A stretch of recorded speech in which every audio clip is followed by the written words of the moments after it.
snakeskin hanging from a willow tree. All the birds flying out to sea. The sky's the furthest thing from blue, and all that means is whatever it means to you. A horseshoe hanging on your front door. You break a mirror and you're 7 years poor. If you cross your eyes and you dot your T's, all that means is whatever it means to me. Well, you crack that pack of cigarettes, turn the first one around, and if you see Abraham Lincoln, you pick him up off the ground. You got a rabbit foot in your pocket and a cross on your rear view, and all that means is whatever it means to you.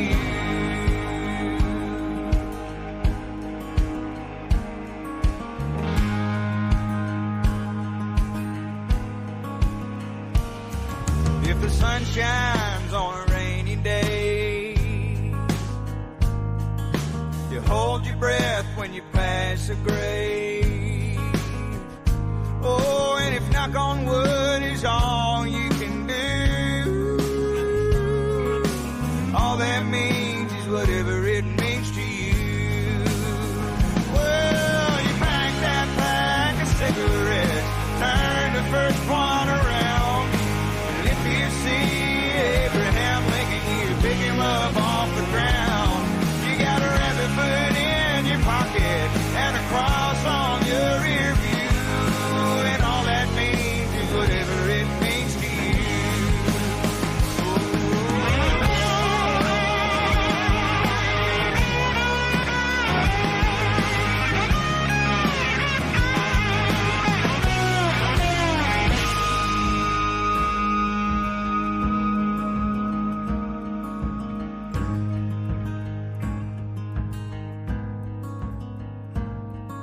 The stories told in all these songs don't sound the same to everyone. Some you hear, some you see, and all that means is whatever it means to me. Not all are real, but all are true. All that mean is whatever they mean to you. Well, you pack that pack of cigarettes, turn the first one around, and if you see Abraham Lincoln, you pick him up off the ground. You got a rabbit foot in your pocket and a cross on your rear view, and all that means is whatever it means to you. Well, whatever it means to you.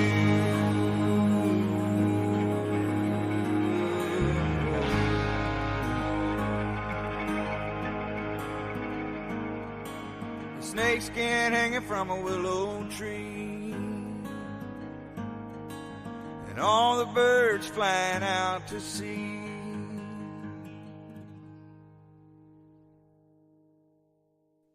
Hey, what's up, everybody? So, there we are. It's the clock in Alamo. So, good morning, good day, good evening, wherever that's working for you. I guess y'all can hear me okay. Morning, Scat Pack, Huckleberry, Wizard, Corn Pop. What's up, William?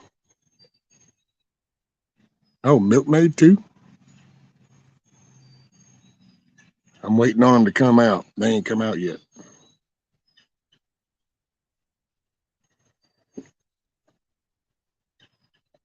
I hear them. They're starting to stir, but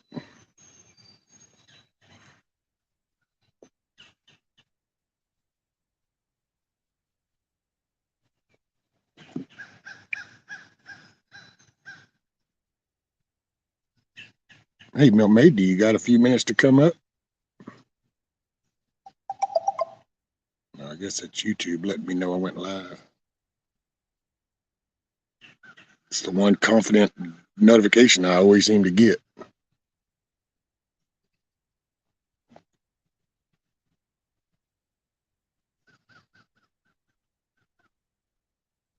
I hear them.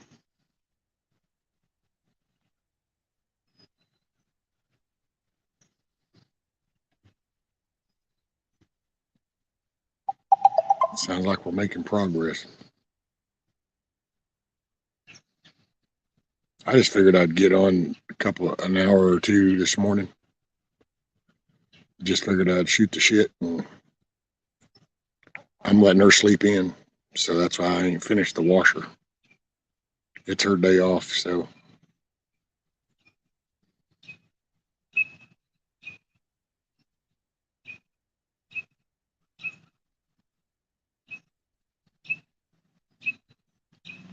Oh, what, Kiss Off?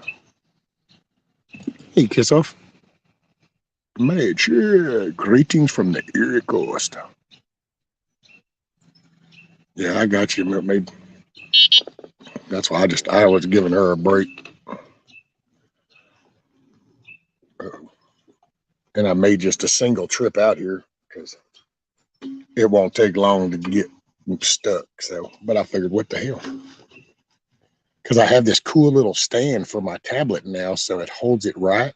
And look at that, y'all can see ground level. By the way, I did get that moved, Milkmaid.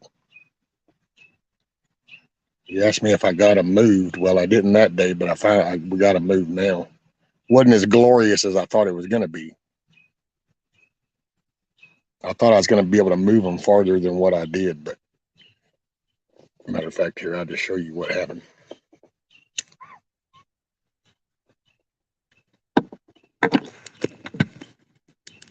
So what we've got, you can see that's where they were at, is from, get my hands right, from right here to over there. That was their patch. So I moved them to a new patch. Well, I was going to try to move them, and no, they didn't actually, Shad. They didn't work out so well. I thought I'd make it a little easier and bolt them just through that board itself, so then it couldn't lean like it did before. There we go. Well, it didn't really work this time. They're just really too small. They need an anchoring. But what we ended up doing was she helped me, and we got them on there, and then I pushed it just straight backwards. We raked the leaves out of the way and then just used that to carry the coop part, and then just sat here and used the deal and pushed it, and it kind of slid back. So now they're all happy.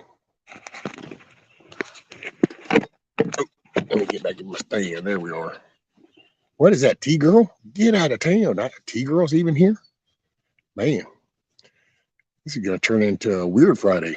It's like, uh-oh, is the end is nigh. Hadn't seen T-Girl in a while. I hope you're doing good.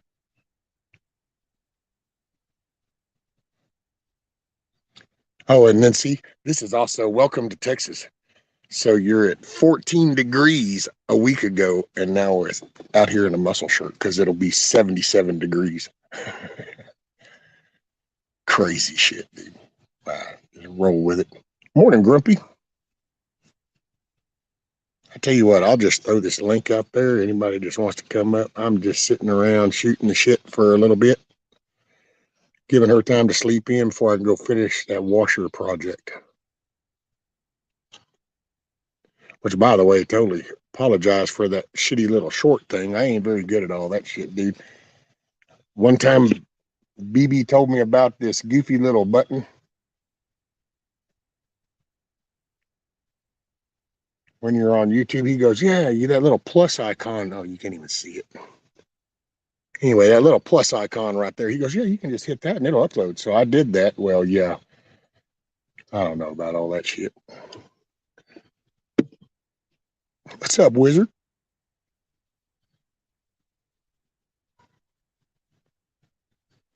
By the way, Grumpy, dude, that Jason is a solid dude. I like that whole conversation y'all had, brother. I thought it was so nice to just hear rational, real talk, you know, just like all the bullshit aside, you know, here's just basics, here's the facts, you know. And I sure, man, I thought that was a cool ass conversation. Very knowledgeable too, because I'm actually gonna that's what I was telling her last night. I'm going, you know, I got things, I got people to talk to, I got some things to do. I said I can't do it on the same scale, so I don't think I'm going to go hit up the school for leftover stuff because I'll end up with way more scrap than I could use. But I think I'm going to hit up a few of these little restaurants, these little mom and pop restaurants we got around here, and see if I can't pick up. Because I thought that was a kick of shit when it was like, so what do you think my chickens ate last night? Uh, well, potatoes and brown gravy and carrots and then it's like, what did my hogs eat? Oh, well, potatoes and gravy and grilled chicken. And it was like, see, that's it. And it's like feeding your chickens for free with good nutrient food. I mean, you know, so you can't go wrong. And it just, man, I don't know. I sure did dig that conversation. It was just a nice, and I don't mean no disrespect to nobody. So, oh my God, I know how YouTube is and it gets read into way more shit. But it's just that, you know, it's, there's a lot of, hey, what's up, Angry? Flying Ryan, Hans. Sorry if I missed anybody coming in. Miss Mayor, morning.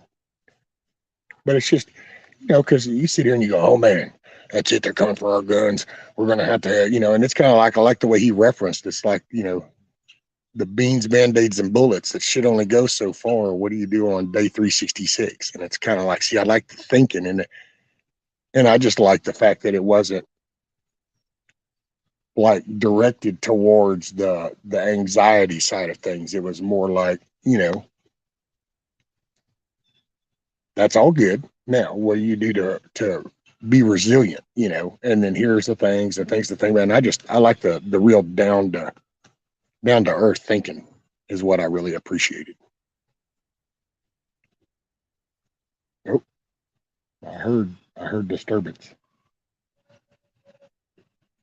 They might come out here in a minute. Let's see, what all did I miss?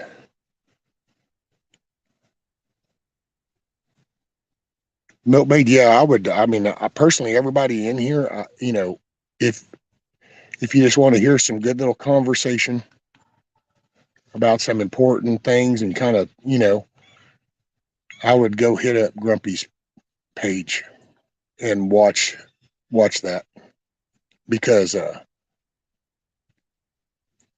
you know, and he I like it because he even talked about practical. It wasn't a grandiose type shit. You know, it wasn't that, oh, I'm all self-supporting, I'm all on my shit. You know, it's like Grumpy even flat out asking, it's like, you know, on the making money from the farm, and it's like, I don't really want to do that. I got skills, I'll make that money. This is for the home. And it's like, oh wow, you know, it's almost like the old days when we used to take care of our home and we went out to a job, we worked it to get that money to come back and take care of our home. I guess I like that mindset. Morning, Black Watch.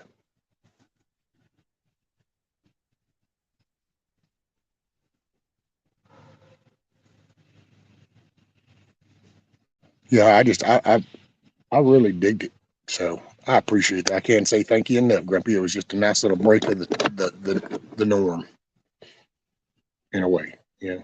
I like Jason. Sounds like he's got a good, calm, level head on him. Just get it done.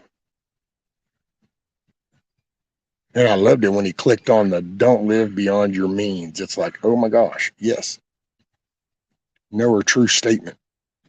People talk about the system being in the matrix and the government and the man and all that. And it's like, well, the more you go out here and feed into it, then the more control they got. The Bible even tells you debt's your slavery. Want to talk about slaves and stuff? Debt, slavery to your debt. More Mama Red.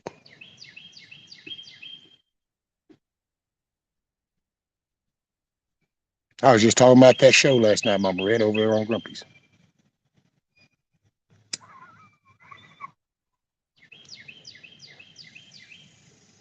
And I think I said morning black watch. I think I caught, did I catch everybody? Hell, I don't ever know. I look down and chat moves.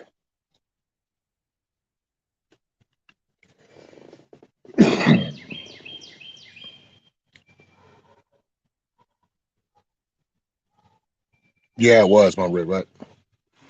Oh yeah, and if y'all can, well, and I don't normally do this, and I will say, I just being, I haven't like watched a lot of Jason, which is the Kentucky sustainable living guy. I haven't watched a lot of his stuff. I met him yet last night, but I would recommend going and looking through some of his stuff. I have looked through a couple other ones since last night. Oh, there is a good one about the proteins. He did a good little video, which even, and I like to see, there's another little personality trait that I kind of like is while he was giving his perspective, he had no problem saying that it's like, but look, if you go to this, now, if you want more detail, you really want to understand this more, then go to his. He explained it. Now, there's no point in reinventing the wheel. And he said, I'm not really good at it. This is what I get of it. And I thought that was a pretty cool approach. I appreciate the honesty in that. But it was about the proteins between plant-based proteins and meat-based proteins, and how that sometimes the terminology of just get the beans and rice and the 2,000 calorie thing, and he makes some good points that if that's your protein, then you're going to consume more of that food than if you were on a meat protein source. And I don't know, there's some good, anyway, I would recommend watching some of his, and if y'all don't mind helping subscribe him, I think he's trying to get to 1,000. Hey, Shift Kicker. Morning, man. The moonlight. No nerdy talk. Well, yeah, that's why I wanted to see if you wanted to come up, but I kind of had these little, because I got to say, it's like, I will say, anybody that knows with chickens, by the way, so is there something that, and it's just a noob question, man, so it's a newbie question. So now that I got them, and anybody that's kind of been following knows that Nikki hatched them for me, so these are all been, they're new, they're fresh, they're young, and so when it comes to laying eggs, do I just need to go and get some of those little ceramic eggs, put them in there, and then just kind of like check them and wait to find? Oh, there they are. The reds always come out first. The girls come out first right there. That little pair, the tag team duo. And see, and then there's the raptor. And why his ass is always the laziest, I have no idea, but he's the laziest rooster shit. Look, his fat ass just fell off that thing. I just heard him go thump. And now there he goes. See? The laziest thing, man. It's like, I'm sorry, I thought, what happened to the roosters being the cock of the walk kind of thing? You gonna get out there and not homie here. He's about a lazy little flufftard. But anyway, my question was, so like, okay, when, I don't know, man. How do I know that they're going to, when do I know that they're starting laying? Hey, Miss Sharon. Morning, ma'am. The fake eggs are to show them where to lay, hopefully. Not necessarily, though. They'll start laying at around 20 weeks or so, maybe later. Okay, so I need to I need to sit down and then go back through the episodes to see about when that was she hatched them.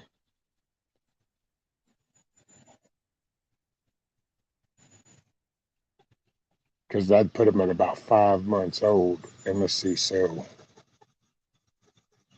was it September? November, December.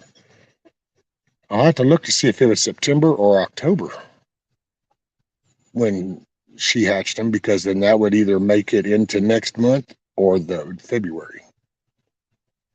And next month's only a couple of days away.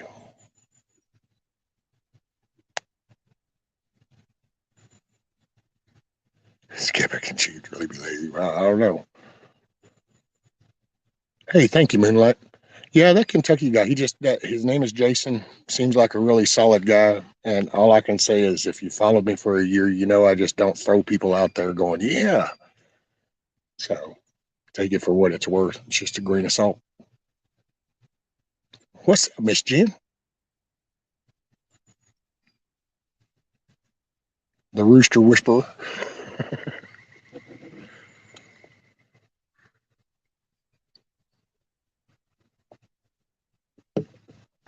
I thought about going live New Year's, but I think there's a couple of other people. So I figured, matter of fact, this will be my 2022 stream right here. I don't know. I might go live in the morning.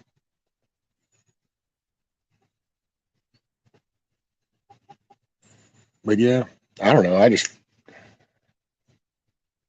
like I said, giving her time to sleep before I fix the washer. By the way, the washer issue, sorry for the shitty video, but I just have a second thought of it going, well, I guess I could record that. Look, this is, by the way, you might, never thought about it. I'll record it as I put it back together so you can kind of see that. It, I'm going to take some clear tubing. Luckily, I'm water cooled computer kind of guy. So that tubing for the water cooling inside my computer is ID inside diameter is the same as that little hose. So I'm just going to use some. I'm going to go from water cooling my computer to pumping the washer with that tubing. I didn't see the washer grid. What's the issue? Oh, Milky. So the first issue was a leak that came to find out it was the discharge hose on the back of the washer. And last month, I didn't record it. I didn't really say much about it, but it ended up that when it was actually manufactured, they never actually there's a bracket that's supposed to hold that discharge hose as it comes out the back of the washer. Well, they never actually made sure that lip was in that notch. So it's all these years. Well, I say about 5 years now. It's been vibrating every time, and it finally wore a hole. Fixed that. Thought cool. And then just the other day, all of a sudden, she goes, well, I don't know. I guess it did it again or something. I'm like, well, wait a minute. That was because they didn't mount something. I mounted it. So that all now is done. So I went to looking and come to find out. And when you see the video, then it kind of maybe make a little more sense. But it was the hose from the valve body that does your hot and cold on the back of the washer. That valve body, that hose that comes off of that valve body that goes up and then what actually sprays into your tub, your washer, that hose. And then the real kicker, after I did that video, by the way, adding on to the video. So whenever in that video, you'll see where I bend it back and I'm showing you where the one crack is, and you'll see a little one right above it on the next one. By doing that, I didn't notice, but there's actually now another one up even farther. So then it was like, yeah, okay, we ain't fixing this hose. We don't use hot water, Hans. But it could. We haven't had hot water, dude. The only thing we got hot water on is the shower, except for what we heat up on the stove for washing, for washing dishes.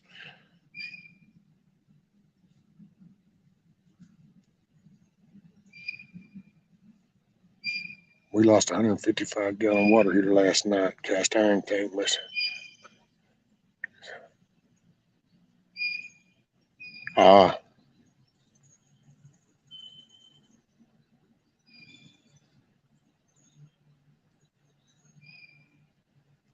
Hey, what's up, Pete? And by the way, morning, Hawkeye. At the gym, I want to say hello, listening for a bit. You got to get it, Pete. Work it, son. Work it. You got this. What are you doing? Cardio? Is it some kind of, you doing some leg or lifting, or is it a cardio kind of thing?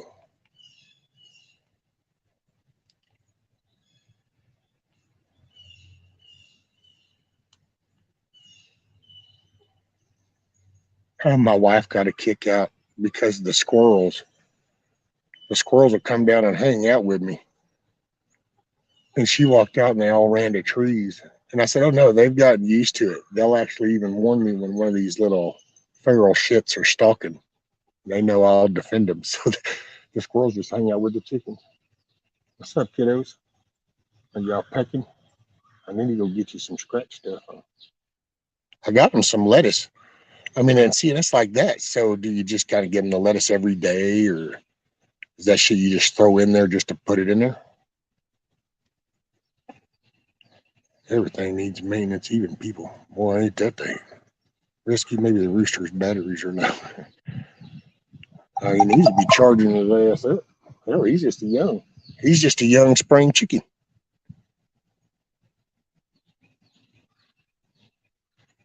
Alternating today is treadmill, kettlebells, and that weird heavy ball that you throw.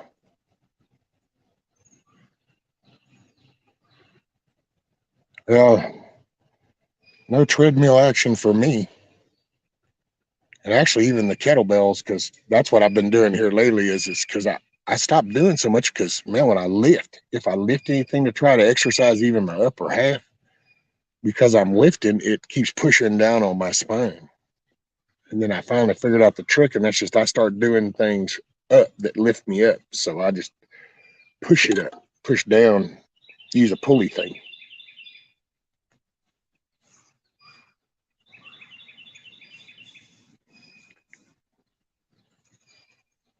Lord have mercy, Pete. That is, you realize, sir, this channel's probably one of the few places you could get away with that. But oh, that was an open-ended son. That wasn't even French doors on that one. That was like full-blown balcony action.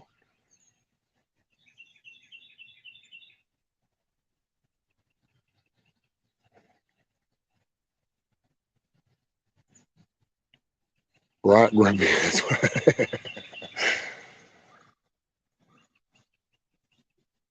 wonder if Paul Pelosi said that.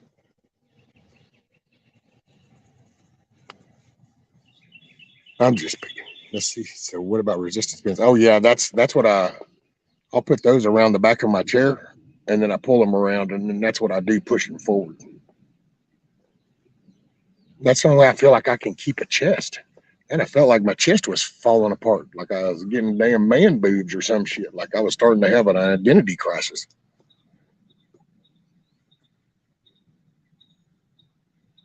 I will say it sucks when you're getting all old and shit and your shit gets all pliable. Look at that shit. I hate that shit.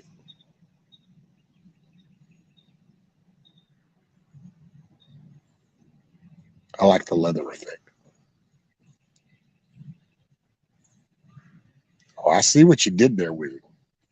I see what you did there. We ain't going to band camp.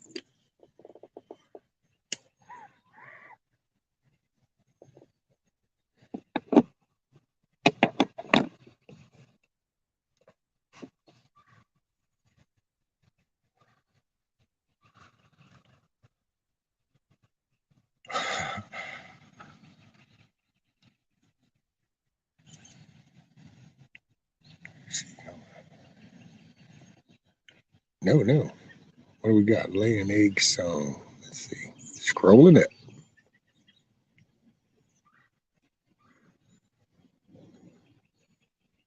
Just so you know, I'm scrolling, so I don't see nothing right at the moment. Oh, here we go. Rescue the hens will start singing the laying egg song. You won't miss it. Oh, okay.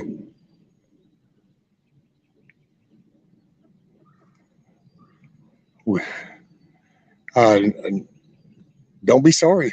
Don't be sorry, brother. I'm totally grateful.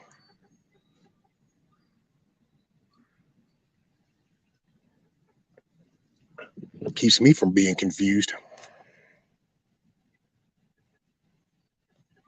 So, oh yeah, and she's my buddy. This red here, I don't know what it is, but she's a mess. See, look, I guarantee you, if she could figure out a way to hop up there and get through that, she would come over here. For some reason, she doesn't, I can't pet her. she'll kind of back up and just kind of look, but she gets up on me and she just kind of checks me out. And she'll walk around me. I sat in there yesterday before the rain came.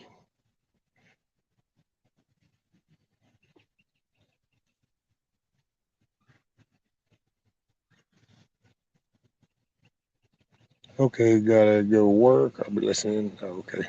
I can identify as a sure thing, Pete.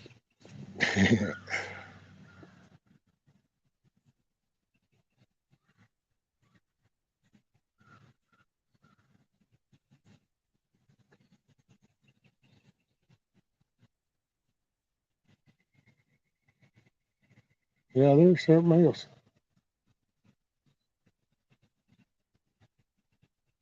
She's looking up over that wire. I think she's smarter than I think. I don't know. I don't know. Hey man, if nothing else, y'all can all make fun of me being the newbie with a chicken. By the way, I thought that was funny whenever Grumpy and Jason were talking last night, and Jason was like, "Yeah, you got chickens," and then they all started laughing, going, "Ah, the gateway to the homesteading," which I guess I'm kind of asked backwards because I've been homesteading, but kind of this is what I don't know, man. It's just it's my shit. I do what you got to do to take care of your stuff, and it is anyway. Yeah, my gateway uh herd.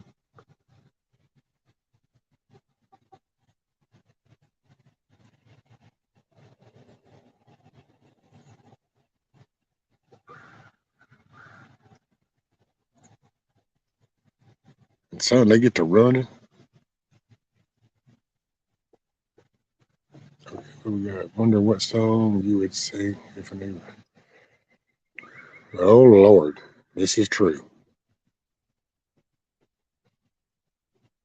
Got to run. All right, Pete. No pun intended.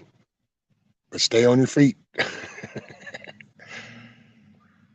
There's always one chicken that takes an interest. We had one named Mrs. Wilson. That was my construction manager back at the old plant.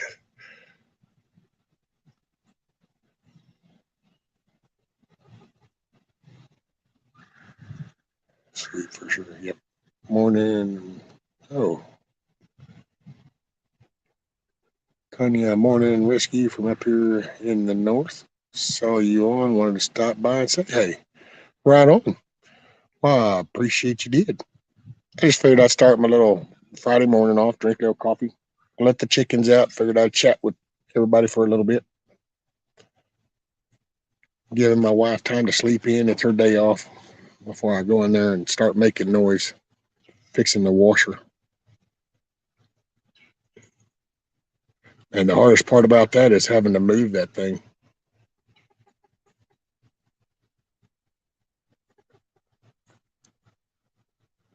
And by the way, thank you again, Kiss Off, for the stand because it sure does make that a lot easier. I don't know why I have this name thing up there.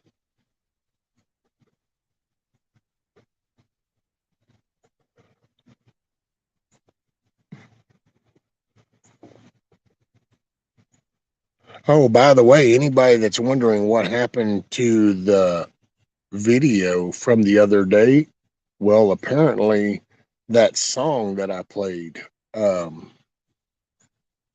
shit, what was that one? Something orange. I forgot who asked for it. It's what Eric Black or something sings it or somebody like that. Anyway, that song is blocked worldwide. Warner Brothers apparently pitched a bit because I played it.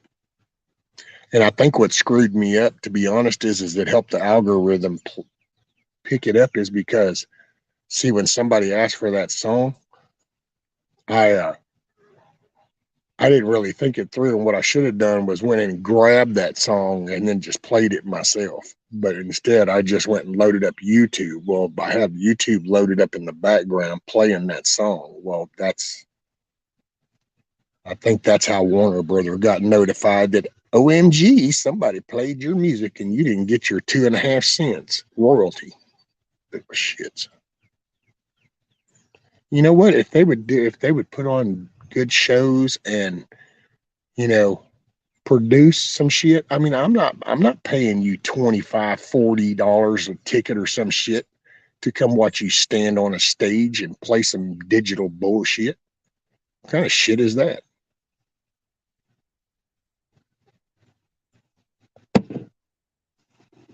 Shit, these musicians need to go back to playing damn music.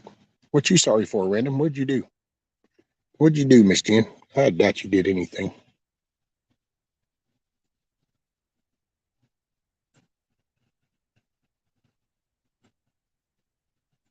Well, I didn't see nothing.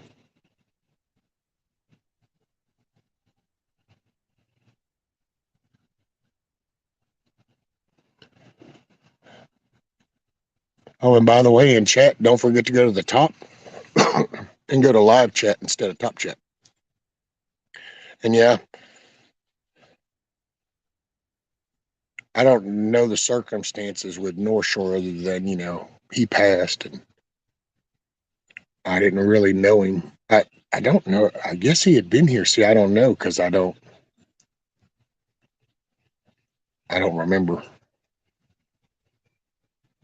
I know it affects people, and so that affects me because even if it's the textual version of you, in text version, you sound good and like good people. So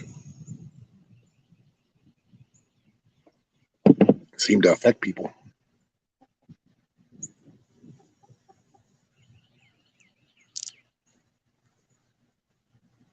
It was me. I didn't know. Oh, okay, Jen. No, don't worry about it. Hell, I've done Fire on the Mountain like 3 different times, knowing damn well what's going to happen, but I forget at the time. So shit happens.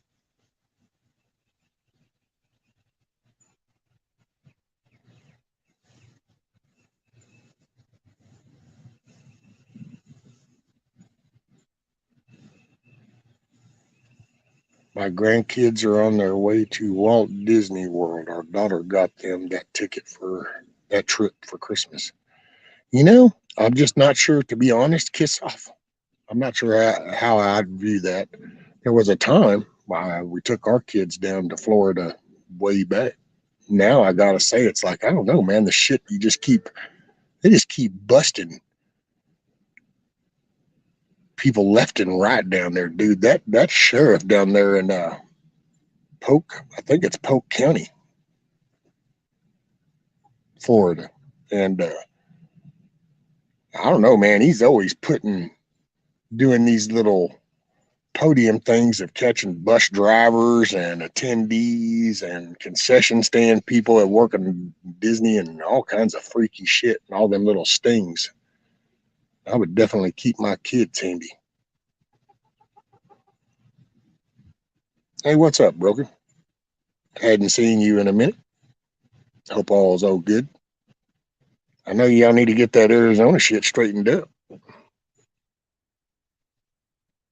What's up, Constitutional Carpenter?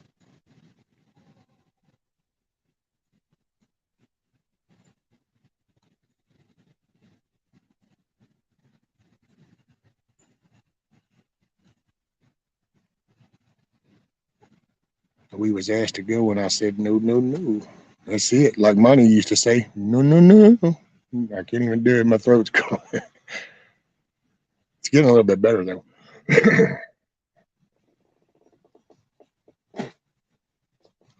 Sorry. Judge Grady is a great sheriff. Is that guy? Is his name? Because I want to say it's Polk County, Florida.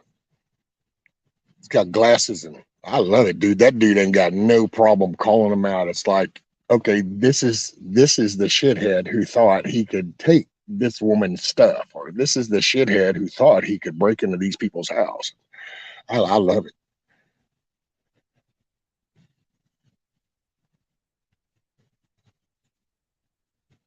They're driving with 4 other families. Ah, okay. Not too bad, broken. Not too bad. Slowly, I don't know. I haven't finished the coop, but it's at least it's got them contained. What did I just miss? What rescue? Rescue. Hope you go live tomorrow morning. Can't stick around this morning. I got to go feed the animals and then go pick up some lumber. Right on, Grumpy. Yeah, I believe you will. I'm thinking I'm more than likely I will. That'll end my 2022 run. Hey, morning, Miss Monique. No, what the not the last time I was live, but I think the one before that, somebody said she was doing better, and I said then that I haven't heard from her or seen her. I don't know if she's even been on YouTube.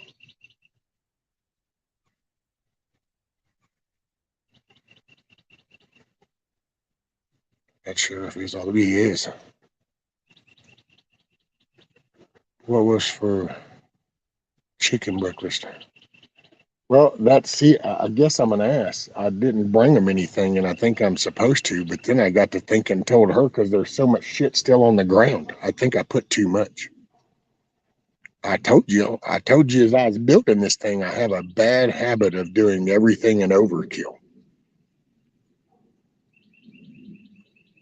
If I'm going to go chop one tree down, I'm probably going to find a reason to go ahead and chop two more while I'm there. So that I'm going to make this trip worthwhile. I'll go cut three. It's just, and it's like building this. I guess if I'm going to build a chicken coop, I might as well build one that can hold up to a hurricane. Sure. That's it. If you don't screw up, you don't know that you learned something. Mistakes are what makes the success possible. Is that a Texas thing? Like everything bigger in Texas rice cap? There might be something to that. Maybe that's that mental subliminal messaging.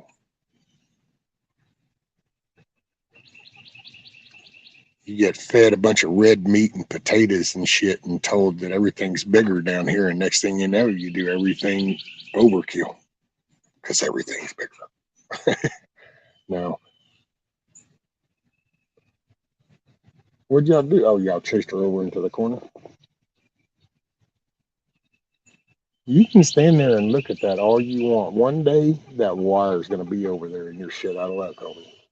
You see, I personally think they eyeball those big squares in that curvature and they kind of go, can I shoot for that square or not? And so far they hadn't made the move, but they think about it.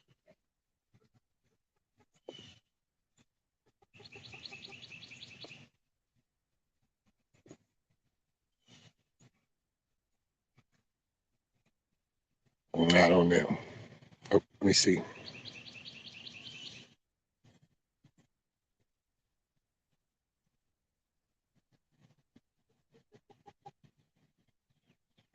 Oh, I haven't used a laptop or PC in ages. These new smartphones do just about everything, even track you. Oh, yeah.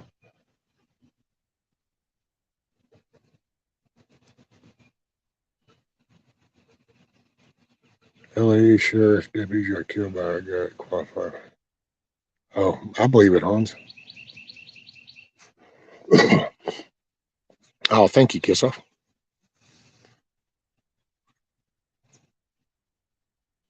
They ain't leaving that it's like a chicken.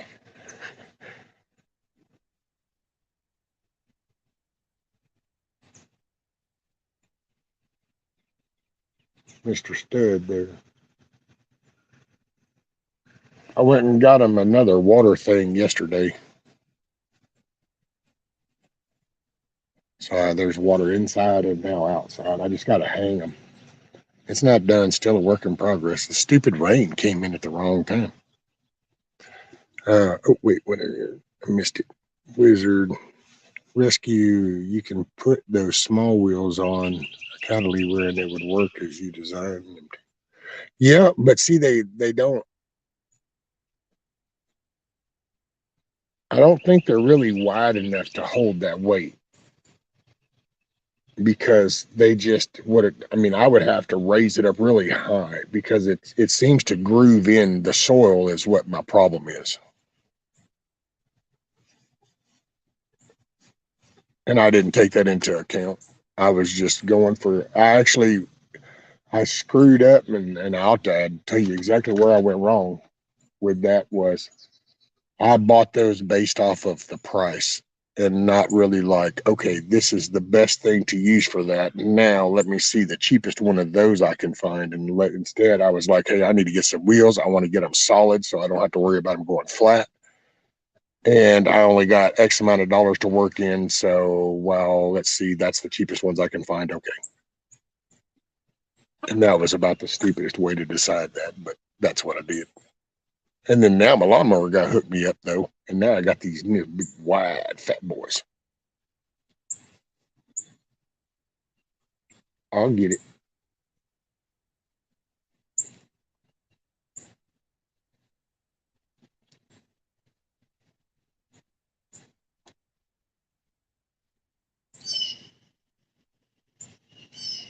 Yeah, and that one there, I think if I ever go to harvest one, I don't know, man. We're gonna have to see, but she might end up being the one. She's such a standoffish little shit.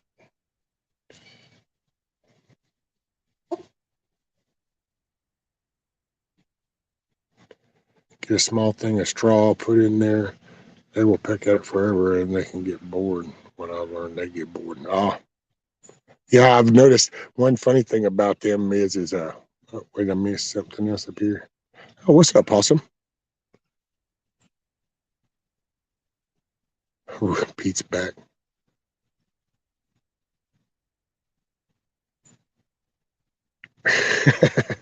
Pete said he had to get off the chat. He almost wiped out.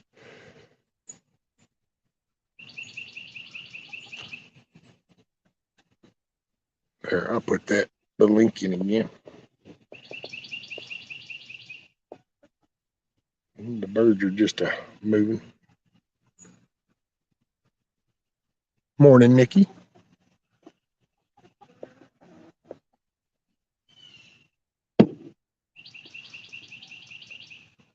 I know they're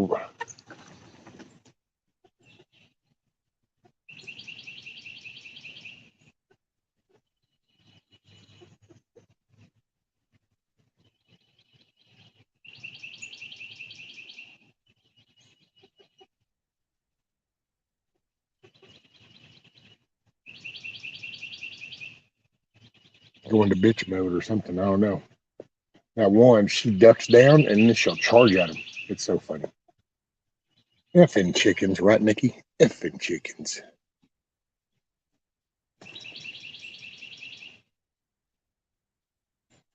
Oh, yeah. Do you remember when that was, Nikki? Was that in September or October?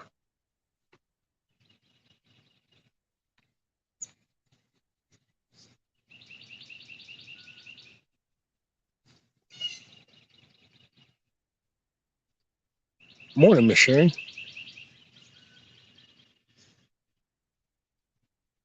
Oh, you don't put water in your coop?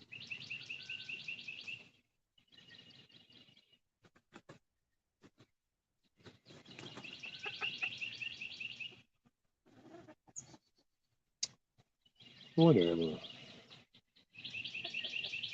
Y'all are something else.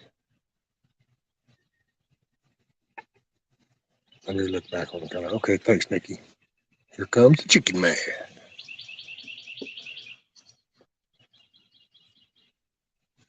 Sound spring there.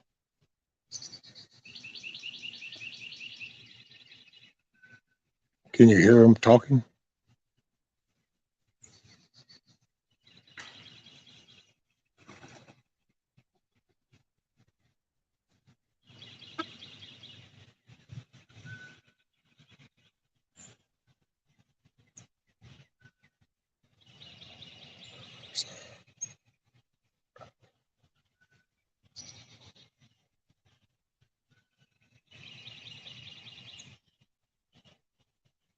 Oh, okay. Moonlight doesn't put water in there in that either. Well, see, that's hell. I'm thinking hydrate. You gotta have water wherever they are. So yeah. So now I got two water. Well, I guess that just gives me one for later whenever I get another little batch. Because eventually I know that I mean, to be honest, I need at least 6 laying hens, I think, for me to be happy. Lockdown was October 1st, so hatched around the 5th. So what? I got November, December, January, February, March. So I got till around March, April. Oh,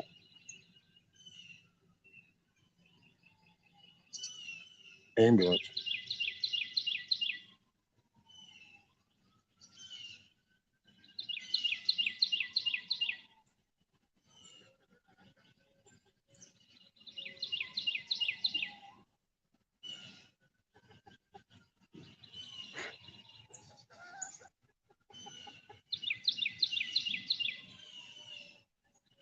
I don't know if y'all hear that, but so it's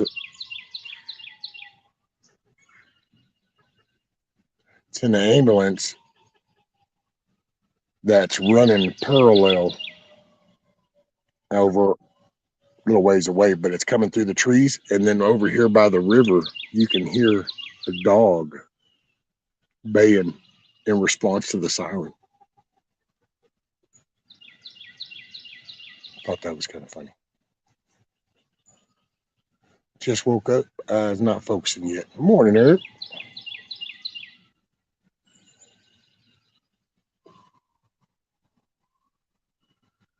Well, folks, we're off to go get some groceries. Y'all have a decent day. Keep your powder dry. Nice chatting a bit with you. All right, Kenya. Make it a great day. You're in the driver's seat. Try to help somebody smile. Oh, damn it. Look, there's Wizard backstage. And I just realized because I saw that little red notification. I'm like, wait a minute, what? There you are. Oh, man, I hope you didn't hear me blowing my nose. I'm like, I'll probably be back here for a few minutes. Goodness. Oh, no, you're good. I actually just happened to, I was, Kanye, I don't know how you'd say that, but anyway, they were leaving. And I was reading it. Well, as my eyes finished reading that, I noticed a little red notification thing on StreamYard and private chat. And I'm like, wait, private chat? That means somebody's down there. Oops. Yeah, you must see something different than the rest of us when we're, just watching the stream. Like a different dashboard? Yeah, well, on the tablet, and it's sideways, so I've got the StreamYard window, and like I've got the video window, and then I've got the chat, but then you get like the comments, banners, brand, and private chat things on the right side, and down at the bottom I have like the mute, stop cam, settings, and invite. Oh, so is it the same with StreamYard, or are we talking like the difference between like a mobile phone and a tablet? Because I know that there's just a slight difference between the two platforms. Well, and that's the funny thing, because also different. Yep, I can do it on the phone, and I don't get some of the options that I do on the tablet. Go ahead. Matter of fact, and there's little things like even on the phone, like that's my stream screen is something like that, where if I go in there on the computer, I have so many more options in the whole StreamYard menu. Oh, gotcha. And you're using StreamYard, not Stream what the hell ever that, other people are trying, like Mrs. J and Tribe and all that?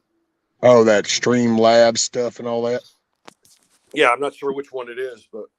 Yeah, no, I just use the StreamYard and then send it over to YouTube. Well, I mean, if you get really proficient at it, I guess it's like, better than sliced bread, but it's like between now and then, it's like, well, what's this button do? What's this button do? Yeah. Well, now, if you were like setting up, and you wanted to do like a production thing, then I know that Restream platform is better than StreamYard because it's definitely got more fine tuning. You can set up whole deals. Like you could run like a little show off of that platform. Right.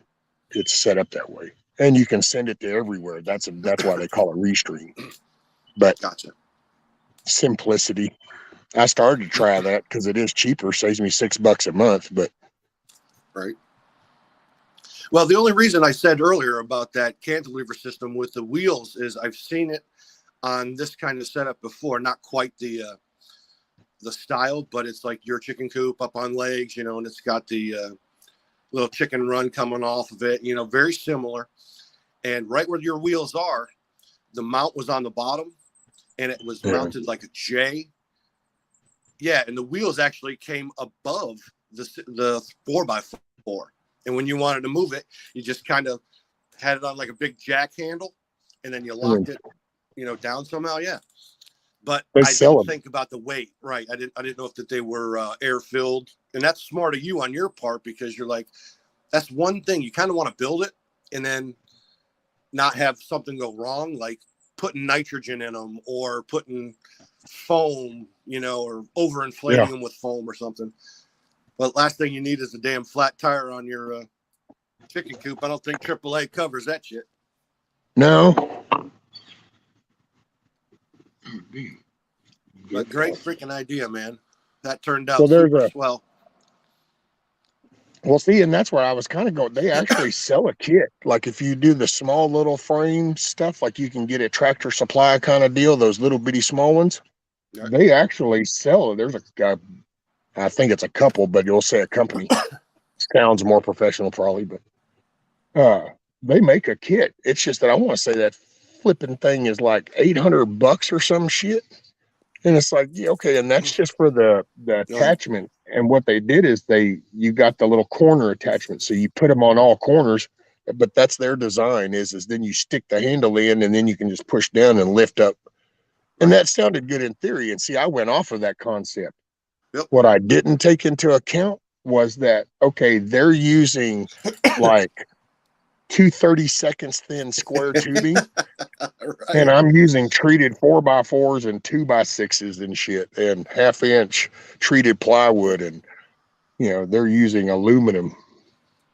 Right. So all of a sudden, that concept didn't quite pan out the way it was. So I have to modify that shit, and well, that's to be why honest now with you, you're not going to ever have this conversation like, well, I should have built it better because something rotted on it or something fell on it. Man, I can tell you, if like a car came in your yard and hit that son of a bitch, I feel sorry for the car.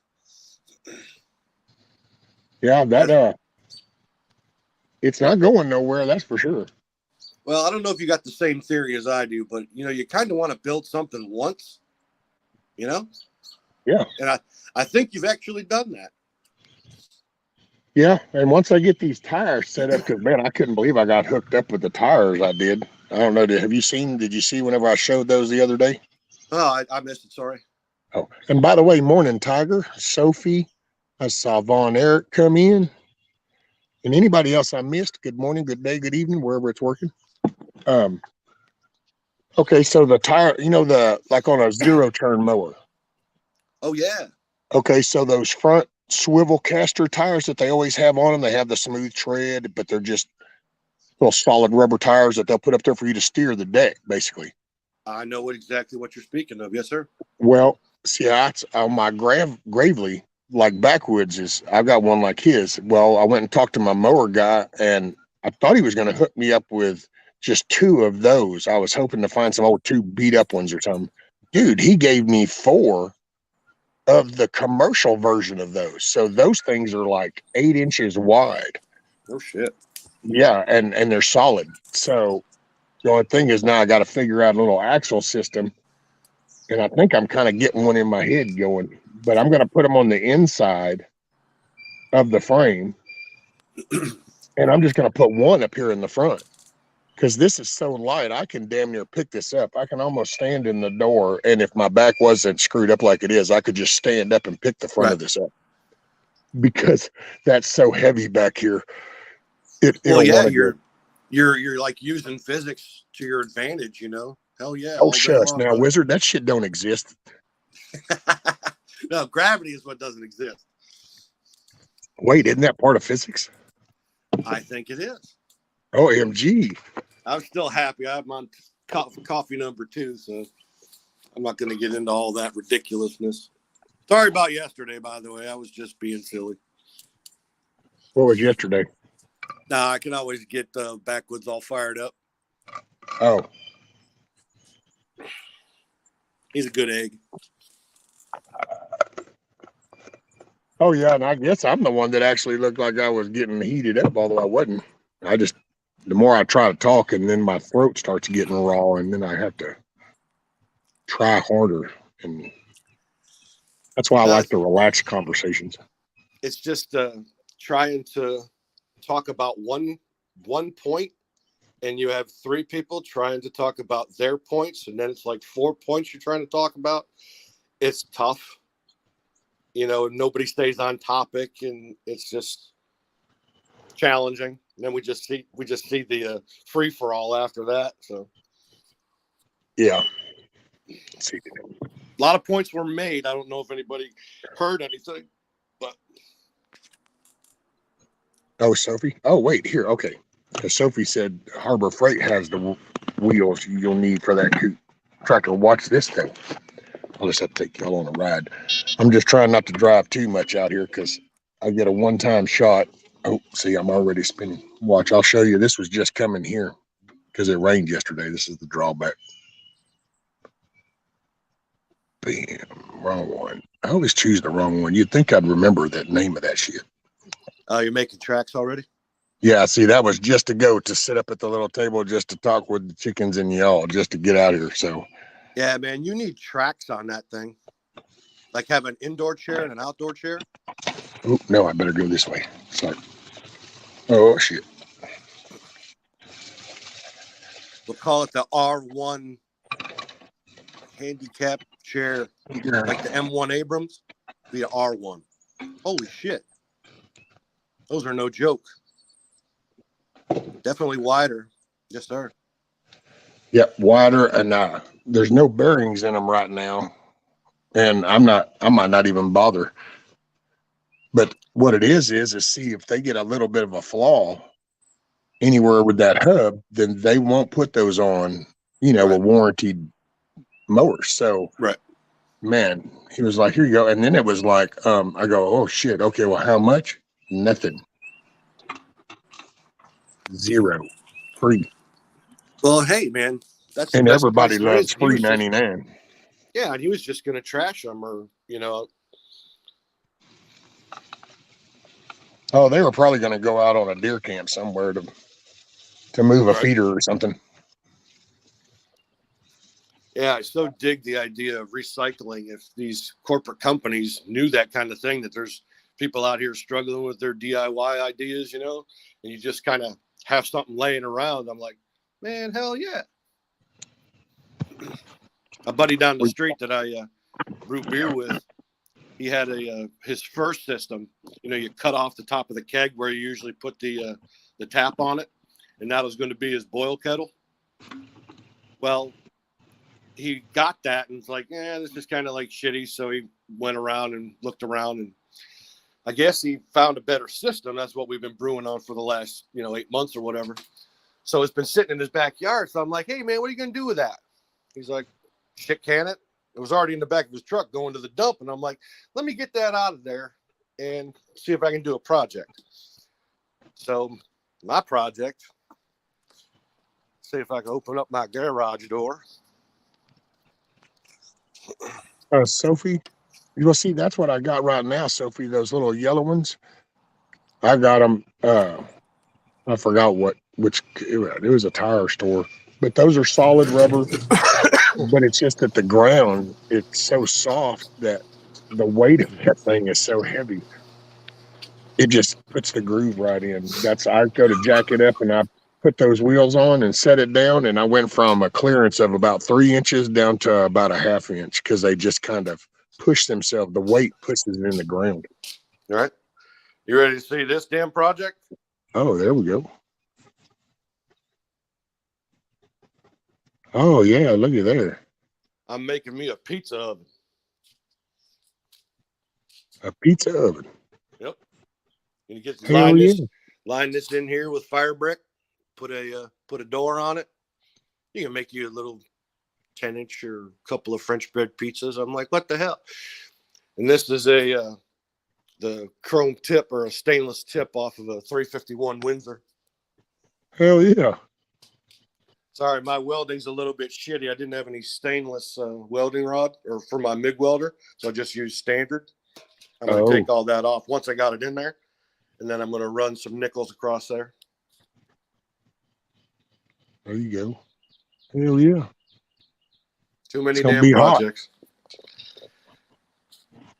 Yeah, I figure It's if I gonna be get it up to like what 300 some degrees or whatever for them, I don't know. It's just Are something you simple. gonna- I had it laying around, and I'm like, I was bored for the last couple of weeks, so Are you gonna wrap that or anything? The stack? Or are you gonna leave it bare? I thought about leaving it bare and seeing, what it was, what it was going to do, and then maybe I bet it it gets might. pretty hot. Yeah, the whole project might change, and you have to use that insulated stovepipe and all that. But it just kind of Dude, looked cool you when could I do started like welding on exhaust it. wrap. You could do like an old exhaust wrap. Oh hell yeah! Like you see on a Harley. Yeah. Yep. It's just that stainless is it'll pull that heat, so it'll get hot. It'll cool fast, but it'll get hot fast too. Right.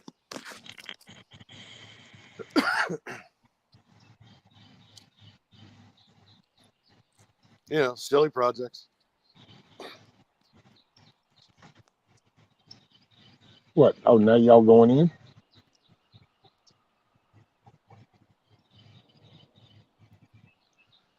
Y'all need to leave her alone.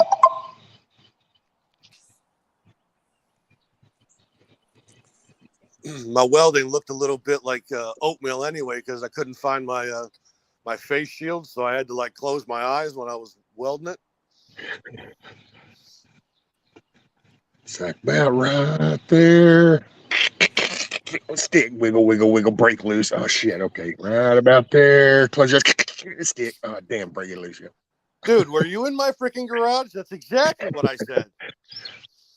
I ran a fab shop. I watched There was a hell of a lot more GD than that, though. Got a good tan on my face and the back of my hands, though.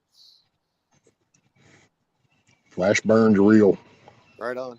Not as tender as it was like 2 days ago, but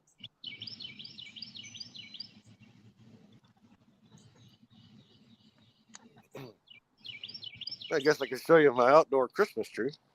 Like any y'all give a shit. Santa. It's hard to believe it's December. All right.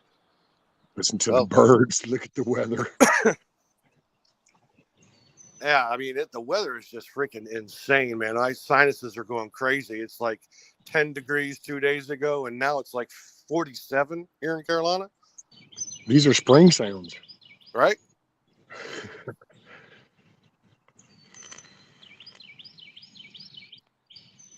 Sophie says, like when Wizard used the blowtorch for weed control. That's just fun. My neighbor made fun of me. She's like, I thought of one of those hot air balloons was coming overhead, because all you heard was Oh, was it a back burner? yeah, A back burner torch. No, it was just one of those ones you get at Harbor Freight or whatever, with a LP line, and it's got the long rod and the cone at the end.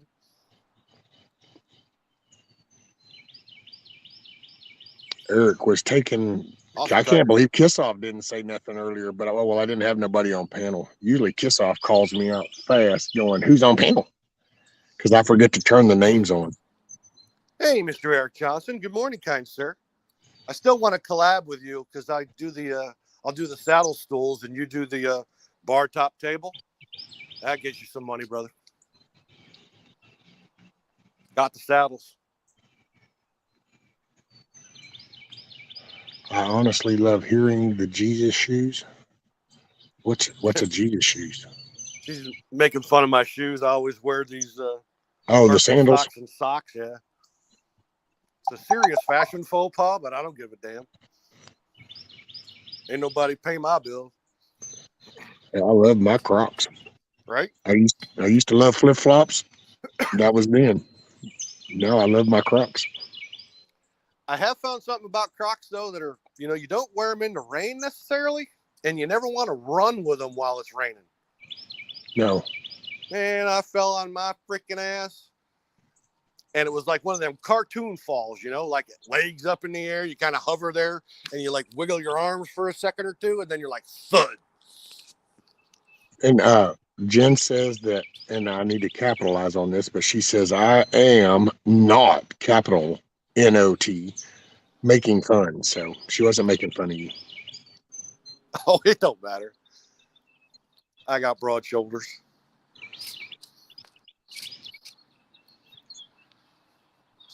Well, all the leads By the are way, down.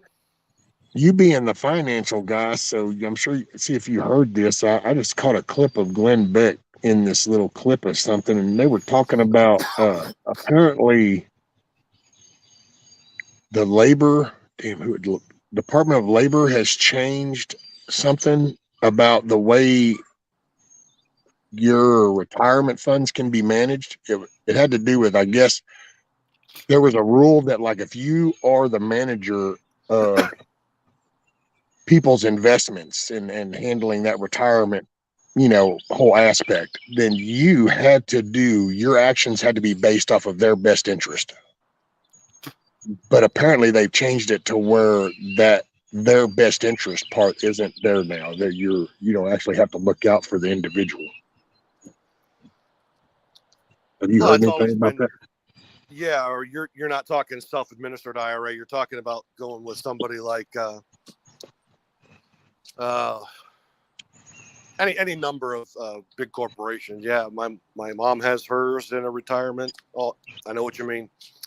Well, that's it. Yeah, it had something to But do with the way that if you're the manager of this, like handling people's money, then you always had your actions had to be in their best interest. So, but apparently they changed a rule to where now, and the way he was talking, and that's why I said, sometimes people get in their own personal hang. So that's the version you're hearing from. And like he talked about, they've changed the wording from the ESG shit. This is a side note of that ESG stuff. Like now they can invest your money in what they think might be trending things instead of what's really best for you. Does that make sense? oh, it does. It does make sense. But it's almost like a Ford mechanic going on to like Chevy websites. It's not really his arena. Where my IRA is self-administered, so I'm not in that arena all that much, and I haven't watched Beck in a long time. But if you're going to tell people to do that, that's really risky business. Well, that's apparently what makes it like what he was saying, like, holy shit, I can't believe this, because they pretty much, it's almost, as a matter of fact, this lady that he had on with him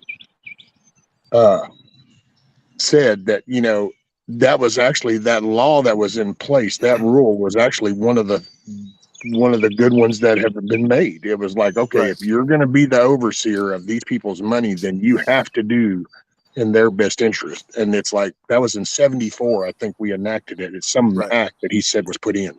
Right. And now they changed that. Right. It is per the client. So if, let's say you're 30 years old, you're going to be in emerging markets and gold and mining stocks and bonds, where when you're 65, you're going to be in a lot more diversified portfolios. You're not going to be in hard assets. You're not going to want your 500 grand in with gold, because gold or silver, whichever, is super manipulated and super volatile. You can lose a shit ton, but you also can gain a shit ton. But you're not going to want, at 65, you're not going to want to take that kind of risk. Right. So now they've taken that risk and, basically said, okay, we're going to do whatever with your money, what we feel is, per the market. And I gotta say, man, just the act, not even being a finance guy, but it's just like, if you tell me that this rule is so that it's in my best interest, and you actually go at that rule and change it, that says enough to me. You know what I'm saying? There's intent there, apparently. I don't know what it is, but you don't make those kind of changes unless you're trying to do something. Well, it's probably just to get more liquidity out into the market, because there's not a whole lot of spending, which is obviously, and a lot of people know this, people that are like over 55, over 65 aren't buying their boat. They're not buying their second car. They're not buying their beach house. So all that money is just sitting in an account, just getting interest. Shitty interest, but interest nonetheless. So Morning, John. the only way I can say is if you had like a fishbowl full of marbles and you took all the marbles out and the 3 that are left in there, that's the market. That would make all these like financial advisors and everything like that really, really freaking nervous because they're not getting any cash off your earnings because when you make money, they make money. And even if you don't make money, they make money because you still have to pay them every month or quarter or whatever it is. That sucks too because you can get like $500 a transaction or whatever your policy is. If you lose like 12,000, you actually lost like 12,500 because you're still paying out. You're losing more. You're always losing basically, but It just, I'm not a finance guy. Hell, I suck at numbers. I mean, my value in things is way off. I know. That's why there's no glamour shit. I don't give a shit. no, it's anything you do for a long time. You kind of gets to be automatic, and then you just see like what kind of rules and laws change and stuff like that, and how you can manipulate the system. And Oh man, when I left work and cashed out, so many people were like freaking out and telling me, "Oh my God, I can't." What about the penalty? And I'm like, I don't give a shit, dude. I've done went all these years without that money. So see, because that's I'm not a financial sound person. I'm more of a. I don't have a monetary way of thinking. I have a. I don't know what you'd say, a solid object way of seeing things. Yeah, well, Blackwatch just said this isn't the time to invest in anything. Liquidity is the key now. That shouldn't take a ride. I'm not even a number guy, and I know that. I don't think right now is the time you want to throw any money into some shit right now. Well, that's actually not true. I mean, emerging markets is where it's at. That's where everybody's putting their money because they're not crushed by all of the rules and regulations in the U.S. and Brazil, Mexico, all that kind of stuff. It's a part of your strategy. You put 2, 7, 12% in emerging markets. And yes, it's an investment. May not have a long-term benefit, but at least you're there and you can get some, foothold in what that arena's like. And maybe next year you want to put more in, take some out. It's a daily thing. So yeah, I don't know. It's not just like you have 500 grand and you're like, okay, I'm going to be $1 million by the end of the year. Well, that's not how it works. For some people, that is because I don't even have the lawyers that can make that kind of money. There was a time though when that would happen. Right. There was a little an advancement stage there that's the failure side of that was what you get referred to as the .com phase, but there was also the back end of that wasn't a failure that people made. That's how we ended up with people like Gates and shit. And that's right. You're 80% correct with that, but the example would be like 2006 and 2007 with the mortgage-backed securities. Yeah. That's when the millions were made, but the risk is going to federal prison for 40 years. Not really a risk I want to take. Who was that dude? Didn't somebody get busted during all that, didn't they? Yeah, all the CFOs of like AIG and shit like that. There was a time, I can't remember who it was, but you could actually buy the company AIG for like $280,000 because they were so upside down in their worth. Like on paper, they were worth like a couple billion, but it was all fake paper. Just like your bank, how you put your deposit, your check in there for $100. They take that check and they fractional bank it, or fractional. It's called fractional banking, but they'll multiply that deposit 9 times. You can't do that. That's a federal crime, but the bank can do that, and that's just fucking hokum right off the get go. It's like, why you can do this and I can't? That's the way the man keeps you down, and they keeps the elites in their station and keeps us where we are eating the pig shit, and when they're eating filet mignon on the table with napkins. See, and I guess, and I probably could get a better understanding from like the financial and then that type of view, because I see that. I just see it, I guess. It's, to me, it's that represents that corporate, and you can tell it like down around here, it's like oil field, believe it or not. So you can, because there are, well, not so much. I'm not talking about right here in 2022. We'll just go back to say 2000 or 210. Well, around here, would be a better example, right? Because you had interest rates that were like 18, well, no, I mean, but it's just, on one. it's like the way the work was around here, though. You could like go to, like, I could actually, back then, I could actually have a well and have land and have like 3 pump jacks and a relay station on my property, and actually hire people so I could have like Rescues oil. And all I'm really doing is I'm just going to pull it out and I'm sending it over to a bigger name. Well, see, and the lumbering used to be that way around here that way. It's like to go in here and get this lumber collected was like me and my son and my brother, family type things that would go out and do this logging and harvesting. And then over these past 20, 25 years around here, things have come in and bought them up. It's kind of like when Walmart comes into a town and squashes all the small stores, and then now you just all go to Walmart. Right. But well, it's that corporate mentality, because they all operate those off of straight up numbers. That ain't nothing but bean counters looking at charts, and they're going, this is the best decision. This versus hang on 1 second. They're doing the same thing that you were doing, only they have a bigger purse. Where you just not really though. See, because but that's what I mean, Wizard. It is different. Exactly. It's different though, because if like it's me and my son and my brother and we're going out and we're harvesting these logs, this is our family business. So the way we treat equipment, the way we spend our money, the way we work, and everything is based off of a personal moral compass. But once that gets introduced into the corporate realm, you now have HR policies, you have this directive that's coming from people that aren't even associated to actually where you're working. And I've seen that. I've actually, Union Pacific, I worked 200 miles out in the Gulf of Mexico, and yet I'm being told by some dipshit up in freaking New Jersey or some shit sitting in an office that's never even knows what a platform looks like other than pictures. Right. And yet he's telling me what I need to do. And it's like, you don't understand. That's not feasible.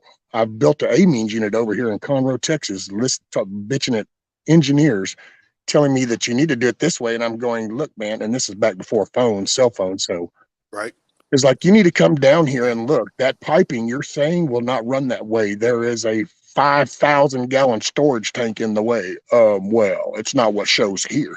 So it's the mindset is what I see changes, because you go from a reality of this is the knuckle busting version versus to just undo that nut. What's your problem? You know what I'm saying? I mean, that's a lot to unpack, but I get what you're saying. Yeah, sorry about that. It's when everything's on your property, everybody has eyes on, hands on. But now you introduce Walmart, let's say, and they're in Omaha or wherever the hell they're based at. They have their numbers to go off of, and it should be this way, but it's probably 90% that way. Because no Walmart's the same. No, Eric, I don't have your email. Not that anybody cares, but if you put Prepper in front of my name at Gmail. What, Prepper Wizard? Yep. Or Prepper the Wizard? No, just the two, without the. So just Prepper Wizard.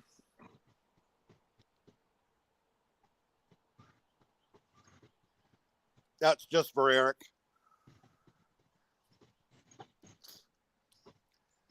But yeah, it's the whole going from private to corporate is, such a galactic move.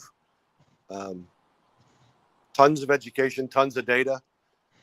And then once you're, over into that corporate arena, you look back and you're like, wow, how does that even work without all the data and all these, $1 million PR firms that work for you and everything? It was so hard when I was like, just on, Rescues oil rig. But now when you're Union Pacific, you're like, you don't even exist. You're like a gnat on a flea's ass. You're so small. Well, you're an employee ID number, and that's and it's Sad like turn of events, but right. jobs don't take into like the true topography of a job. Instead, it'll just be this is the material list and here's the cost and there. And it's like, oh, well, if this has a 10% drop in the grade, so we're going to need, well, wait a minute, you're going to have to cut this. And then they try to squeeze it in. That's where I've just noticed over the years. I mean, I ain't bitching or nothing. It's just because hell, that's just the way the world operates. I mean, it's a fact. And if people in the chat don't hear that kind of thing and know what it's really about, then it's like, you know, it's a separation, like the difference between rescue and, you know, Union Pacific Oil. I wouldn't put those two together, but, you know, the way you just said it, that puts an individualism on a corporate juggernaut that's, you know, I can understand and see like how big this thing actually is.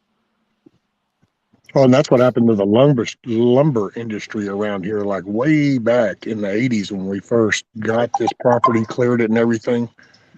This was all the lumber industry down here in Southeast Texas was all pretty much small family-owned lumber businesses. Right. And you had loggers that went out, and then you had the smaller mills. And then, of course, they became the bigger because then you ended up, you know, with Georgia Pacific. But then there was that shift, man. And it's just about 15 to 20 years ago around here, it's like the big push to come in. Matter of fact, they just did it to our Whataburger.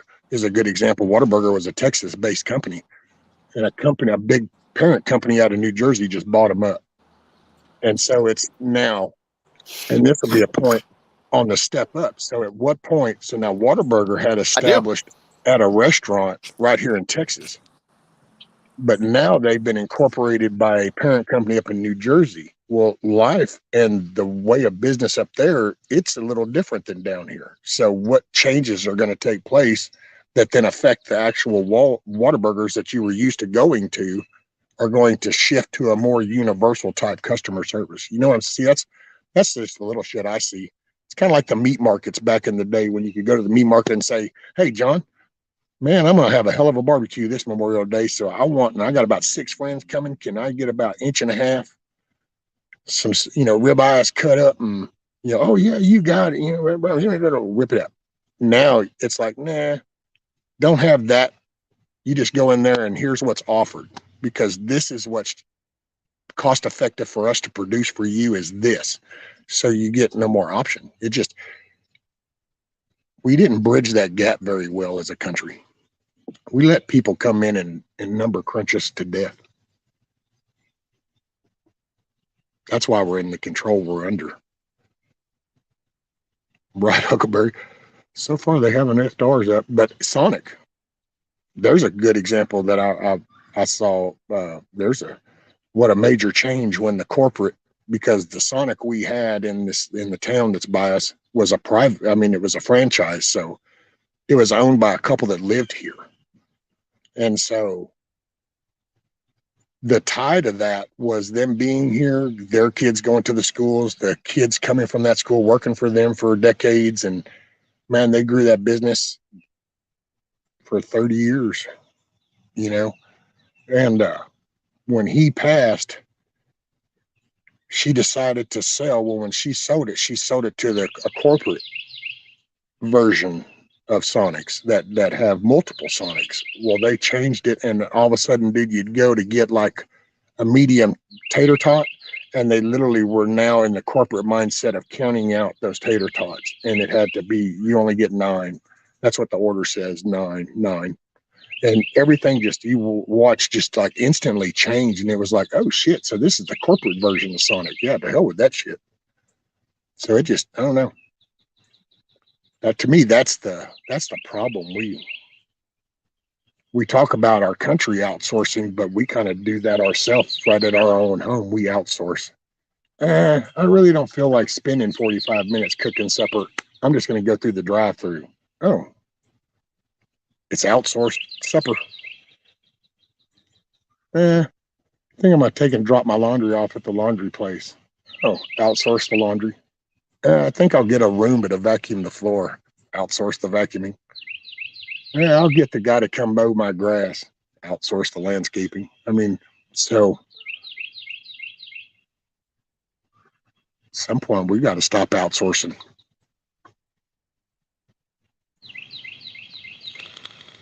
I done babble so much, I done chase Wizard off.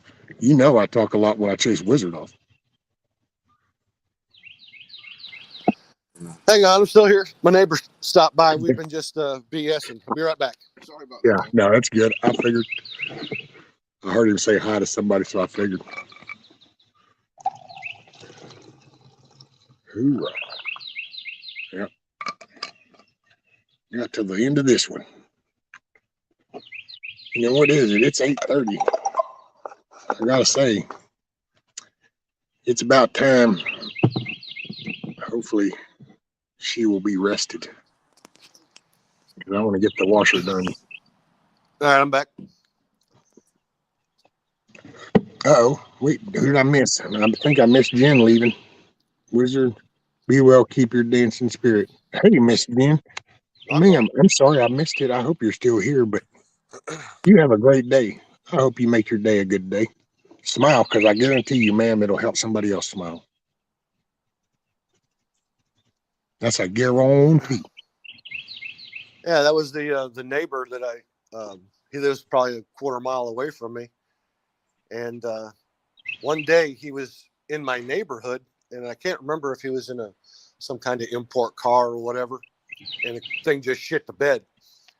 And it wasn't something that, one of us hillbillies could help him with. It was like computer, like it's a safety thing. You have to take it to the dealer, and they have to put it on the computer so it'll, like a lockout or some shit. Oh, yeah. Anyway, he called the rollback and everything like that, and he couldn't at the time go to the dealer, so I gave him a ride up to his house.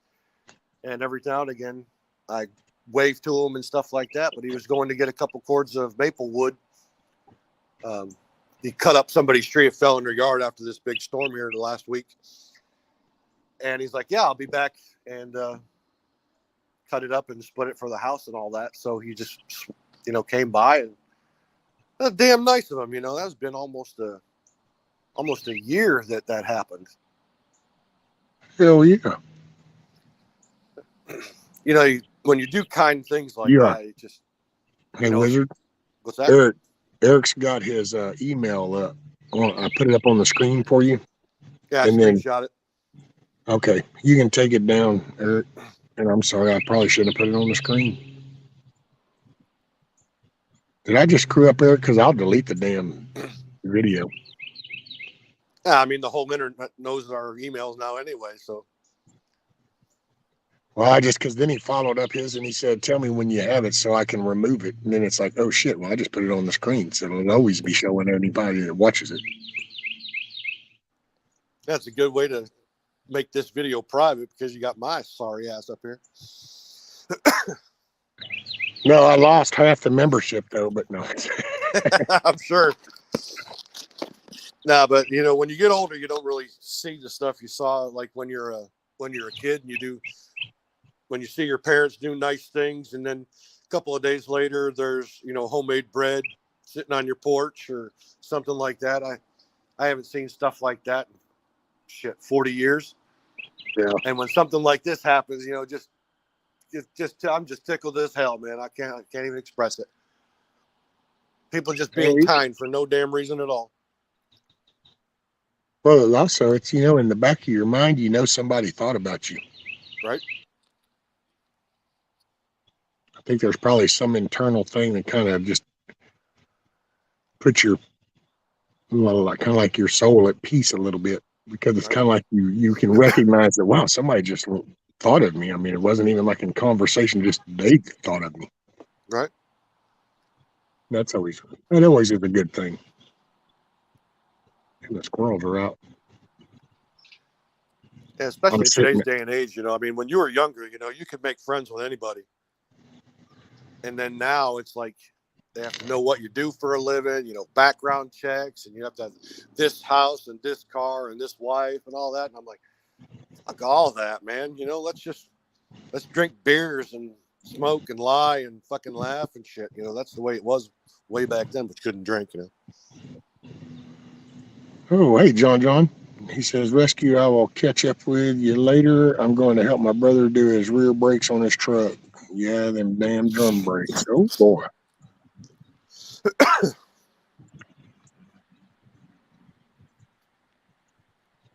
Yep, the good old drum brakes. Well, have a great day, John. Make your day a good day, sir. Right? Huckleberry says the W-2 and a background check. Should have done that with my ex-wife. I'd have found out she was a damn goat. What, the greatest of all time? No, she had fucking rat claws, man, and cloven hooves and shit, man. Fucking awful. I think she was Eric's sister, or Eric's ex-wife's sister. Man, I will say the digital world sure did change society. The digital thing, because it just created what used to be acting became every day. Yeah, It's just in the digital world.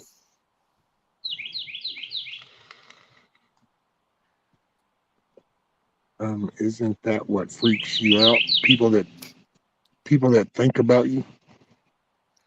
Nah, I'm sure I know there's a lot of people that think about me because I'm the evil bad guy. I'm an asshole. I even laugh and tell them, going, I don't know what y'all are going to do the day I die, because then y'all are actually going to have to be accountable for the shit you do, because you ain't going to be able to go, whoa, I wasn't shown this. I didn't know that. Oh, well.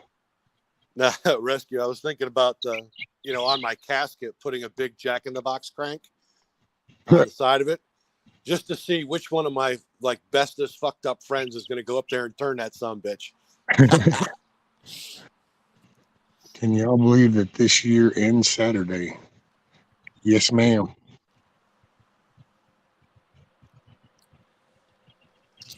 Can't wait for that. Yep. Ain't quite sure about 23, but thought about redoing my channel and just having the Clucking Alamo, and I just drink coffee with whoever the hell shows up on the morning time. Right. Maybe do something in the evening to give people a place to come and just open up, as long as they can do it respectful. I'll just moderate shit. I'm not really going to participate. Well, that'd be boring as shit. You got a hell of an opinion. Oh, I know it doesn't blend well. Well, I mean, certain circumstances might get a little heated, but entertainment is entertainment. People get out of it what they will, What's up, Pilgrim? Thank you, brother. Pilgrim says, sighting. Oh, go. You're my favorite bad guy. Thank you.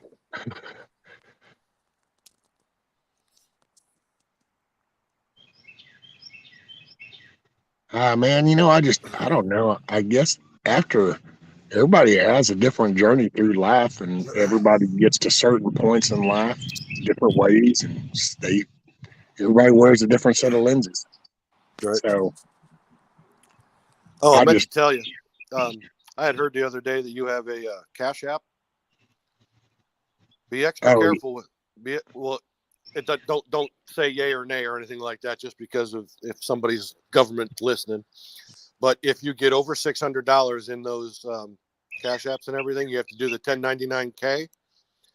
It's taxed for the $600, but yet they put another 15% tax over and above that because you've gone over the $600 platform, $600 threshold. Is it IRS or is it Cash App? They're both intermingled. Like, you don't know which one's which, but the tax is from the IRS. But the app has to comply with this new legislation. I think it came out in 2020 or 2021 or whatever. My son told me something about that, Wizard, but I guess somebody had told him that if people, when they do the Cash App, if in the note thing they put repayment or payback, then it doesn't count or something. I don't know. But when you brought up the 600, I remembered him telling me something about that. I would only be careful unless you get audited. If you get audited, then you have to prove that reissue. and you can't because there's no repayment. It's only one way. So that makes it a taxable event. One thing about federal prison, it sure is comfortable. Oh, yeah? What's up, Ray? Good day, mate. Oh, yeah, federal prisons. Man. Well, I guess it depends on where and what the intent is, you know. Right. I don't think you really want to say that about like a triple super duper max, you know? Well, you don't want to be a patriot or anything like that and be under that directive and go federal because, yeah, then they'll just make your day-to-day life and you'll be better off in a state. But on a typical crime like, you know, hustling some dope or hustling some finance shit and, you know, the Fed stuff there, oh, yeah, dude, their meals. Right. Think about it. Everything the government does everything they tell you, those facilities have to meet that same standard. So all of a sudden, everything is so much better. If we were in private, I would tell you how much money is funneled through the prison system. Oh, dude, you ain't got to tell me. I watched it happen, Wizard, believe it or not. I was actually in there for the state of Texas. State of Texas used to be self-sufficient when I went the first time. At the end of the second time, they were starting to convert over to all this. But they used to be self-sufficient, literally the produce, the farming, the meat, the mop handles, the clothes, the bedding, I mean, yeah, they brought in metal or concrete, but then everything was built and produced by the state of Texas on those farms and processed the cotton even. But then they started getting rid of it. One part of it, but each prisoner has a bond that's probably worth about 30 to 50 million. I've heard stuff about that. And I don't know the details behind that. I don't know how that works because I mean, dude, there's millions of people locked up. Matter of fact, there's enough convicted people that we would be able to get rid of half. I bet you there's a couple $1 trillion worth in.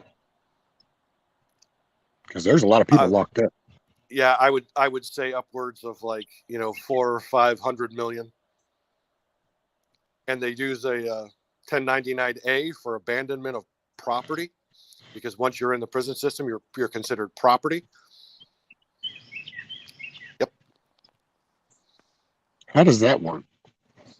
I will not say that on a public forum. But okay, well, let me ask you this, because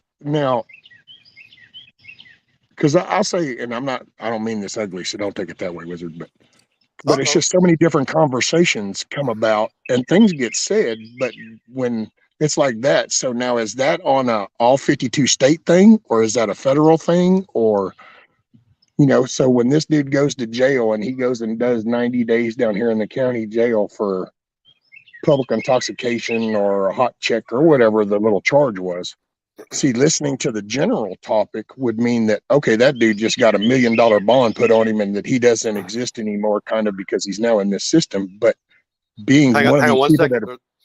There's a lot of things I had to answer in that. Each person has a bond on them. The charge also has a monetary amount on it. So if you're in there for 90 days, that bond matures in 90 days.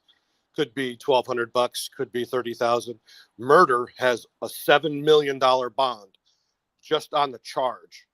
And then every other charge that they put on it has other monetary values. The judge gets kickbacks, the prosecuting attorney, the defense attorney, all get kickbacks. Not kickbacks. It's they get a percentage. I mean, like in every state, everywhere. Yeah, because it's federal when it's coming down the pipe, and it's dispersed that way, because all laws are civil. It's not, no, what the hell's the other one? It's not criminal or anything like that, because that would make the government a sovereign entity, but they are fiction. So the bond thing goes either way, whether it's civil or criminal. It does. So it's set on the state side, but initiated on the federal level. And I don't know really how the I guess one thing that paperwork confused works. me. Pardon me? One thing that would confuse me, Wizard, would be because like down here in Texas, what's considered civil, it's like if I decided that that dude over there, he come and cut my tree down, but the tree's not a high value tree. It was a little one because that's how they'll base is that. And so like that tree's not worth over $750. So it's going to be a right. civil But misdemeanor case. You're also And I looking at have it to from- take him to court. You're also looking at it from a civilian standpoint, not from a judicial standpoint. And specifically, Texas is a legislative state, where all the other states in the union are, what the hell's the word I'm looking for? Different. Basically, Texas does its own. They're like a penile, judicial. Texas is a legislative state where every other state is judicial. They make and enforce their own rules in Texas. Technically, Texas is its own country. So, see, because I guess that's why I've never heard any reference to anything like that. And I mean, I'm kind of unfortunately not trying to sound this in any proud way whatsoever, but unfortunately, I've had a lot of interactions with the legal system in Texas, and so from and I've never even heard a reference to that until just this past year of being on YouTube and then hearing about a bond or any of this. Right. So look at it from an attorney or a lawyer standpoint, then you get educated, because the education isn't from the civilian side up, it's from the lawyer side down. And you're just under this canopy of ridiculous legislation. And really, in what universe can there be a victimless crime? That's like the number one rule. You have to have a victim in order for them to be able to testify, wadi, any witnesses, get on the stand and testify and all that stuff. Now, I'm sorry, when I blow a stop sign, I'm not going to get the stop sign to get up on the stand and testify. That's a victimless crime. Well, that's a traffic offense down here. Crime nonetheless. No, it's not. It's an offense. Right, but it's in the verbiage, and the verbiage is very broad. And unless we don't, and I do not know the ins and outs and Bouvier's dictionary and Black's Law dictionary of the verbiage in Texas, but it still holds a lot of water. Absolutely. Yeah, just some of the little things, because you kind of wonder. I mean, in all honesty, it doesn't. It would be something I'd be curious to. I'll probably maybe one day learn more about. Right. Well, just there to are give you some a people little I could ask. I'm sorry. There's some lawyers. I know some lawyers. I guess I could ask, and maybe they could give me my redneck version. Well, no, they probably give you the best version, of what they're, because you're asking them a direct question. I hope they give you a direct answer. But well, yeah, but no, I mean a redneck version being that they're lawyers that I know from around here, so they kind of know that. So, here's a little interesting tidbit. Do you consider yourself a person? I'm a human being. So is that a yes or a no on my direct question if you're a person or not? Well, I mean, I guess by definition of a person would be a human being, so yeah. Well, the definition of a person is not an individual. I think it's Black Law's 4th edition or 5th edition, the word person means corporation. All right. So when asked a question, you have to know at least 3 definitions, because you never know what definition the other person's intending to use on you. It's corporation in Bouvier's or Black's Law 4th. It's property in Bouvier's dictionary, but has nothing to do with like human being, individual, man, woman, or anything like that, because you're in their corporate arena with all this legal horseshit. You have to define in that same Wizard, arena. Pause for me for 1 second. I need 2 minutes real quick. Sorry, brother. Shake it more than 3 times, you're playing with it. All right.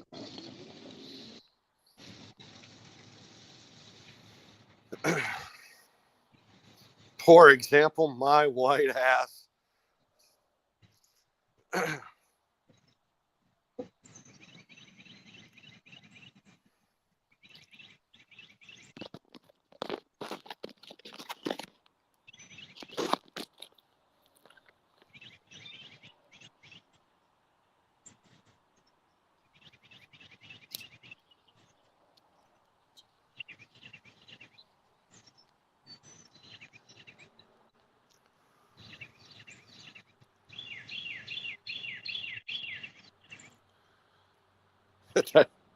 Way to go, Huck. There's probably fines and jail times for being a mistake.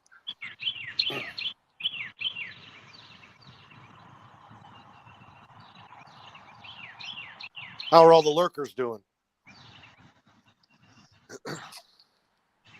He's on a panel all by myself. What will I say? Anybody got any questions in chat?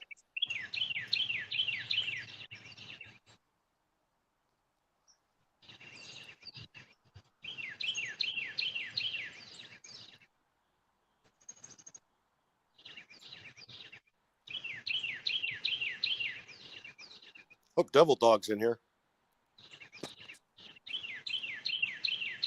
Man, he's got some great info.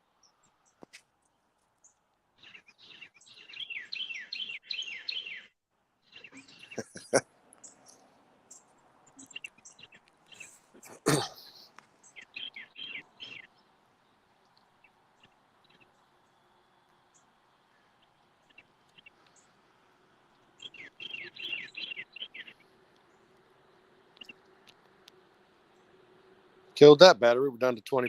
It started out at 88.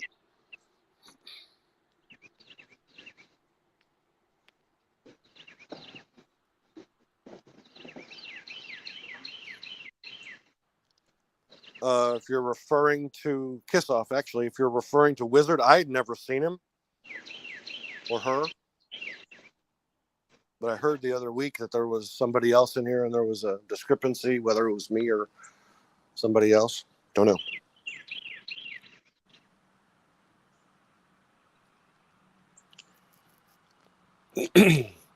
Well, Matt Chad, they're using the word person, so they've defined it. You have to do an unrebutted affidavit and use the proper diction to classify yourself as something other than their corporate definition, as far as I know. And an unrebutted affidavit, I guess after like 10 days or 21 days is considered like a decision.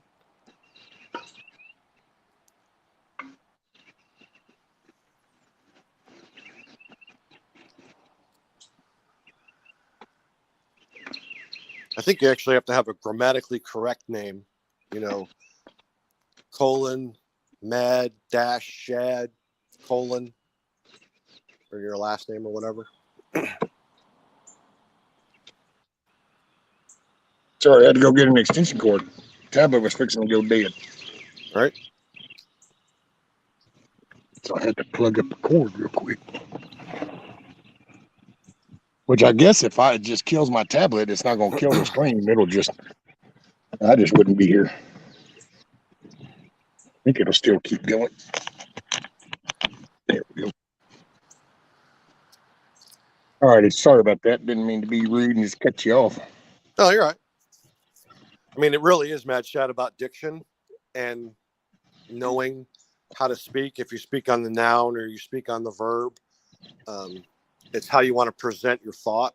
And a lot of people in the United States, we speak on the verb and not on the noun. So I know that sounds ridiculous, but diction matters. You know, words matter because that's why I call the English language the unlanguage. That's why it's so hard to learn English from a different country, because we speak on the verb and they speak on the noun.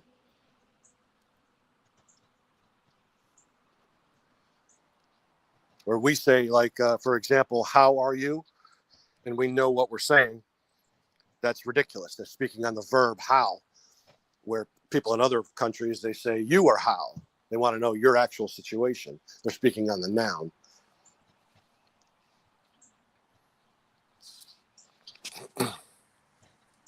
Oh, and Kissoff was asking, I guess, something about the other wizard, which I think there's a few wizards.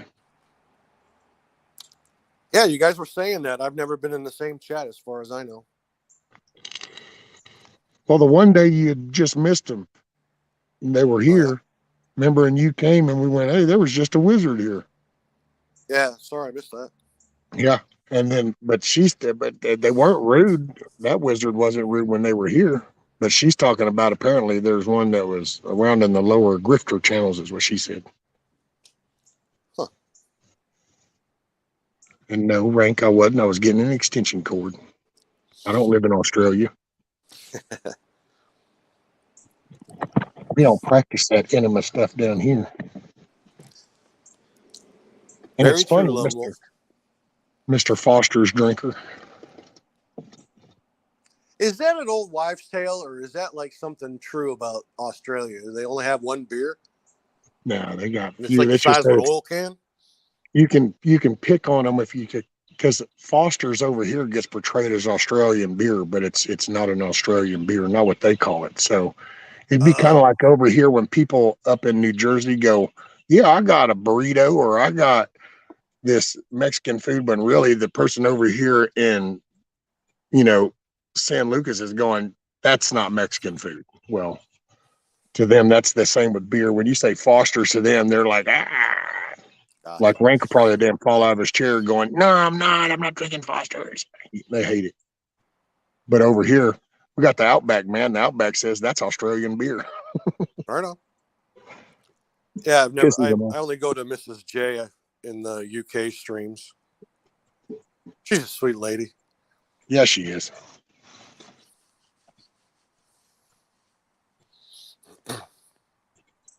Kangaroos are Likewise, going extinct. I thought kangaroos were like New York City rats in Australia.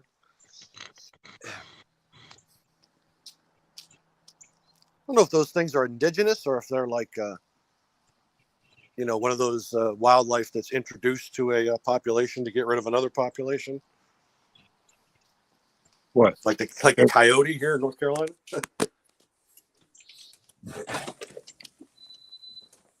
Well, we do all these bright ass ideas throughout history where we always seem to think we're so smart, and it's ironic because we'll go so long and then we'll end up at a level where people will go, oh yeah, look how stupid they were. But then that particular generation makes the same stupid ones going, but we're so smart. And then it goes another one and they go, man, weren't they about some dumbasses? But we understand. And it's like, you'd think at some point we'd figure out that maybe we ought to just slow down. Right.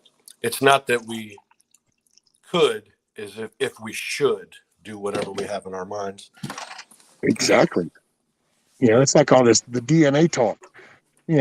Just all I can say is there was a point in time when we thought asbestos was some cool ass shit when we found it. And we said, hey, this is useful. And then we found out that, this isn't really so good. So that's all I was looking on YouTube for like the strangest things or whatever.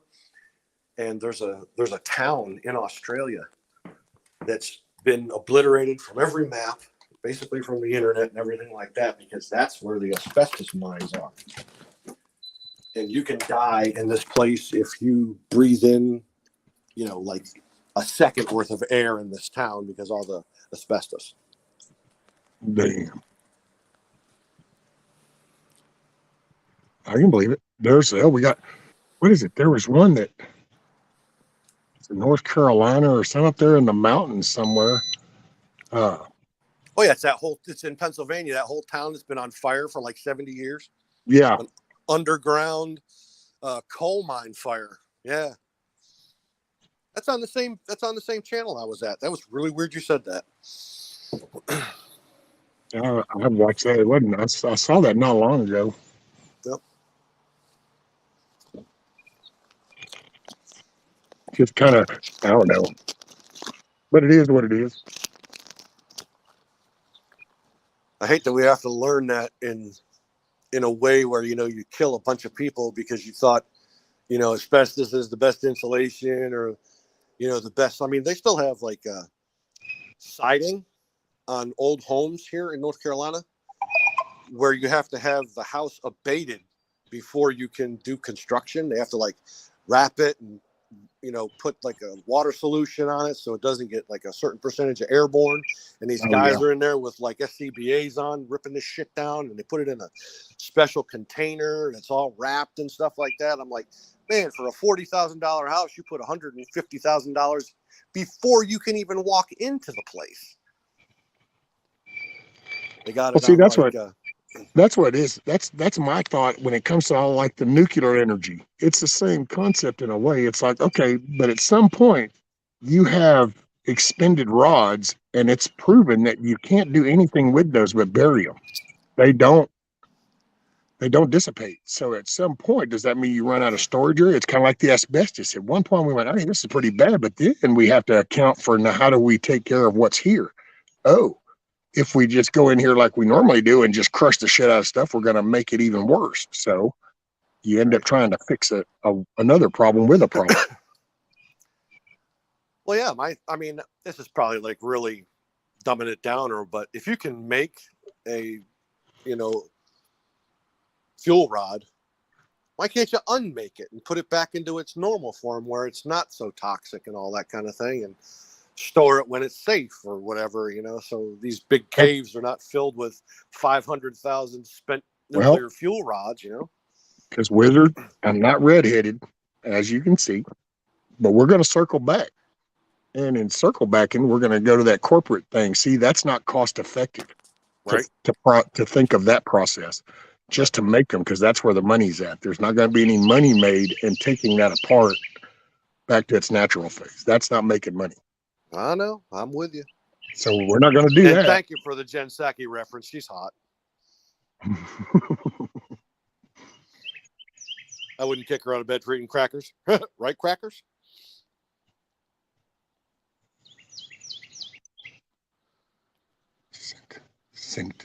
Blackwash says, rescue, I know a retired nuclear engineer. He says those rods are stored at the site, not buried in caverns as popularly thought. But that's not my thing. Rather, it's in a cavern or on that site. You now have a hazardous thing that doesn't dissipate. It's not going to go away. So it's not like you just need to keep this contained for the next 50 years and then it's going to neutralize. It'll wear out and fine. Nope. Well, they put it on somebody else. You know, it ain't my problem. I did my job, but they have a $150 million half-life for those, you know, aluminum Pu-38 space modulator rods. And don't they have to like keep that shit cool? So what happens when you lose a way to keep that cool? What is the ramifications of that? It's called global warming. Everything's blamed on global warming. Sorry, I have an itch on my arm. I'll be right back. It's probably because of global warming. Yeah, that's it. Just ask Al Gore. Right? The inventor of the internet. Yeah, and I gotta say, dude, that's what sometimes shocks me sometimes is that you just kind of hear some of the crazy shit that gets said. And the fact that it's on a national TV and it's like, wait a minute. So nobody's kind of going, that sounds stupid. Right. It's no one calls bullshit on it because you go and try and look that shit up and it's like you're walking in the desert for months and months and nobody around, nothing. It don't exist. But if a freaking vice president says it, you know, it's fucking gold. I'm like, all right, whatever. I'm all about the research. Yeah. It's just, man, they say the craziest shit, dude. You know, we talk about just the coof shit, but it's everything, man. They sit here, it's like look at inflation. Oh, there's no inflation. It's like, really? So you mean to tell me that the person watched that on CNN, but they didn't notice how their groceries were just twice as high when they went to the store? It's like, and nope, I guess not. Oh, yeah. I mean, I got to agree with you, Huck. She is very above average. But you have to kind of wonder. I mean, you know, we think that, you know, all this prepping and stuff, you know, it never comes. But it does in a way. You know, we're seeing it like frog on a hot plate. We're seeing it with inflation, with buying.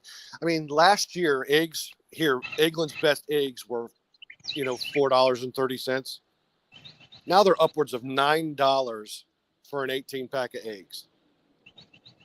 it's just like, yeah, now I recognize it. What am I going to do about it? Well, you know what I'm doing about it, GD? I'm going to the farmer getting farm fresh eggs for $4, and I leave a $5 bill. That's it. He's Oh, winning. I'm winning. that reminds me of something that was brought up last night on Grumpy with Right. Grumpy and Jason, that Kentucky guy. I'm at 4%, so make it quick. Okay. Well, his group in Kentucky, what they do is they actually have an online XML spreadsheet that they use in their community, kind of their group of people. And what they do is the person goes in, and it's like, if I were to have like 6 dozen eggs, then I could go up in there and I could put that I've got 6 dozen eggs and that I got them for sale, how much. And then somebody can go see that and just contact me and go, hey, yeah, I'll take 5 of those or whatever. And, or like if you're processing a cow, well, I'm going to have half a beef, Right. you know, and then if somebody's interested, they can get it. And see, that's how you get out the system. That's how Oh, most certainly. And in a you vague put things back in representation, perspective. you just categorize assets and liabilities, because once the chicken is paid for, that's when your asset starts producing. In your situation, you know, as soon as you get that first egg, you're at 100% market value. Yeah. Now, if you paid $20 for each one of those chickens, you have to meet that $20 first, and then that $21st is profit. Right. And when these guys, their chicken has been paid for months, I assume. So anything that they get from those 6 dozen is going to be a profit. Well, They and can if do you with know, it. They can do with that like, money whatever they want. Buy more chickens, well, which and is like a you smart pointed out, thing. if you wanted something, like if I wanted, like, okay, if I had all these eggs, but I want some beef, then I could just trade too, because then I could just go ahead and put that, hey, I've got, you know, these 6 dozen. I'm Yes. looking to trade for some beef. Well, then somebody in that community can go, hey, you know what? I'm fixing to process a cow. I'll hook you Right. up. And you can argue, you know, worth, but, you know, you really can't argue with the beef guy, because if you think for like 5 dozen eggs, you're going to get a half a cow, sadly, you're mistaken. You'll get like a ham, you know, or you'll get Yeah. like, you know, Well, no, whatever but I mean, they it's think the a worth is. concept of cutting out the middleman, the corporate thing, and it's getting back down to the basics of Right. be self-sufficient, do something, you Right. come up with something extra Right. and put that out there. Somebody else does the same thing, then Yep. it ends up working around the whole bunch. Yep. I'm at 1%. I wanted to say goodbye to you and to the lovely chat before I go do a Hutch Irish exit. So you guys have the best day ever, and I really appreciate your rescue. Take care, and you did a great job, man. Stay smiling, brother. And later, Weather, appreciate you coming up and visiting, man. Yes, sir. Bye now. Later. And let's see, we got Mr. Frank. Morning, Mr. Frank. Looks like we got Ray. Lone Wolf, there's a study out now trying to blame bad driving and accidents on nothing. Oh, Lord. Wonder how many thousands of dollars went into spending on that.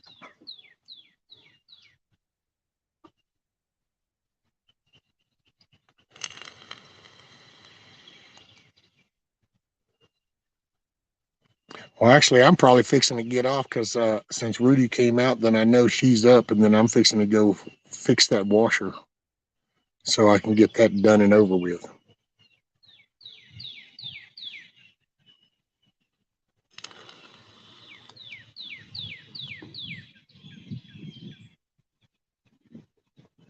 Hey, I got a question for you. So, should I have food in the coop and outside the coop? So, should I have 2 different food containers? Or, because if I should only do water on the outside, should I do food on the inside and the outside? Because I wonder if that's why they keep going back in, because that's where the food's at.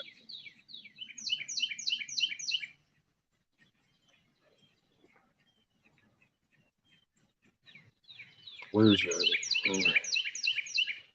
the link? Oh, I can put it up. I'm only gonna be up here for a few. Because like I said, she's awake now. Now I want to fix the washer.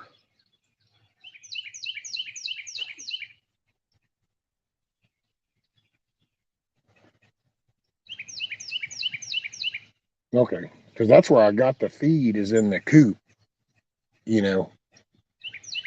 And then I usually will get some lettuce and I'll throw lettuce. I've been throwing lettuce. I want to slowly try to get them some other stuff, but that's right now. I was gonna buy some more scratch yesterday, but I'm gonna make this. Just gonna need to squeeze out another month. So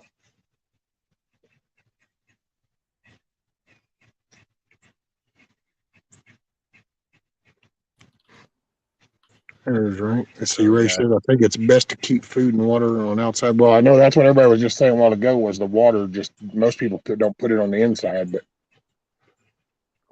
I thought I was doing good yesterday too. I went and bought a second water thing. My bad. Hey, g'day all. How you all going?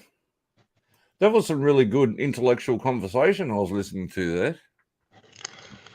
That wizard, Oh, smart it dude. happens every now and then. I have to get smart people up here, and it makes it sound better. Yeah. Yeah. How's the scratches on the arm from doing the chicken coop the other night? They're there. I guess it's because you get old, that shit happens, I guess. I don't know. Yeah. I feel like my skin just ain't the same like it used to be. Hey. Yeah, I know that, mate. Hey, wow. Know But that for sure. I'm here till I'm not. I was trying to listen and watch earlier when you started the stream, but I was watching a movie with the wife, and I was trying to secretly watch on my tablet, and she's like, "You better not be listening to Rescue. We're watching this movie together." And I'm like, "Okay, I'm sorry. I'll turn it off." Mrs. Rank wouldn't let you watch or listen to me, man. Tell her my heart's crushed now. She You have to she tell her want- that's it. My feelings are hurt now. I'm crushed. She wanted to come up. She wanted to stay up, and she wanted to come up, but she's like, I can't because she's got a shopping day with a friend. So she's got that done, and then she's also got go get her eyes checked as well, get some new glasses. So You better call that doctor's office. Don't let her get too good of a prescription. She'll start to see for what just how you are, and it'll be like, wait a minute, what's that little hair right there? What is this shit that's growing under here? I hadn't quite noticed that. No, I'm just tell her she just needs some 5-hour energy. That's all she needs. She just needs to down one of them 5-hour energy jobs, and she'll be on the go. I said, you don't need glasses. I said, just squint your eyes. Yeah. Just squint. Or hell, just do like I do. Keep them open. Just look and just act like you know what you're looking at, and nod every now and then, and people go, "Oh yeah, it works." It's like, yeah, you see that squirrel over there? Just look in that direction. They point and go, "Oh yeah," and that's it. You don't actually have to know or see anything. Oh mate, nah, genuinely, yeah, she wanted to be up here, but yeah, she's got shit she's got to do tomorrow, so I'm not going to argue with her. I said just for 5 minutes, and she's like, nah, because she knows 5 minutes will turn into 2 hours. Yeah, well, that's me. Yeah. I can go to get on for an hour, and it'll be 4 hours later. Yeah. Well, I think I'm gonna go live for about an hour and a half. Next thing I know, it's been 6 hours. Like, oh well, there you go, just talking. Yeah. Oh well, the other day you nearly done 8. Oh yeah. Oh, mate. Oh, that I've done. I think I can't remember what the longest one. I think the longest one might have been like 16 or 17. I don't remember. The fuck? That was way back though. That's when I used to, even when I started doing this, I would try to accommodate for other people. So I would start at 2:00 because I figured, okay, if I start around 2, then that's midnight on the Pacific coast. Yeah. And then that's 3:00 in the morning on the East Coast. And then within an hour, people will be waking up. And then in the Pacific Coast, people will be going to bed so they can kind of chill. And it kind of worked that way. But then I would end up going until noon and shit the next day. And that was all cool at first, and I wouldn't mind it so much. It just, then I got busy, and it's just life. You know, I kind of, Sorry, I was reading. Yeah, you got light. Yeah. yeah, you just kind of, I don't know. I was in a just a blah mode, so I didn't want to do anything. I was up all the time, just kind of. But then as I kind of come out of the fog, I like the days. I like to get shit done. So, Yeah. Yeah. matter of fact, last night that was the most frustrating thing about Grumpy's little stream when him and Jason were talking. Boy, they were talking such good shit. It had me going, man, I wanted to come outside and start staking some shit out and start plowing some shit up and planting. And I was like fired up to get me a little, what do you call that? A food forest. Call it a food forest. He's got like strawberries and different stuff planted. And he says, you know, it sounds more complicated than it is, but it's just you look at your space and you can plant things, spices, fruits, whatever, but you can occupy that space with stuff that's useful. And it's a Absolutely. food forest. Yeah. And I was like, yeah, man, made me want to get out here and start mapping out different little areas for shit. Do it, mate. Do it. Yeah, rank 1. Hi, Karen. How you going? G'day. Morning, g'day. Mark. Huh? Oh, look, Um, Eric says that you were cheating on another live stream. Probably over there with Steve. Oh no, I was over on oh shit, whiskey. Shit. Yeah, whiskey. Oh shit, I've forgotten. I was heavily intoxicated. Whiskey. Yeah. Oh mate. Yeah, no. Oh, we had a good laugh. It was fun. It was funny. Yeah, it's funny as hell. It wasn't cheating.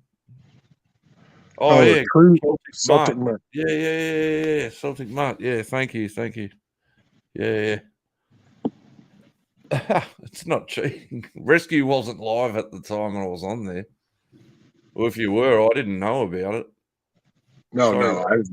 I didn't go live till just about 2 hours ago. Oh, mate. Yeah. No. It's the same. It's the same deal. It's a lot like your channel as well. Like the conversation, a lot of people, and it's the same within the chat. Like there's good people, and the conversation flows. It goes from one topic, then it goes to another, and then it just snowballs, and it's like wow, like man. It's good conversation, and that's, you know. Yeah, absolutely. Yeah, no, that was good fun. Cheated. I've seen him before. I saw him the other day on Steve's when Steve did the little tribute thing to Ron, Dangerous Freedom. I saw something come up.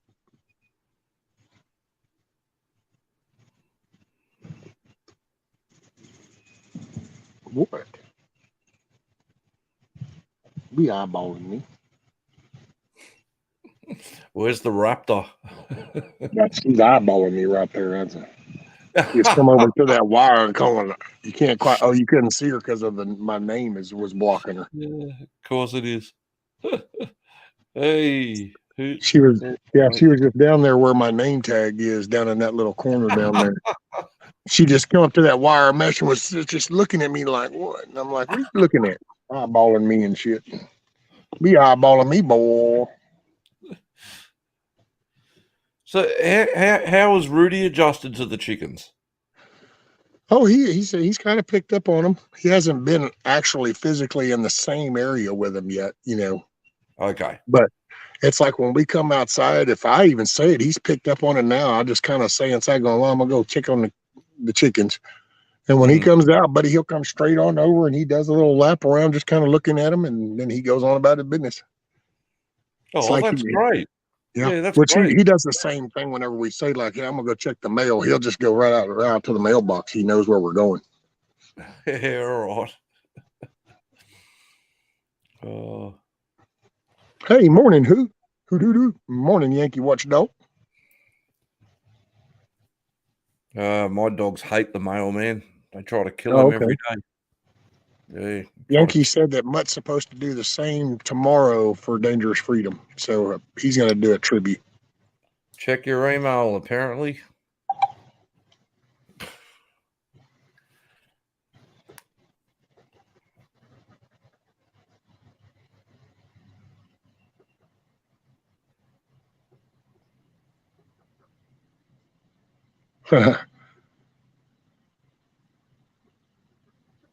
Okay.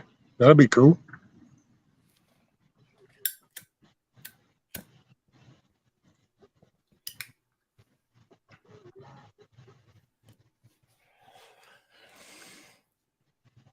Let's see. Damn. Yeah, that'd be cool. Holy shit, it's New Year's Eve here now. I just realised. Oh, it is too. Yeah. More 1 year for Danger. Yep. Hey, Twisted Tits, morning. And yeah, North Shore passed away. Did you just say Twisted Tits? Tats. Yeah, I heard tits. Well, it was Tats. But that's because you're Australian. Oh, I heard tits. Well, it's the Tats. Now, his wife might be on the tit side, but he's on the tat side. G'day, Twisted Tits. Oh, shit. Sorry. Tats. So Keto is doing one tonight. Oh, I don't even know Keto. Oh, fuck it all. Right. Twisted. Oh, no. He said Garrett says tits too. So there you go. Morning, Shane. G'day, Shane. How you going? Oh. Oh, kiss off. 9:30. Man, this emoji shit, I just can't jump on board with that shit. I don't know how to do it. Like I've tried to do it before, and I sit there scrolling through like a million emojis, and I'm like, yeah, I can't do that. So you don't know how to like put your finger on one and go tap? Or what your problem is a personal issue because you can't decide which emoji to click on. So it's not that the emoji's the problem; it's your thinking is what the problem is. Yeah, it is, and it's me not being bothered with doing that crap. Like bollocks. And then my missus, like the missus was saying, she goes, then your emoji, once you start using one repetitively and you start using it a lot, it comes up in your most used emojis. And she's just like, so if you start using them more, it'll come up in your most used. And I'm like, I don't need to learn this shit. Like, just stop. I don't need to learn this crap. I'm not going to use it all the time. Like, yeah.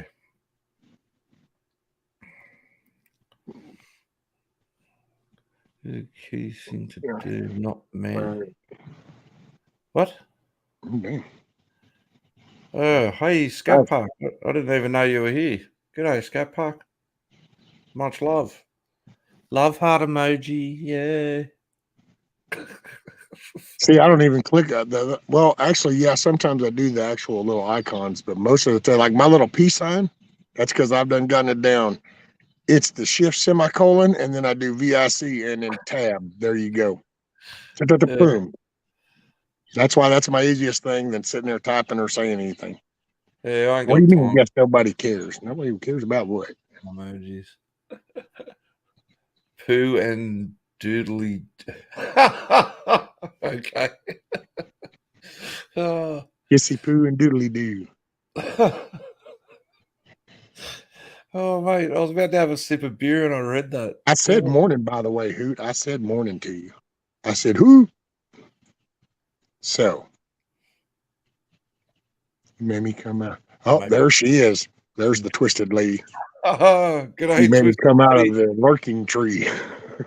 G'day.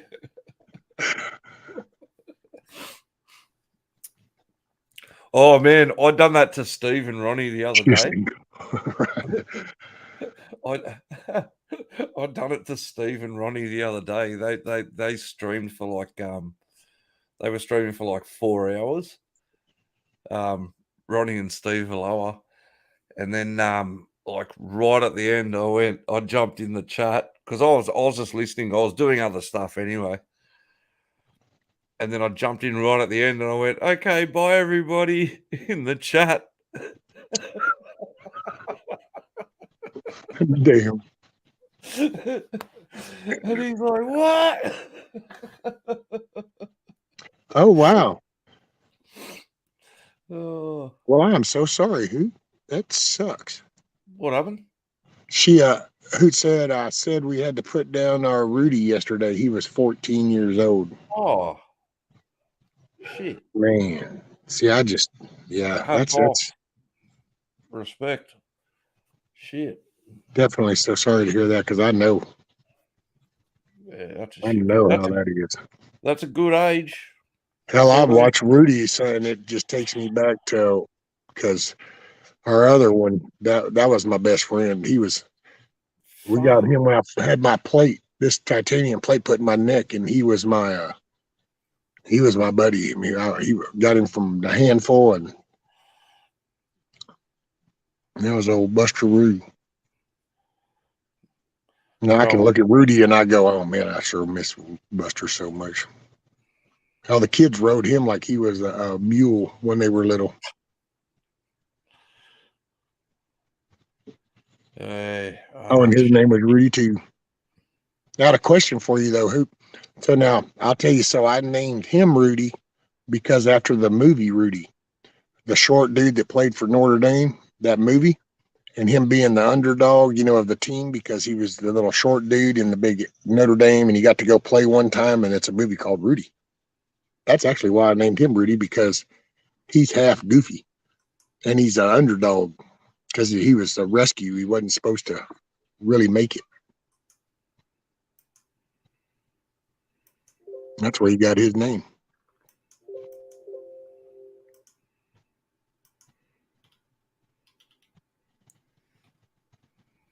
All kinds of depressed now. Fucking hell.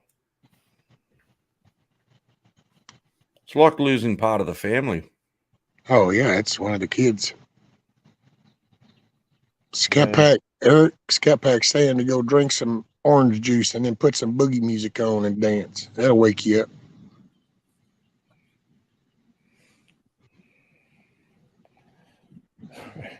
Go back to bed.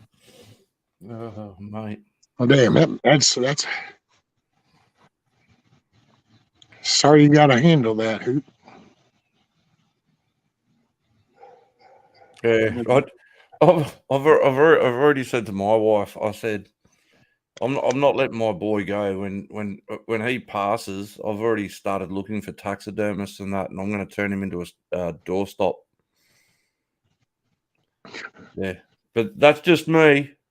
Don't judge me. All right. But I'm going to get him in a nice pose with his head up, looking all proud, and then I can pat him all day, every day, even after his dying day. Oh, Hoot said that Rudy was a chocolate lab, the best friend and guard dog anyone could have. Drink another Foster's. Yep. That's exactly what I'm drinking. Yep. Mm-hmm. Relabeled that Foster's bottle so it looked good. What have I turned into, like the local drunk on YouTube now? Oh no, we got others. Just go to everybody's channel and be drunk on it, just for the shits and giggles. Just play. Better than giggles and shits. We just play with the local drunk guy. What the fuck? No, we don't play with the local ones. We go overseas.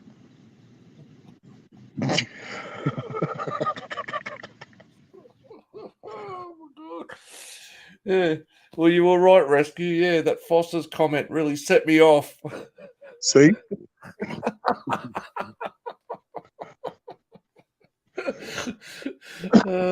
Shit.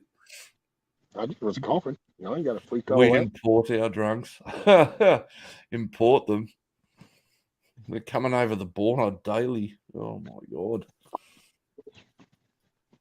Oh wow.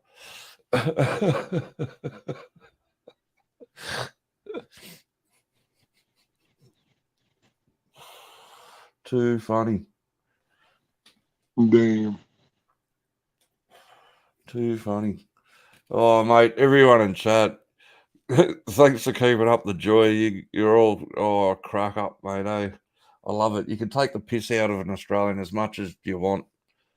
Well, this one anyway. Not even worried about it, eh? So funny. Oh. Well, y'all have a good, safe, adventurous day. And remember, God loves each and every one of you. Stay warm, dry, and hold your heads up high. God is winning this war, and we will survive. Hey, Miss Ellen, will you make it a great day, ma'am? And help somebody else smile today. God bless you, Miss Ellen. Yeah, let's hope so. Yeah, we will survive. Good will overcome evil at the end of the day. It's going to come down to that. Yeah. Well, kiss off. You know, if somebody had been paying attention earlier, then they would have seen whenever I kind of picked the tablet up and I said, yeah, see, look, I got it moved. See, that's where it used to be. And then we got it moved to there. And that how I was able to put the wheels on it. And then we were able to push it from here and we pushed it back to this spot. But then that's if you had been around earlier, you would have heard that. Or if you'd have just been paying attention. But I know how it gets when you get older. It gets harder to pay attention. I know how that goes. That dementia shit and stuff kicks in. You do know you're on the internet, though, right? You remember that part? I just wanted to clarify, make sure. I wish I was there. I would have done a commentation play. Here it goes. The chicken coop's moved 1 meter, 1 meter. It's moved 1 meter. Now he's going for the play. It's dragged 2 meters. The chickens haven't moved. Now it's going another 3 meters. Here it goes down the line. It's getting to its final destination. It was kind of that way too, because when I didn't do nothing until she got home, I got them on and everything, and then when she helped me, and then they stayed inside there. They just walked along inside the pen as we would move it back, but raked out that square. And at first, I was going to try to pull it. That's when I realized that those narrow tires, that's a no bueno. It's because it we didn't want to pull. They had the height that I did have at first. As soon as I put all the weight on it, it went down, and it was like, okay, it didn't. If this was on a flat surface, it would have been fine. But I don't have flat ground. I have dips and things. So then it was like, well, shit. Well, since the grade goes down, it was like, well, let's see what it does if I just bump it. Well, dude, I bumped it and it moved a foot, and I went, okay, let's clean the 10 foot out behind it, and I'm just going to back the shit up to that fresh grass. That's how it ended up right there, just because I needed to get it moved before the rain. So that's why I said when I put those other wheels on it, it'll be a lot better. But hey, check that out. There's Nikki from Florida. Miss Do Stuff with Nikki. How you going, Nikki? Let's see. Good morning, Rescue. Hope you had a wonderful Christmas. Morning, folks. Thank you so much, Nikki. It's good to see you. I'm glad you're doing good. You're still sunny side up? Hang on, my dogs are going off. Man, that is so cool. And yeah, I mean, it was Christmas. I don't try to comment because I don't want to bust the bubble for anybody else. You know, it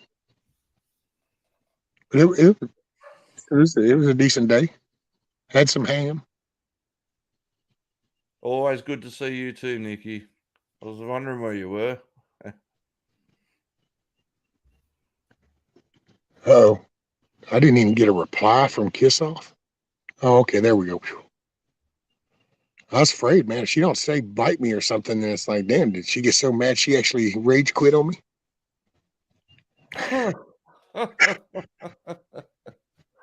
don't get cussed out by her that I know I did something went wrong. Hoot said, Rescue, I noticed the coop was moved right off. I bet they felt safer being outside this time. Yeah, and it was a lot slower. It wasn't jerky. It just kind of rolled. All we did was kind of raise it up and it would roll backwards. So Matter of fact, in all honesty, I could have probably jacked it up and drilled 2 more holes and put the other 2 wheels right here of where that bar goes across, and it would have probably rolled all by itself downhill.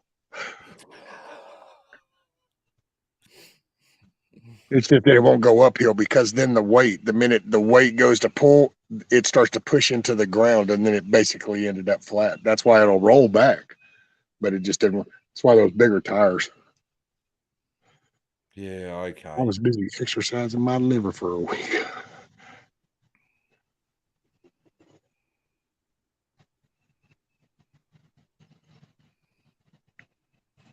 And then, let's see.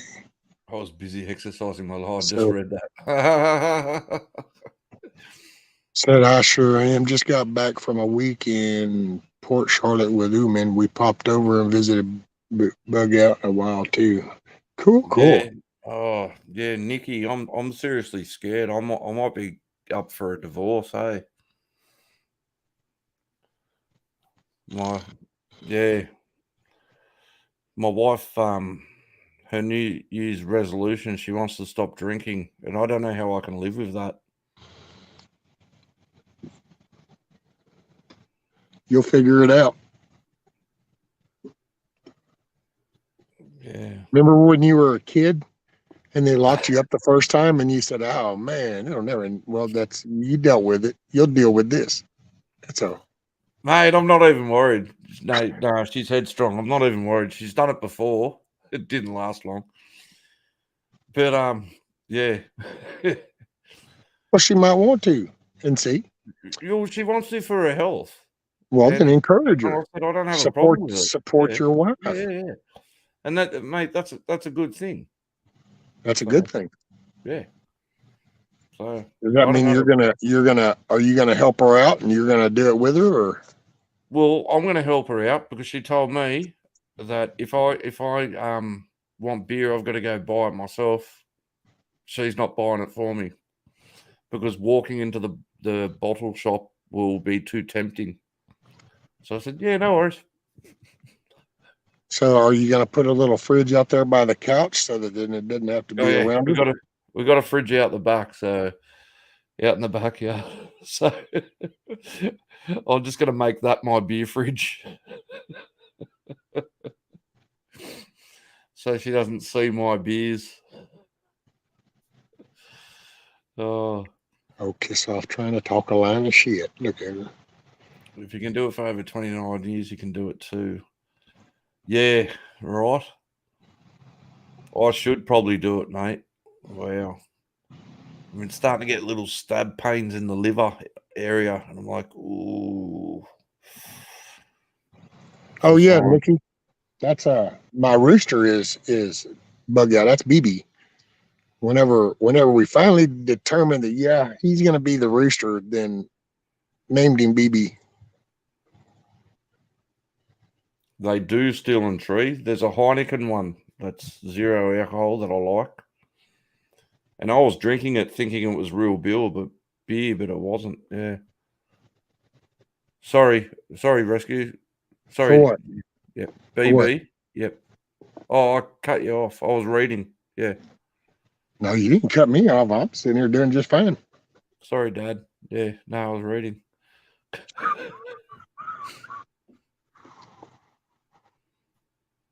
Now I can afford the good stuff.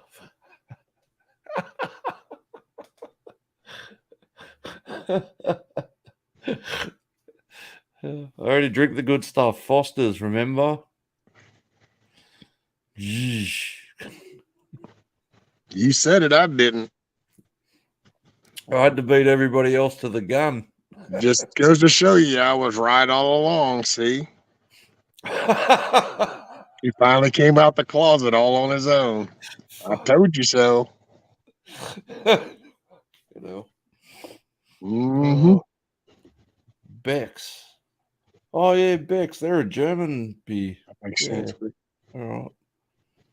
I'll look into that. Yeah.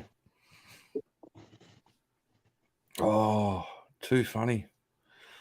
Oh my God. What time I got here? Shit. Going on 3 a.m. here. 9:45. I need to fix the damn washer.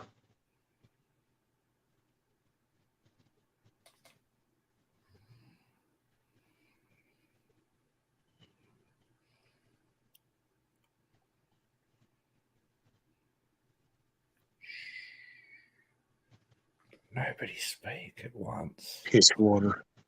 Oh, Nikki said, "Oh, hey, Eric, morning. So pipes fixed from last week. You okay now?"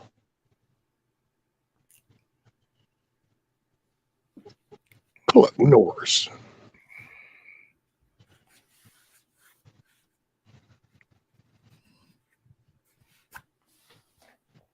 Mm.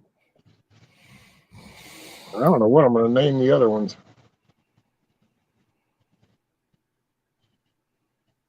So how many have names? Just the rooster right now. I'm thinking of naming the raptor one for Nikki.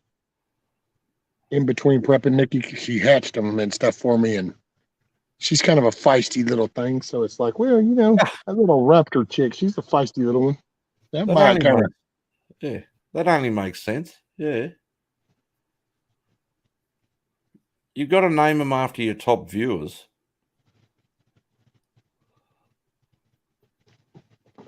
Dude, this has Hey. been a year. I don't even know my top viewers. There's people. There's more than just 4 people that have been with me for a whole year. I reckon Huck just wrote lunch, dinner, and breakfast. But I reckon Huck, because like Cluck is a good name for a chicken. I'm just saying, you could name one Huck. I'm just throwing that out there. They're not my chickens. But Huck's a Well, good I got a name. BB and I got a Nikki, and then I got the pair of reds. And look, she's feisty anyway. She's a trip. One of the reds is she's always. Oh, hell no.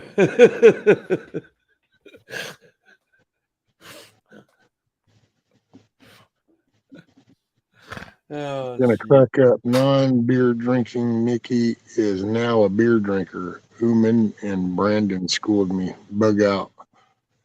Plied me with beer and got a lot of practice.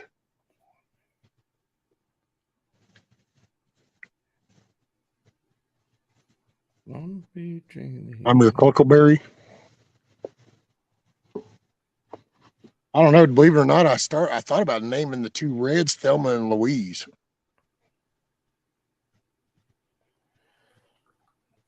Since they're both reds. I mean, that'd be an older movie, the Thelma and Louise, and yeah, I think I've only seen the end of it when they drove off the freaking cliff. That was the best part. You Need a Day Day. Is that DAE or is that Day Day or Dodo? What's a day day?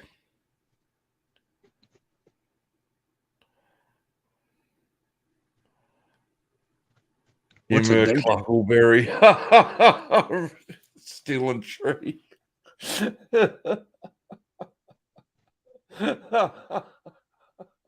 Look, his little tail boy is getting green. It's looking good.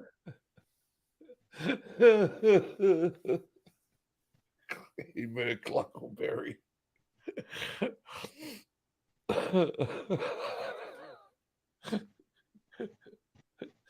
Oh my god.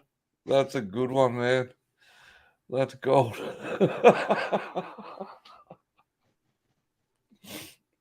Oh, what's it? So what is a Day Day? I don't know what the hell a Day Day is. Oh, mate. Did I tell you about friends of ours? And they both got dogs around the same time. And my mate John named his dog Robert, and then Robert's got a dog, and he named his dog John. And so when they go to each other's houses, they're like, "Hey, John, come here," and the dogs come like, who the fuck even thinks of that? They're idiots. They both, Your dog. yeah. Oh, they're best mates. So yeah, and they named they named their dogs, yeah, after each other's. Yeah, their best mates. It's funny.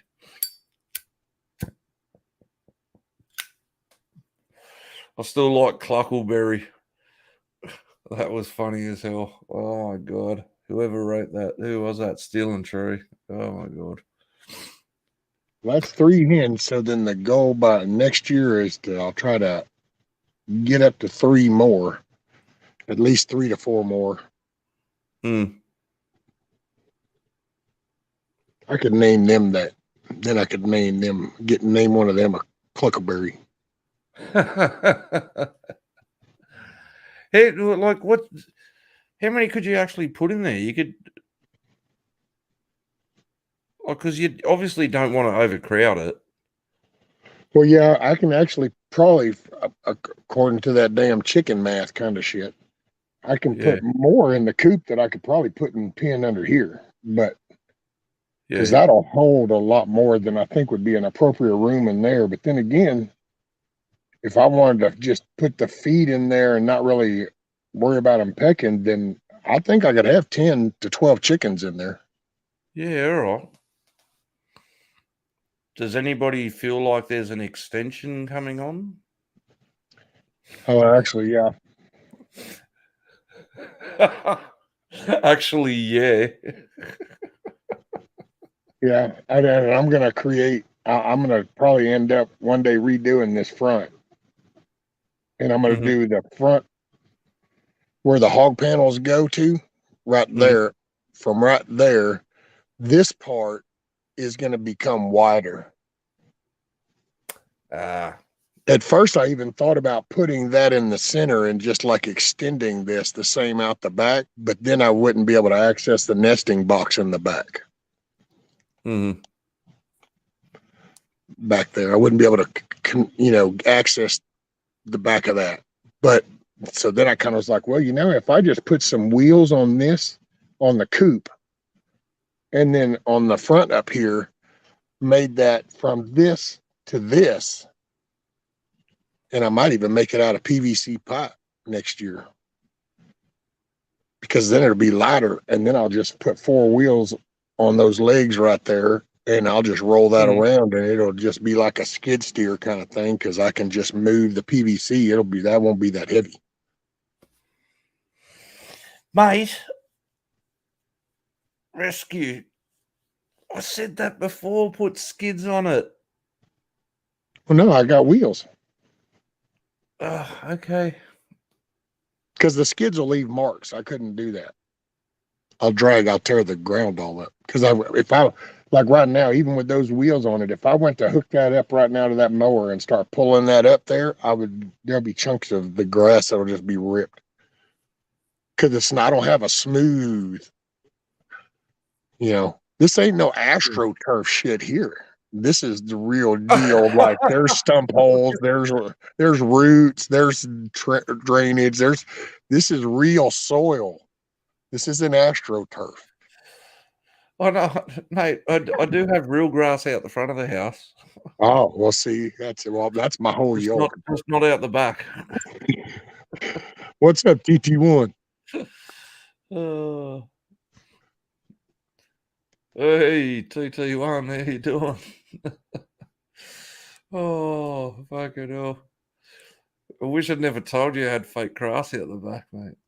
Hey, what's up, Ronnie? Ronnie and Spirit. Oh, Welcome everybody that came in. Good morning, good day, good evening, wherever it's working. I've missed heaps. I don't know. I don't know, but it's, hey, every day of life is a lesson if you're willing to learn. It doesn't have to be bad, but you always got something to learn. And it's like by doing this, oh man, every day that goes by, I learn a little bit more. It's like, oh yeah, and I just ain't gonna bother beating myself up on rethinking shit. I just plan on how I can fix it. I'll Rescue, improve it, mate. mate. I've been here from the start of the build, as many of these people in chat have been And here, didn't help with one fucking thing all this time. Well, I'll be damned. No, I'm just mate. It's been a journey, and it's been beautiful. Like to where it is now is absolutely awesome. Like, man, Ooh, man. yeah. That was such a crazy ass idea. I can't tell you. Sometimes I freak my own self out. Morning, Patrick. Effing chickens. That's it, Huckleberry. Effing chickens. Damn, I'm on the verge of fixing to get stuck right here. Effing chickens. Oh, mate. Oh. I'd love chickens, but my dogs would eat them. Like, fish. I gotta say, man, and over here, the price of eggs and shit, dude, it's crazy, man. And so it's like,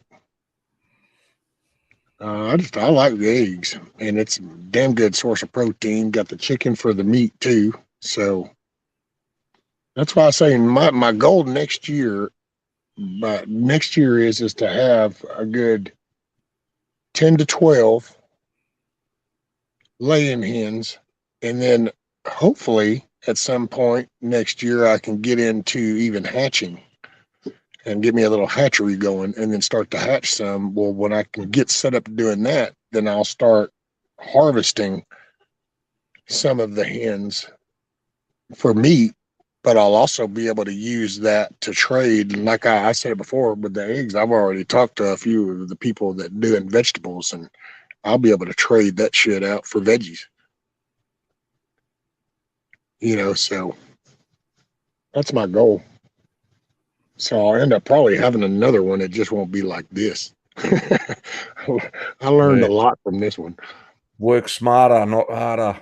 Yeah, that sounds good, man. Sounds like you got a good plan going there. That sounds good. Oh yeah, Nikki, have you seen this, by the way? Have you ever seen the inside, Nikki? And I don't know how many other people I can show you all the inside.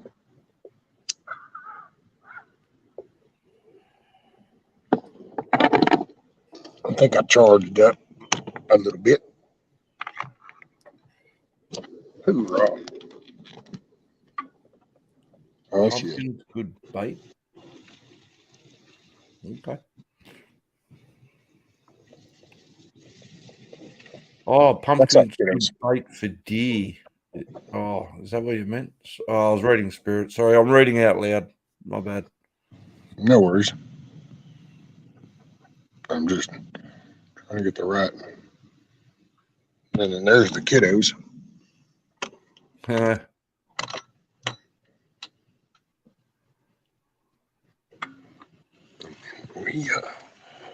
And then there are the roosting bars, and there's their nesting little boxes, and their water and their food. But I guess I'll be taking the water out of here. But yeah, that's all pine shavings, and it's got some leaves. But that's and that's why I was saying that's that's 6 feet. So it's a 6 by 5 in this, and then you got another 2 foot for the nesting boxes over there. But so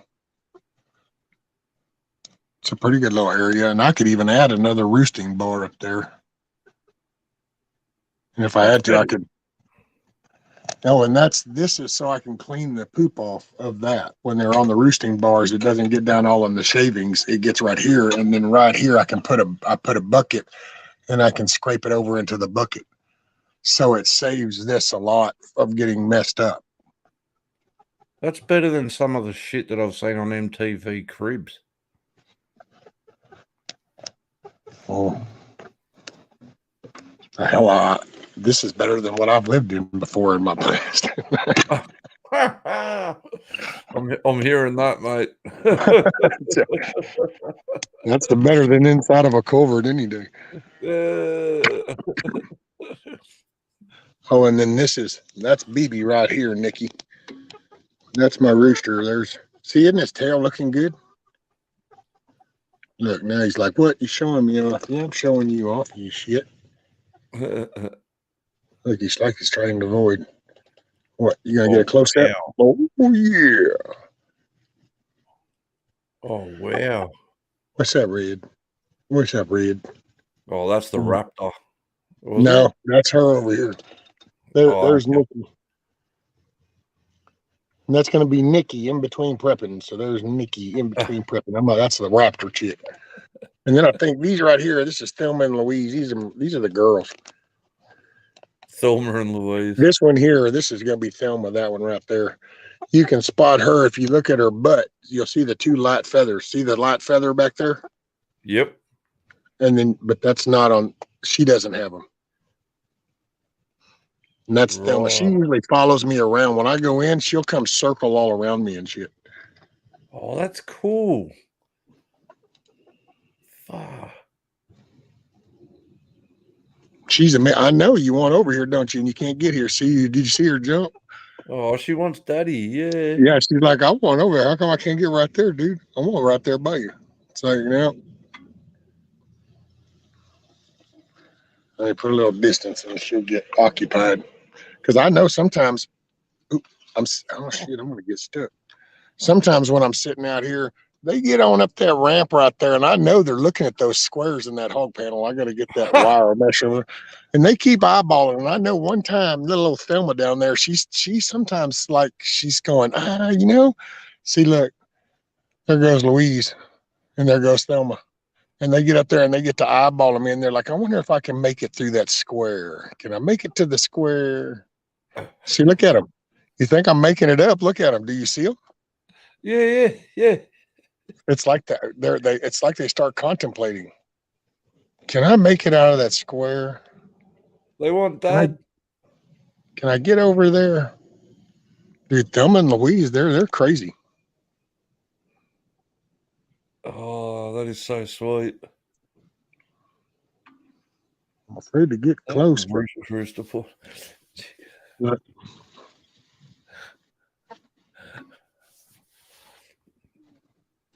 Don't encourage them. Don't encourage them, mate. They will get out. No, BB, come on, eyeballing me. Oh no.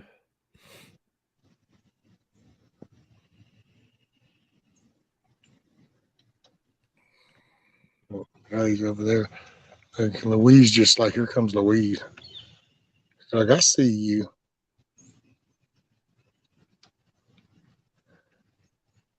Yeah, we'll just call you Louise. We're going to name you Louise.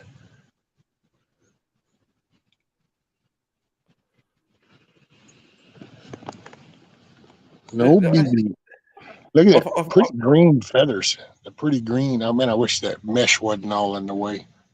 They're like any other animal. It's like they want affection. They know there's a food source up inside the coop, but they like want to come to you for like attention and a pat.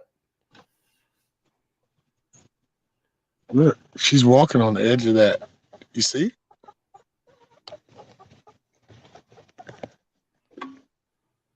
Look.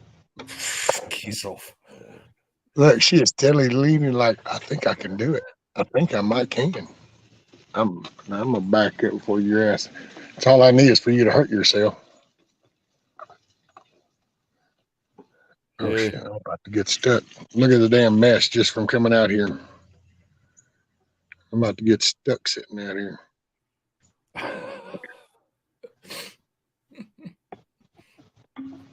Okay.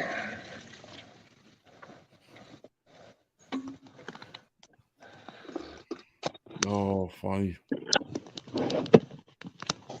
What is that kiss off saying? I ain't looking in that chicken's butt.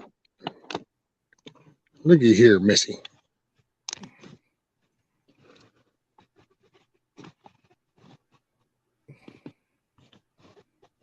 I'm trying to get this damn thing set back up. Oh shit. There. Look at that. All right. Damn, I can't get to that spot no more.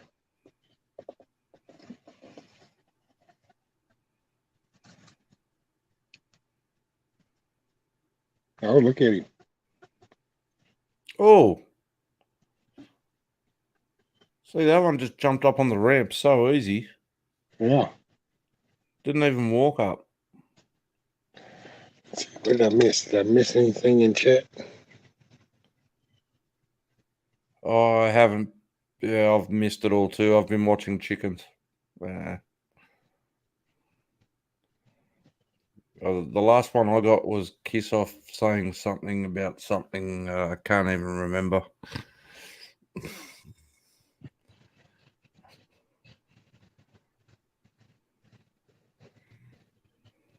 Very cool. Okay, cool. Well, thank you for the compliments on the coop.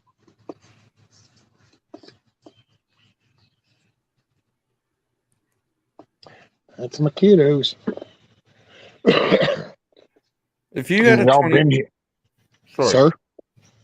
if you had a 24-hour live stream on this, I'd probably watch it. Like, let's see how Rescue's chickens are doing, and I'd just check in before bed and just watch it for like half an hour while before I go to bed. Just have a look at the chickens. Yeah. Yeah. Well, if it just sometime next year. Depends on how things kind of go. But I'm gonna try to get like a Raspberry Pi little setup and put like a camera or take some of the cameras. I got a couple old laptops that I'm gonna take apart, and I can use the cameras off of them. And I'm gonna yeah. wanted to put one underneath it right there to show it from there, one inside the coop, and then I was thinking about maybe even doing one from the front looking back, but then run it all off of a little Raspberry Pi and can just do it through my Wi-Fi. You'd be surprised actually how many people might actually watch it, mate.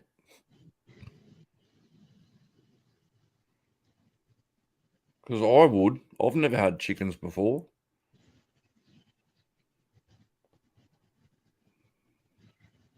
Look, it's like she was cleaning on him. Look, it's like she's cleaning on his back. He's standing there cleaning his, but then she reaches over and she gets on his back of his wing and stuff. Full screen yourself and get my ugly mug out of here. Get rid of my head. Yeah, there you go.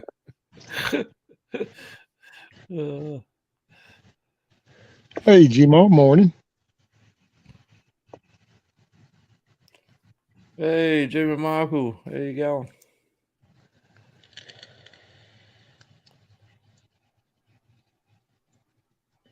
So she owns the ramp now. Thou shall not pass. Right. So hang on, naive question. Never had chickens. So at night time, they'll all just go back in the coop. Oh yeah. Whenever, and then they have their little time when they decide that the sun's done and they're done for the day. They all just go right up in there and they get up in that corner on those roosting bars. And then I actually will notice on the cameras that I don't see them no more. And then I just go, oh, okay, I guess they're ready to go to bed. So I'll come out. And then I open the side door and I'll tell them, all right, well, night, kids. And then I shut it and then I reach over and slide the front door and I put the little block I got to make sure nothing goes in. That's that. Yeah, right. Wow. Yeah. Now, that's why I said I think I had a mine jacked at first because I used that shop light of mine 500-watt damn light in there during the freeze. And I don't think that was probably a good thing. Because then they didn't know when to go to bed. I think I kind of jacked them, but now they're back on a cycle, so they know. And I'll be glad when he finally matures to where he crows, because that's what I'm waiting on. Yeah. Okay.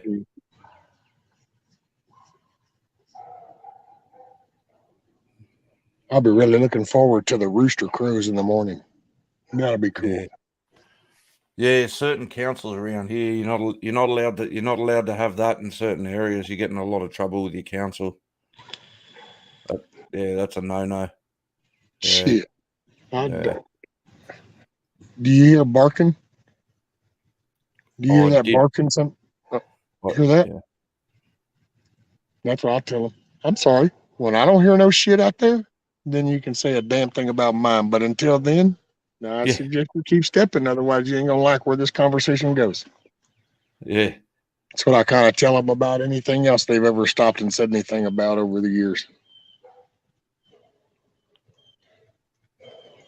God dang, dude, about 25, 30 years ago, some dipshit around here, because I had some stuff stacked, stopped by to want to kind of go, well, that's very unsightly and stuff. And I said, you know what? Here's all I'm going to say. Before you take another step, I suggest you get back in that vehicle and take your ass on down that road. Otherwise, you will not like where this goes. What did he And that say? dude just looked at me funny, and he got in his truck and he unsightly. left. Huh? He said it's unsightly. Yeah. Oh, Keep back then you used to driving.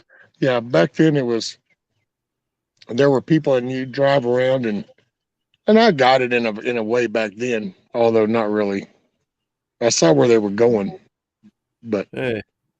you stack shit up, and there were some spots that became a little dump, because up in the woods you got a bad problem about people dumping things.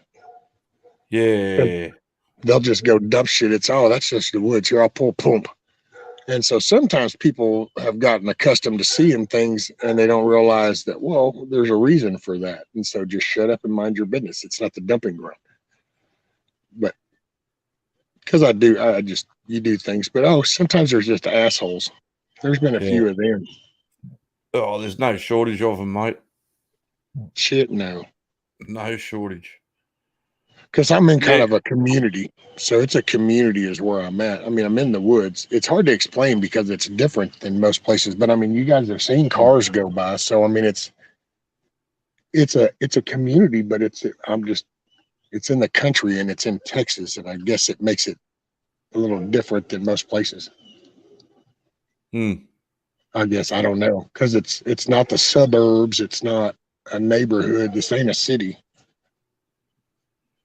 I mean, within a few square, I don't know, what, 14, about 20 square miles, there's a few hundred of us, kind of, and we have like a community water system and several of them actually located for groups of people.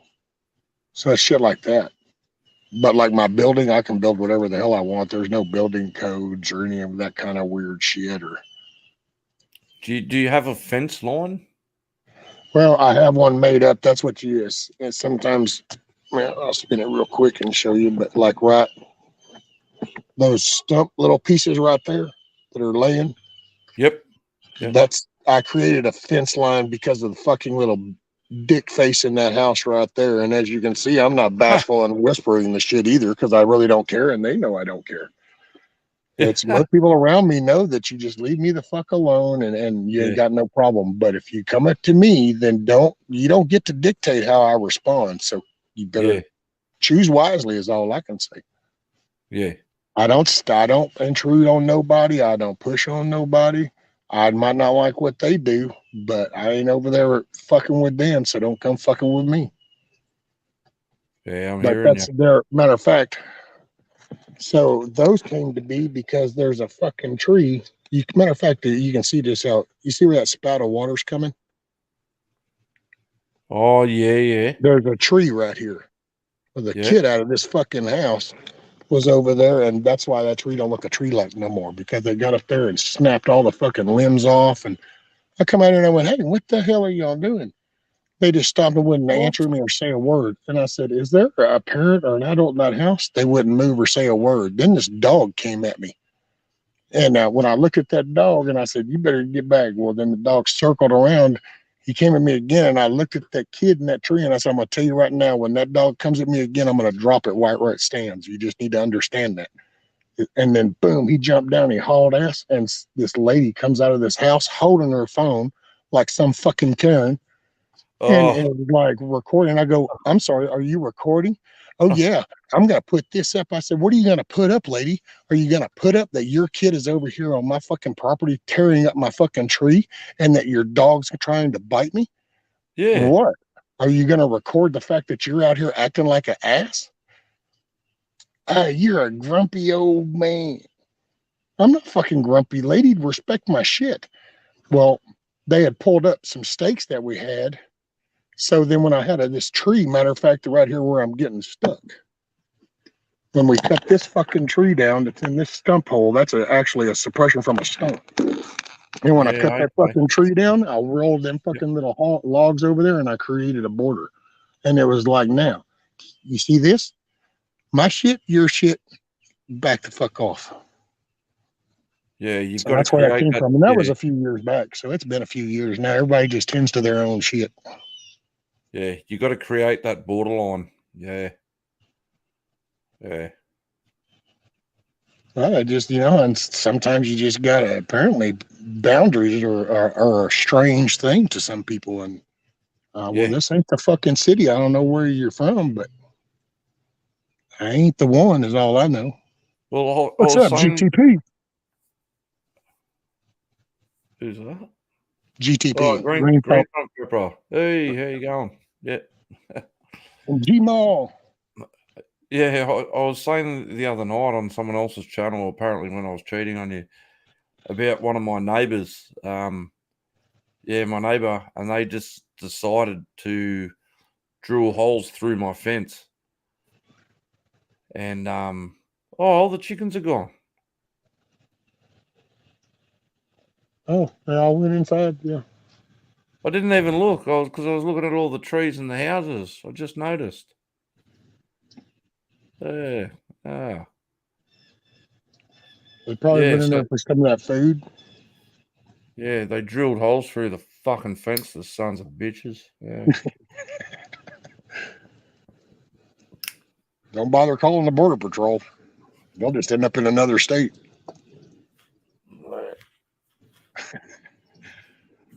Didn't end well. Yeah. G-Mall rescue. Pay attention. Pay attention to what? I breathe. The heart beats. There's the two necessities. Rescue. You gotta check out the link G-Mall posted. I should just posted it again. Hold on. I gotta do that through the phone. Oh, what the hell? Hey I'm YouTube, looking at it. just finished up my new chicken tractor. I wanted to shoot a video Yeah. showing you guys what it can do, tell you a little bit about how Oh yeah. I've seen that. I think that's the one I've seen before. His remote control. Is that the one that's got the remote control, Gmo?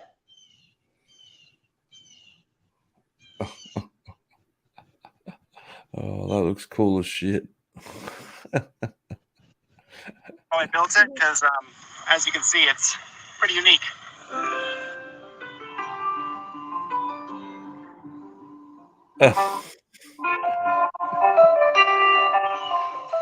Before I go into too much detail on this new one, it's best to just talk about why I built it.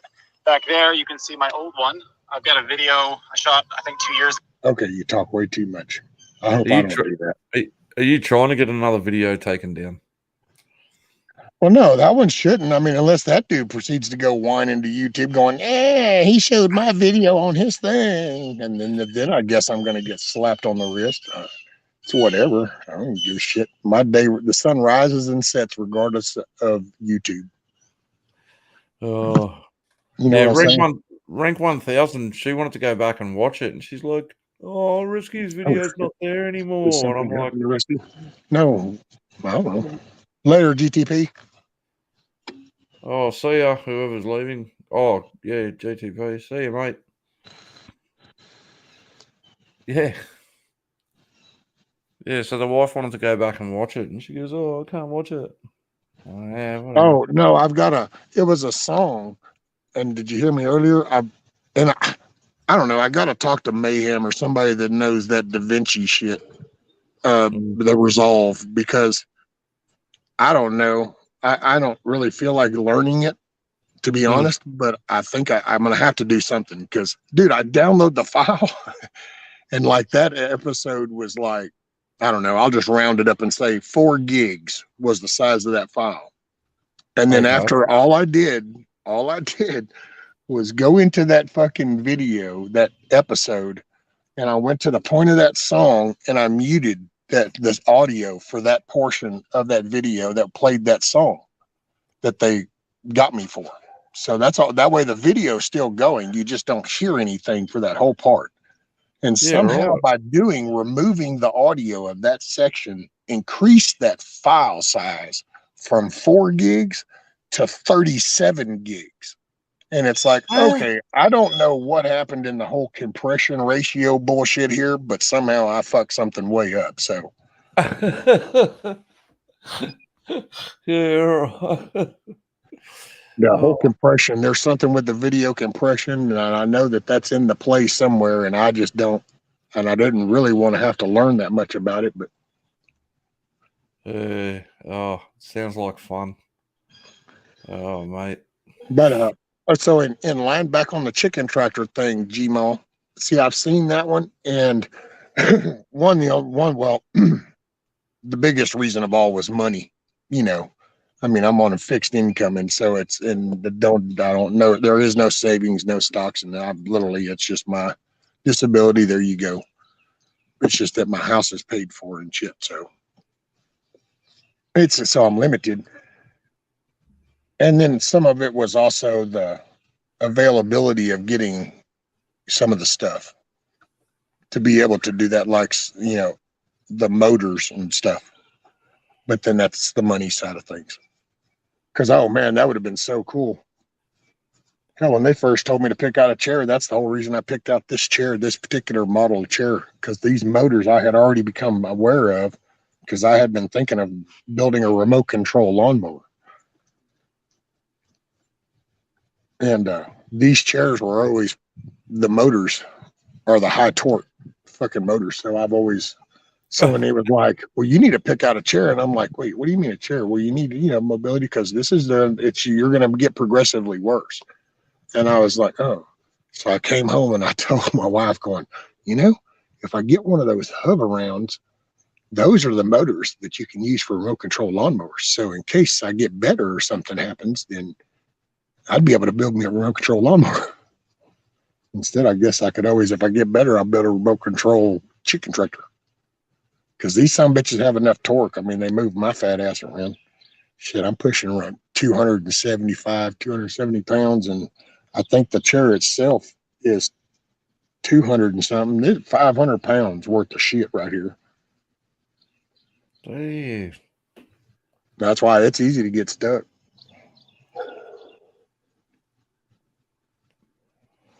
Oh, there they are. See? Effing chickens, man. Who knows? Well, I've been watching them. They were throwing shit out the door before. Oh. They were all inside throwing shit out the door. Yeah, look, they don't. And now they're down here pecking on the shavings that they kicked out. Oh, shit. Yeah. I wonder if that's their chicken way of telling me, hey, yo, you fool, go get us some of that scratch, you mofo. I guess let me go get them some scratch. I'll be back. Give me a couple minutes. You do you, mate. Oh, shit.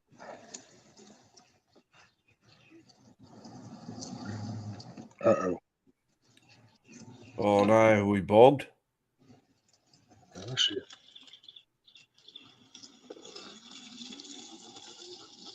Nah. Got the V8 of chairs there. All right. I'll be back. Nah, Scat Pack, he showed us the food before. He had the feeder up the top there. Already had food in it. They had plenty of food in it from what I saw. So they're doing all right. As far as what I can tell, like I said before, I'm no chicken expert unless it comes to eating them.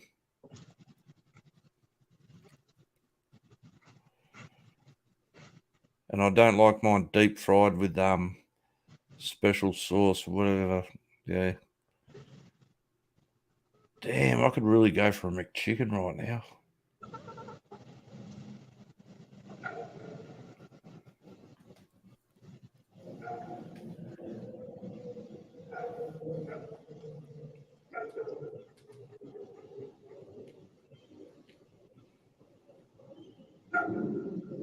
Happy Chickens, Patrick Kelly, yeah.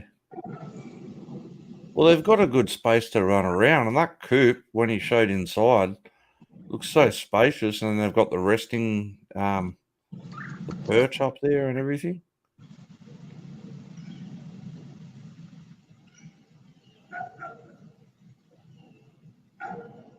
You could even make that a cat run.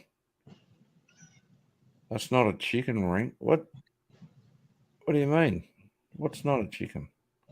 What? Huh? Much bigger than mine.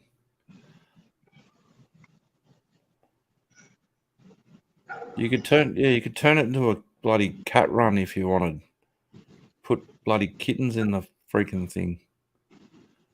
Just you'd have to seal it more, obviously, if it was a cat. But yeah, I hate cats. Just throwing it out there. Nuggets aren't chicken. I don't know. I don't eat nuggets. I don't eat that crap. I haven't had McDonald's in years or months anyway. Haven't had KFC in 15 years or something. McChicken is not chicken. Yeah, I believe you. I don't care. I usually only eat that crap if I'm on a long motorcycle ride. It's pretty much the only places open, and you can't find anywhere else to eat. That's probably the only time I'll actually eat like McDonald's. I'll bypass the KFC. Yeah, but other than that, because you just need to get those sugars and something in your body if you're on a long ride. Yeah.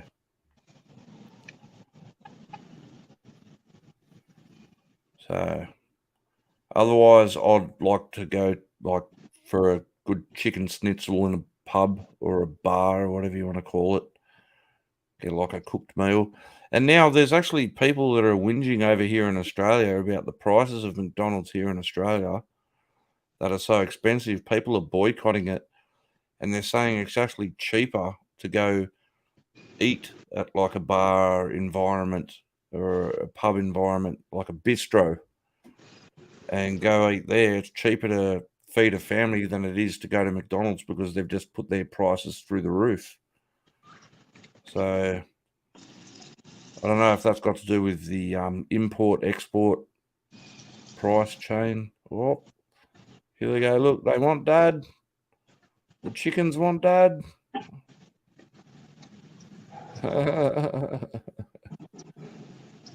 Mickey D is not food. Yes, Hark, you're right, mate. It's garbage. I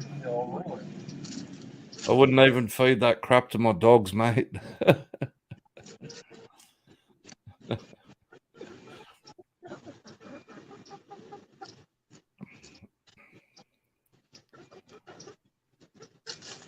1 minute they love you, next minute they hate you. They're all running.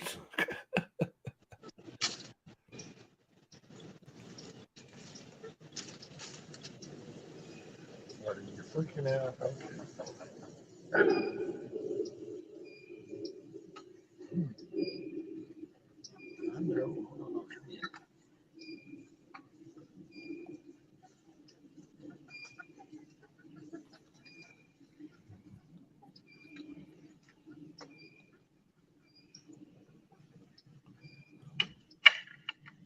And more.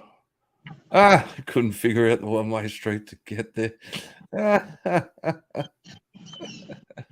Yeah, I hate riding or driving in Melbourne. It's a nightmare. And they do all those stupid hook turns. They don't know how to drive in Melbourne. It's a funny city, definitely. Definitely different. Now we're laying out the feed. Stop throwing it in one spot. You're gonna start fights, rescue. Spread the shit around. There's gonna be too much in-house fighting.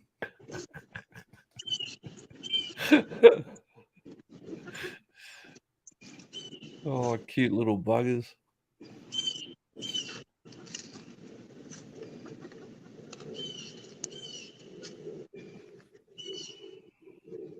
What's that?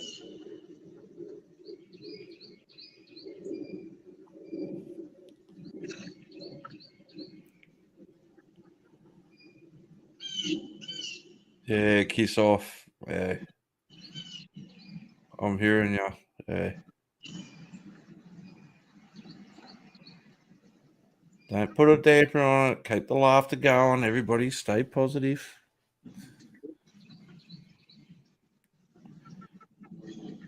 Oh, look, they're coming up to him. Where's Daddy? Who's a daddy there? Oh.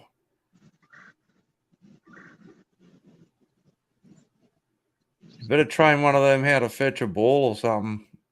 Then I'll really be impressed. That's Thelma there. Thelma. Oh, looked like one got jealous. And that's Louise. And there's Nick. What's up, BB? What's up, BB? Please don't ever make me smack. I love his feathers.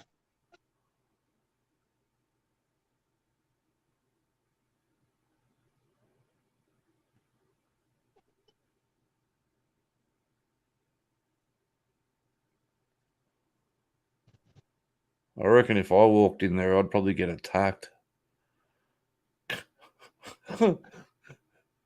Just saying.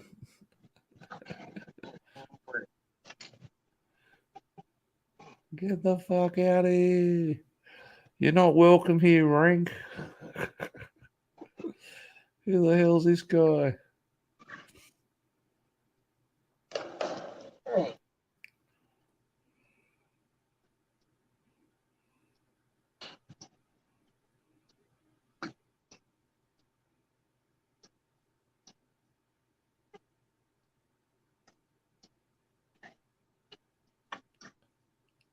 Look, they don't even care about the food. They're upset Dad's leaving.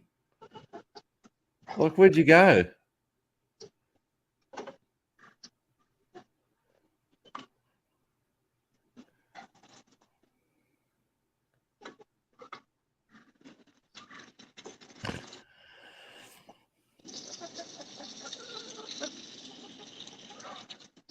Now they sound upset because you left. They're looking at the door like fucking Daddy left us alone. Oh, now they're going.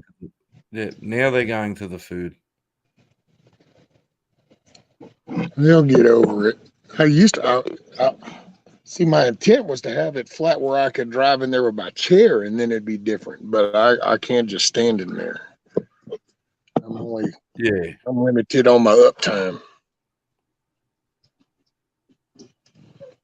Mate, they loved you. They act like little puppies. How they started coming up to you at one point. Yeah. Yeah, well, shit. They're internet raised babies. Nikki used to go out there and put the phone and I'm gonna try to move this. Look, you're throwing all the food on the ground and like two of them are fucking up off into the house. One's like, get out of the way. I need to get inside. Come on. Are you going in or are you going out? What are you doing? What are you doing? Let's see if I can get out of this mud hole.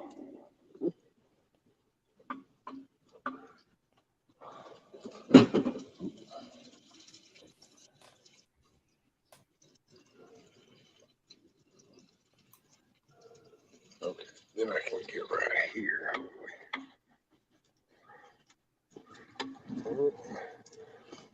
Right. All right, I'm gonna go have a piss. You can catch up on chat. I don't know what's going on. Someone said someone's got a penis on their sweater, and all the streets are one way. Drove around for an hour, never came close. Oh, is that still Melbourne? Yeah, that sounds about right. All right, I'll be right back. Oh, Lord. Okay.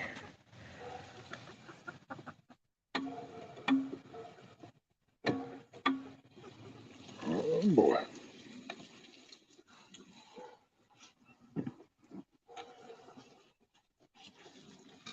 Shit.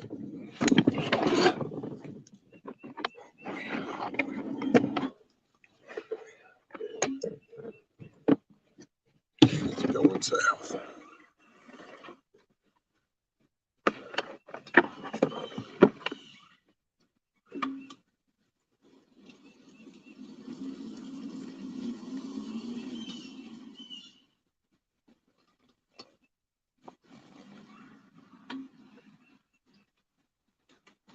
Uh-oh.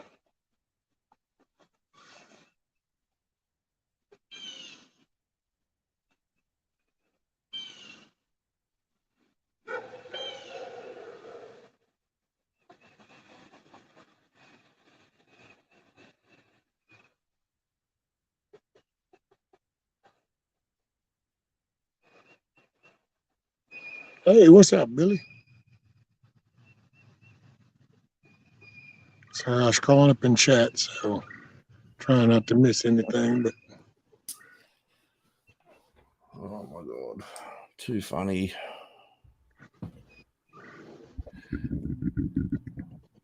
Why is everybody in chat got to be so I funny? see them chickens look delish. I got some cute looking kids. Mm. Yep, I'll get it figured out. Just got to get through this little wave, which I'm gonna try to do a little auction thing. I don't know here. Well, this weekend's New Year's, so I don't know. I guess next week probably wouldn't next Wednesday or something.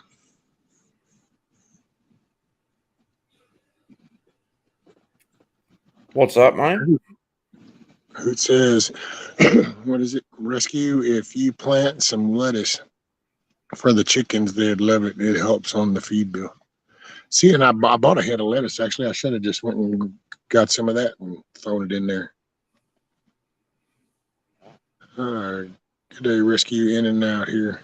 All right, Billy. Make it a great day. Okay, I'm back in case anyone was wondering. What's up, Matt? I was wondering. I thought you was here earlier, but then I didn't see you for a while. Gotta go to work. Have a great day, everyone. All right, Yankee Watchdog. Later, brother. Make the day a good one, brother.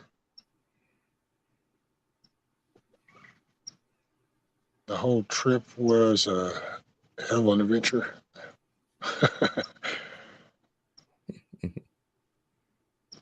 I don't know.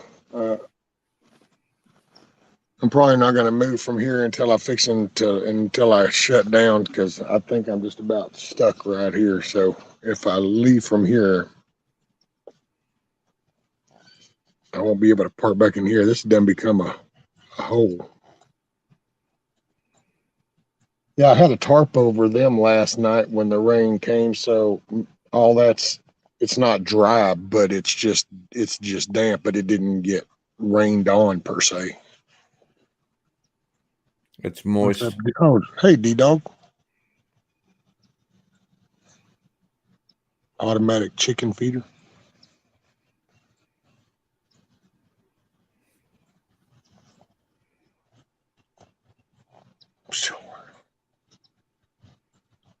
Uh-oh, somebody's gonna be wearing an iguana costume.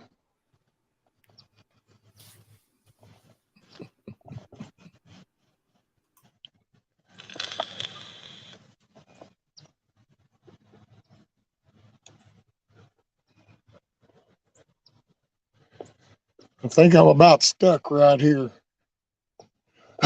So I've got one way out of town. I said, well, I'm just going to sit right here until I end the stream, because then when I go to pull out, it'll be a one-time on. She came out, I was telling her, I guess I could bring Rank back up. I mean, that feels weird to be talking to him, but he's back there.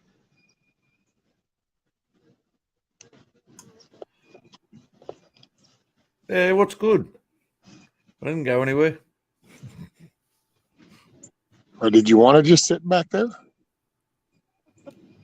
Oh, I can still see the chickens now. I'm happy. I love watching them, man. Hey, I actually find it rather soothing.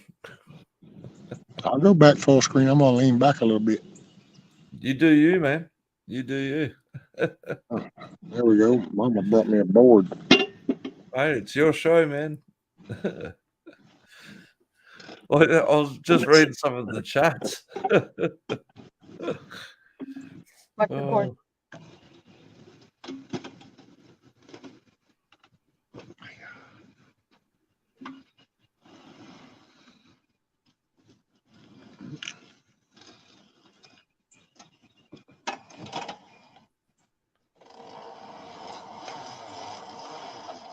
You're willing to keep slack.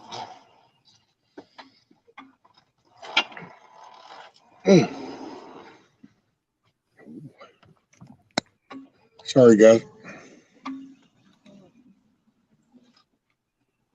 Tell you what, I'm going to put Rank, talk to everybody for a minute. I'm going to put you full screen because I need a moment to get unstuck.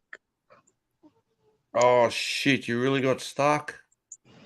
Yeah, I'm really stuck. Oh. So in case I knocked a tablet off or something. That one, no, look. Oh, is it this one? Yeah, that one is, it's not even on the board. Oh, okay. Hold on, there we go. Yep. All right. Six advantage to a husband to a midget bar by accident. What the hell? Where did that happen, Gemma? We need to move you over here. Because this is Wow. all too wet. It sounds like a fun story. Actually, when I was doing security at the clubs down in Sydney, in Australia. We're done with them. Oh, he hasn't unmuted. So, yeah. Oh, I was in Melbourne. Yeah, okay.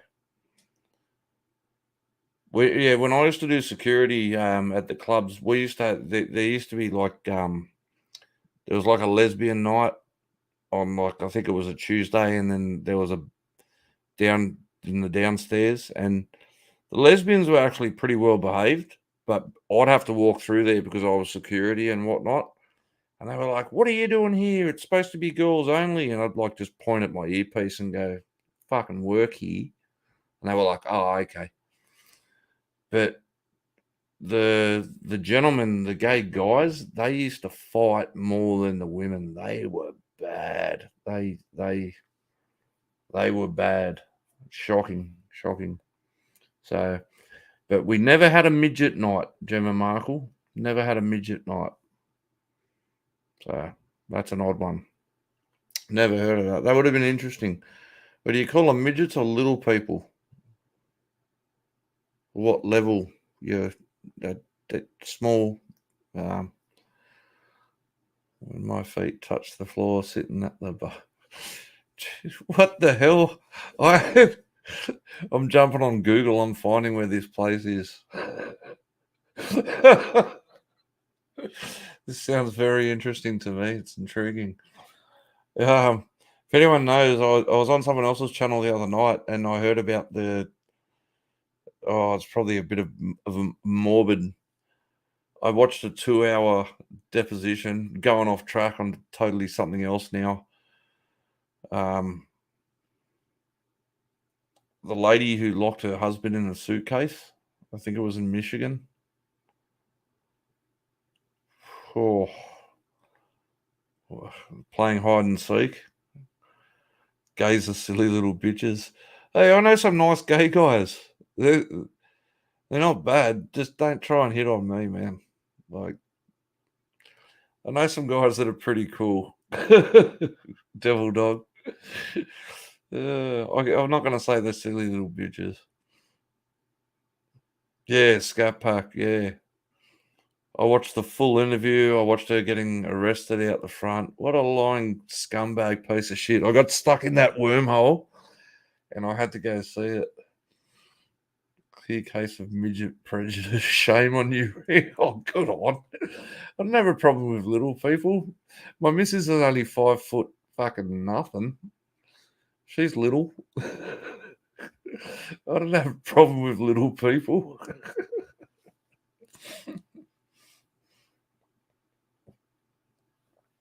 Oh, what do I call them? I don't know. Midget? What? Oh my God. Everyone's so offended nowadays. Can't say anything. It's so upsetting.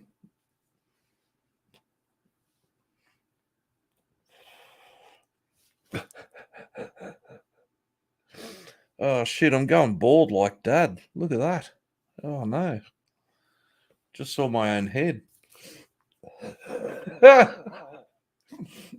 She had one if she wanted me, she knew what she's doing. Oh hell yeah. She knew what was going on. Oh mate, Scat Pack. And then I showed Rank 1000. She was like, "You're kidding." And I said, "No, you got to look at this shit. You're not going to believe it." And she was just like, "What the?" Yeah. Wow. That shit was crazy as hell. In the 70s, midget tossing.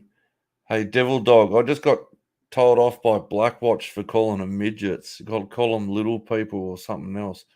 What do we just call them? Height deprived? Height challenged? I don't know. Just at crime channels. Yeah, I like crime channels. I'm more into my political stuff. I like watching politics because a lot of what happens over in the States with you guys, it affects us over here in Australia.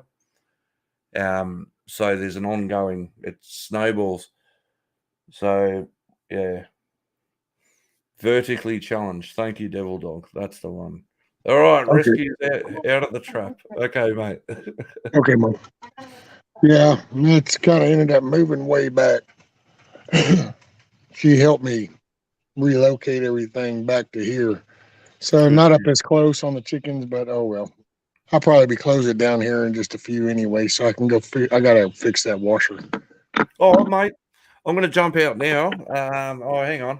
I've got 4 minutes of this cigarette and then I'm going. Where went the Widowmaker?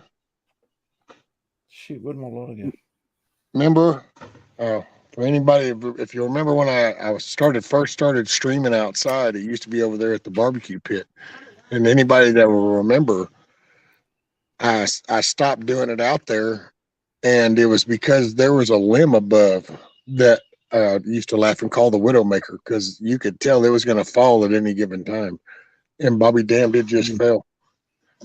Just as she was going in, all of a sudden you hear clunk, clunk, and she goes, "What the heck was that?" And I turned around and looked, and that was that Widowmaker limb that was just waiting to fall. It fell. Fuck, you know. Bloop, bloop.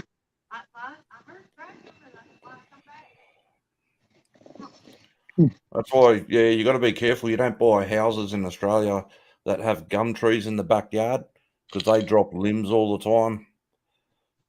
Yeah. Nope. Yeah.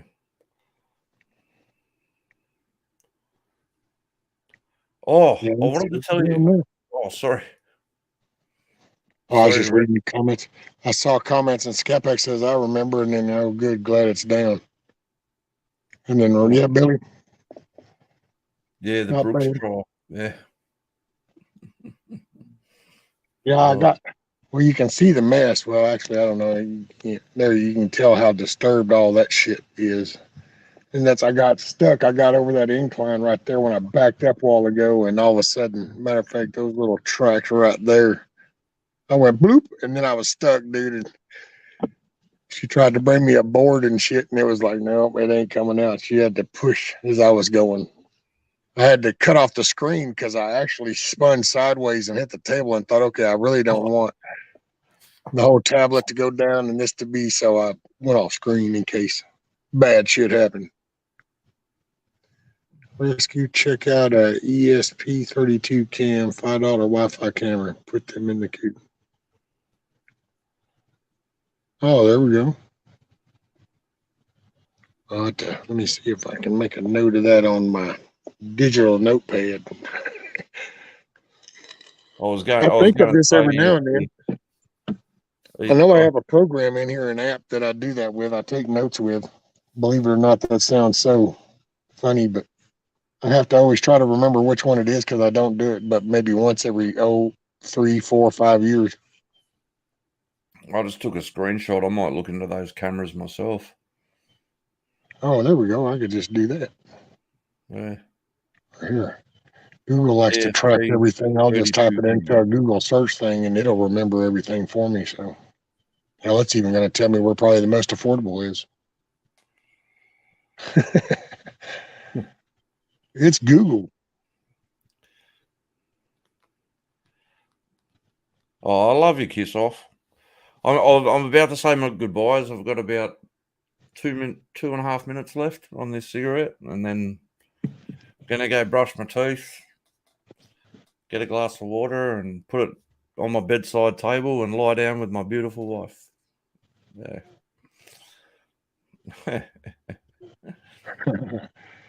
I want to tell you something funny, Rescue, before I go. All right. So when I heard you guys talking before with Wizard earlier about like property and people and stuff like that, and Wizard was talking about what a person is. Yeah, and land and how it's considered property or something. Yeah. A friend of ours, a friend of mine who I used to work with, who my wife knew, he went and bought land. Nico. He went and bought land to he went and bought land to build a house on. Like he bought a lot number. So he bought his lot number, and he was told by the council and the government, okay, this is your property, this is where you can build. And it was full of trees, so you had to clear out the property.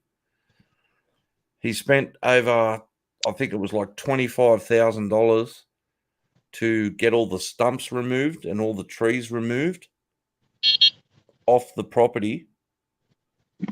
All right, get it all cleared. And then he found out like 2 or 3 weeks later that he'd spent that money clearing out the wrong lot number. It was the wrong plot. Oh, wow. And he was like, he goes, I can't get my money back because he made the mistake, or the council made the mistake, and he was trying to fight him because how can you get your money back? Yeah. Stump removal, the tree loppers, the stump removal to build your house, and he cleared the wrong block of land. And the council were like, oh, it's not our fault. But they're the ones that told him the lot number, the wrong one. Yeah. Well, I wonder, did they do that in documentation? Because it can't. I don't know, because that's Australia. But over here, like you'd be able to sue them over here and hold them liable for telling you the wrong lot. Our laws are as shit as you. I'm not. I don't want to say anything without getting you banned. But yeah, government sucks fucking balls. Yeah. All this red tape, man. Mate, it's crazy. Oh yeah, so much red tape. I heard they kept throwing his past medical bills in the can, so he went to pay $6,000 yesterday, or they would have put a lien on the house and everything. Oh wow.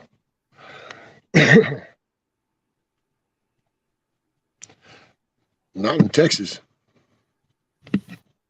I don't know where you are. Like 2 hospitals, a highway robbery. I don't know. Yeah, in Australia, we're building a shitload of hospitals, but there always seems to be a shortage of nurses and doctors. But they keep putting government money into new hospitals. Look, but then you build a new hospital that's worth millions of dollars, but then next week on the news, if you watch it, then there's a shortage of doctors and nurses. So why the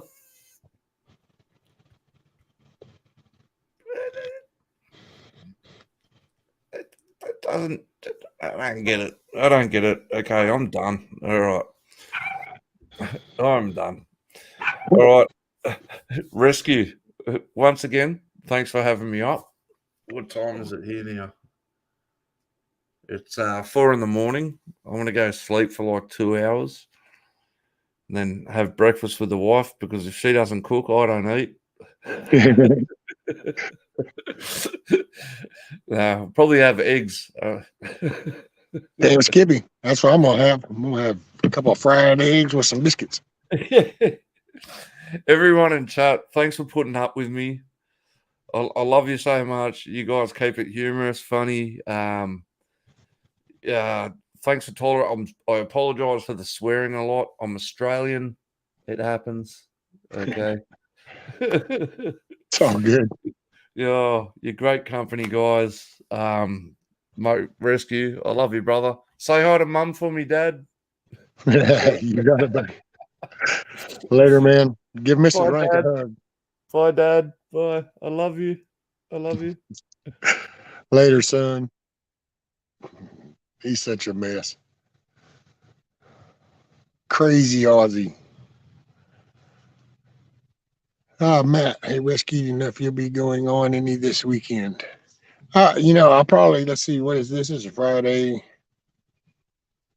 Yeah, I'll be on in the morning. I would think I'll probably go live in the morning for a little while anyway. I know I won't be tomorrow night because there's already, I think, quite a few people that are going to be on. So, it'll just be a thing.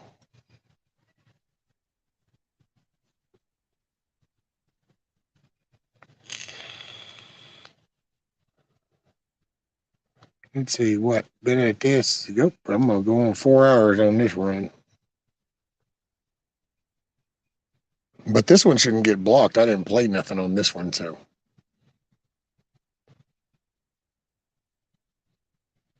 But yeah. I still got to paint the door. There's still much still to do on that. So it ain't over. It ain't over till it's over. I've been triple dogged there to jump up there with you, if that's okay with you. Oh, you got it, brother. Definitely more than welcome, Matt. As a matter of fact, I'll make it a point to go live. Are you good for going? You want to come up in the morning? You want to do that tomorrow morning? I will tell you now, we will be going live, sir, so that way you will come up.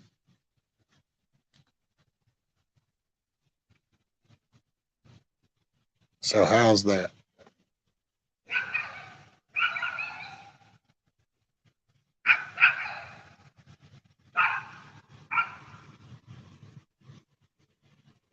Effing hook. You need to, hey, Matt, what you need to tell him is you do it, then he needs to do it. All right, you got it, brother.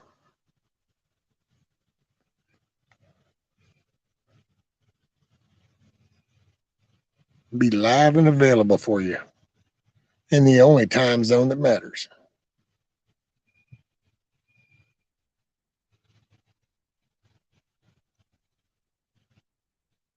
What's up, Backwoods?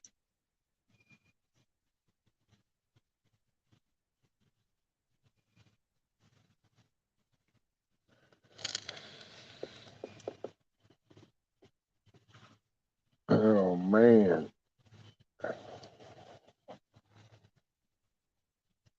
Freaking hate that, dude. See, it's one thing. Now I got stuck. The tire's full of mud. I got to fix the washer. But then at some point, I got to try to get under the house so I can hook a hose back up so then I can wash the mud off of these tires and shit. It's the ever evolving thing of the just life.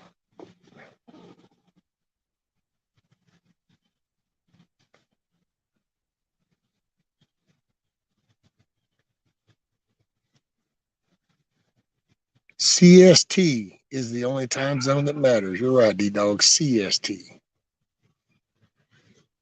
Not the E, but the C. I have some sales to make for a customer, so maybe I'll work on those. Oh, there you go, Matt.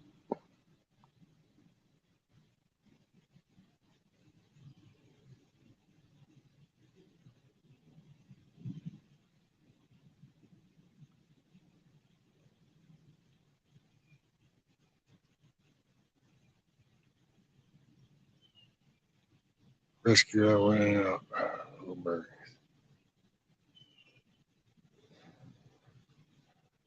Well, then all I could tell Huckleberry is, sir, you need to get a better promoter because Blackwatch is ripping you off.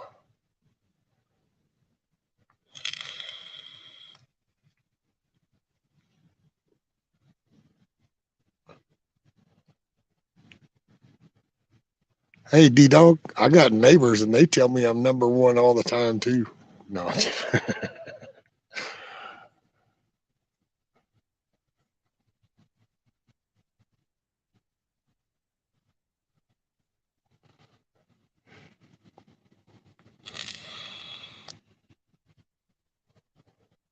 Rained all night. Yeah, I did here too, backwoods.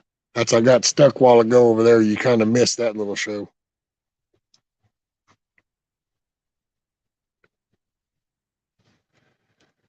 Oh man.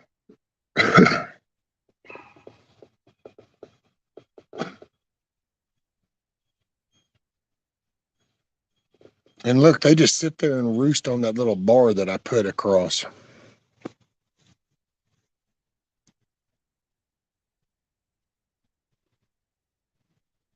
They're so weird. One lays down on the ground and the other three on the bar are going across.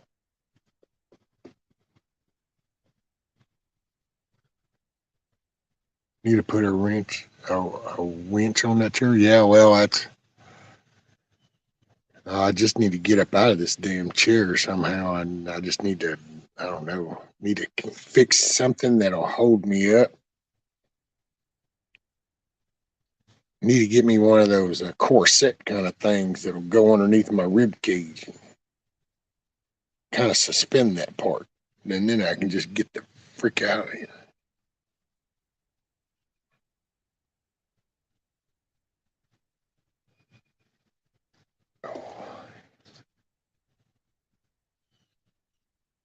Yeah, did you get your jobs done in time?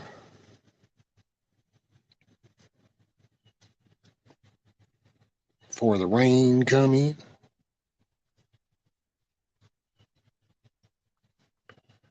Man, I'd take y'all in there when I work on the washer, but I really don't know how that'd go. And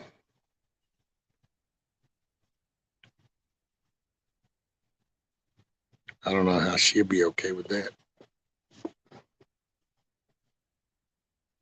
Oh yeah, hood all done. I'm old, but still a little salty. Can work fast still.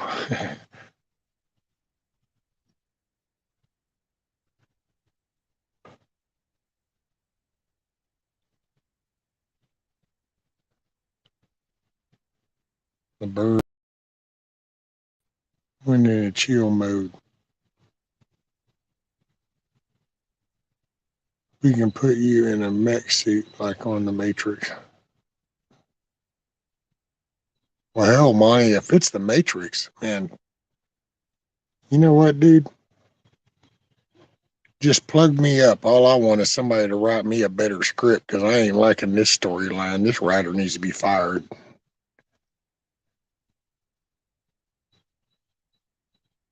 Backwoods, you are a true patriot. A hard worker. Nikki says, sorry, I'm back. Keep getting distracted by stupid shit like work. Who invented this work crap, right? Mayor says, rescue, ask your doctor to order one so insurance will pay for it. Oh, well, do they even make those?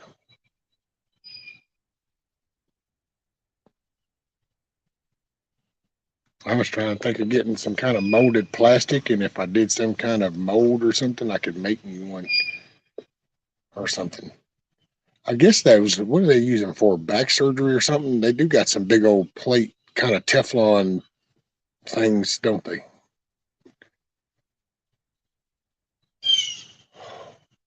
See, I can just reach under my rib cage and push up and feel the difference. It's like, oh man, it's like a breath of fresh air. Okay. Well, I'll ask, that's for sure. Yeah, because if I could just have something that go up underneath there and support, I could.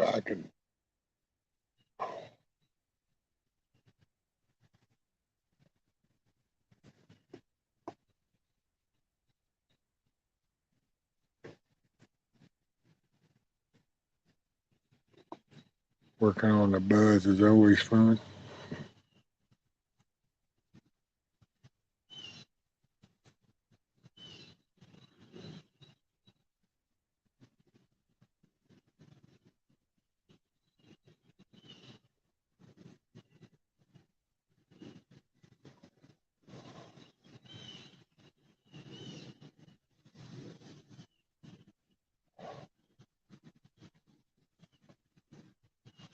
Ooh, man.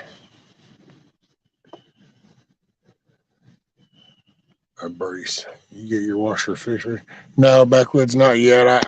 I was going to, but I let her sleep in. It was her day off, so when I end this, I was going to go in there and fix it. But I'm going to use it's the clear tubing, like you had commented. A garden hose wouldn't have worked so much, but I got what you were saying.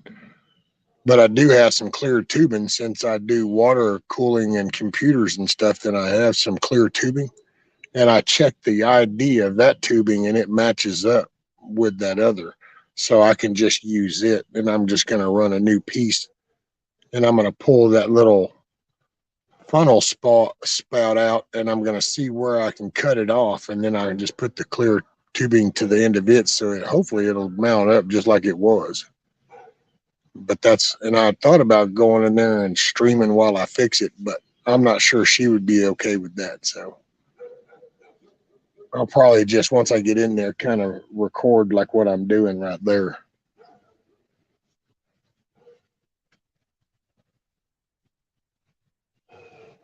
But then I got to come out here and got to get under the house.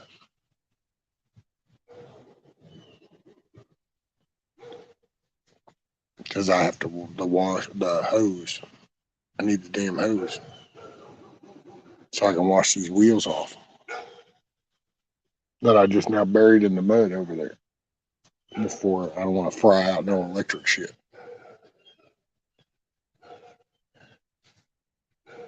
Hey, what's up, Gardner Josh?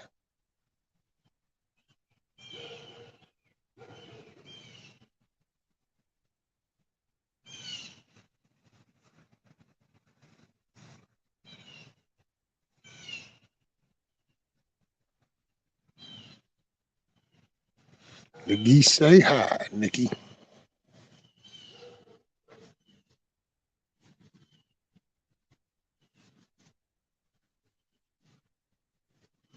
Pretty cool. Yeah, I noticed. I don't know.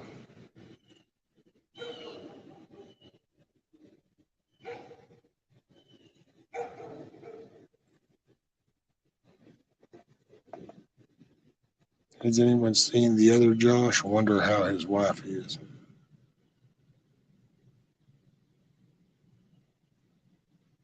Haven't seen it. Well, yesterday, the day before yesterday, my last live. Before that one, he had emailed me about coming up, and then he was there when I guess right before I started. But then I didn't see him during the whole stream, so I haven't seen him. But he was streaming last night. I think he was playing Fortnite or something.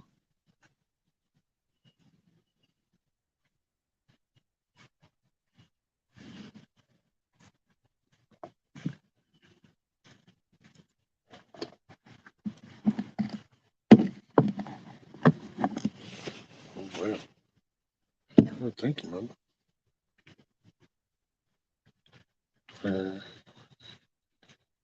Send you an email. Let me know if you work for your tailbone.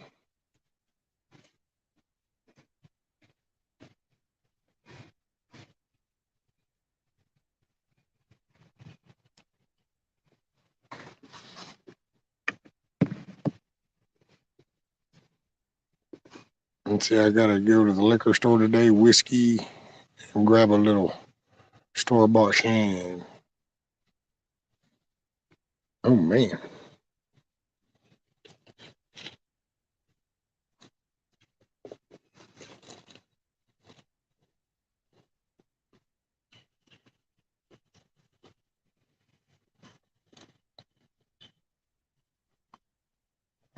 I didn't really want to eat on camera, but Mama just brought me some biscuit with a fried egg.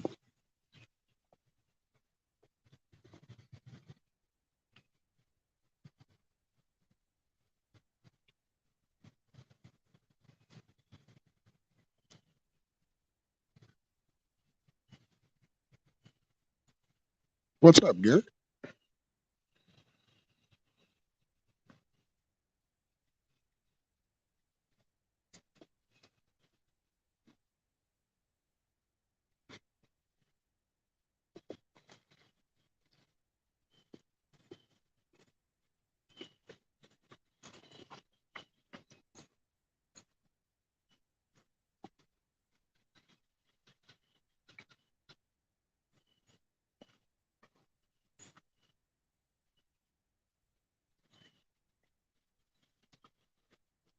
Here's a video of how that works.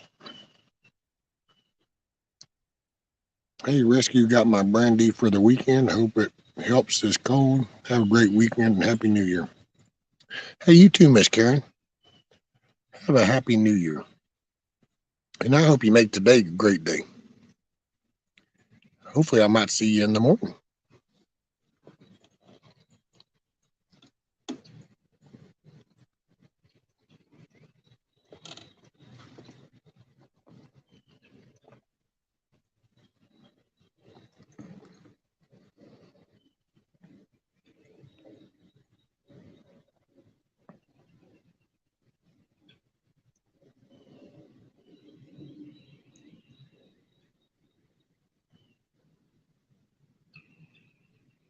I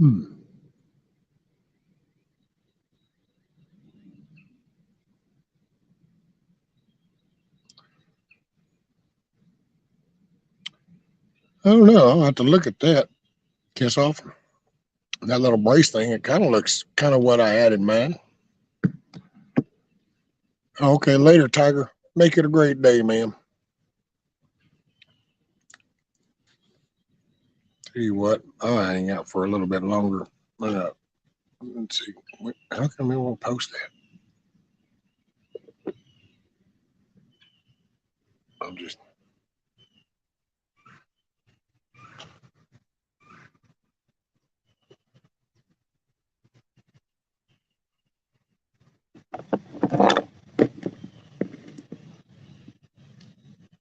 Okay, let's see.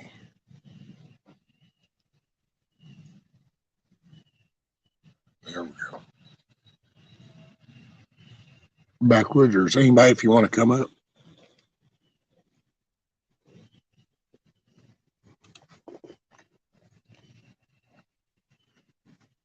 I'll hang out for a few.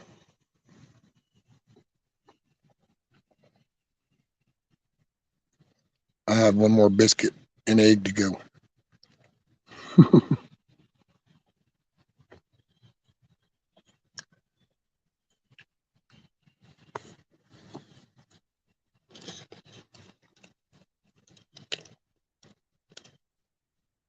Man, oh man. Oh yeah. And whole milk too.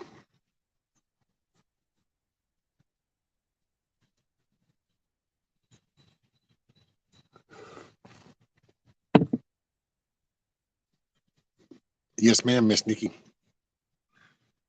Awesome possum. Oh, no, I just got It feels funny though if I were to eat on camera. It's kind of like eating in front of people that aren't eating.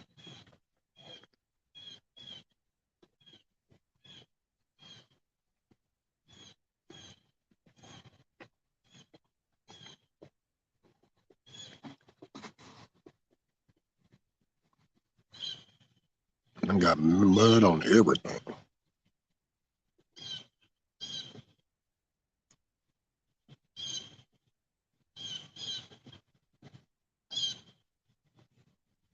Ah, there he is. What's up, buddy? What's going on? Biscuit and egg. Heck yeah. Shoot, I ain't shy about eating on camera. I have for a long time, man. Some of them people's all like, man, like I got an email one time. It's like, man, you know, what was that they said? It's like, seems like you shouldn't be eating on the camera and smoking and stuff. You know, it's a bad look. And I was like, well, don't look at me then. It's like, do you really think I give a crap? Man, if I'm hungry, I'm going to eat. You know what I'm saying? Yeah. No, well, no, for me, believe it or not, what goes through my head is just like eating in front of people that aren't eating. You know, it's kind of like being around people and you kind of open up to your lunch kit and it's kind of like, damn. I mean, granted, there's certain work scenarios when it's like, yeah, it's no, but sometimes you kind of wonder, it's like, damn, you don't want to eat in front of people that aren't eating. I'm still in my pajamas, y'all. There you go.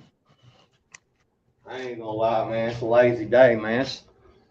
I mean, it comes gully washers last night. I was out here till about probably about 2:30 this morning, working on this hatchet deal, man. I was gonna make videos and, you know, show the continuance of me finishing up that hatchet, and I got some new stuff in. Some stuff I've never tried before on this for this hatchet, and it's so I'm in the learning process, I guess you can say. I've got to try to kind of get figured out what to do, and I'll make some more video. I'll make a video on it, but it's what the hell? I'll show it to you.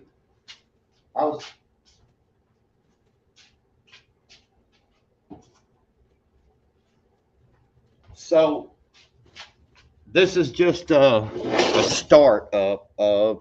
So what I did was I found this stuff. It's called metal dye, and well, you can't really see it on that screen. Wow.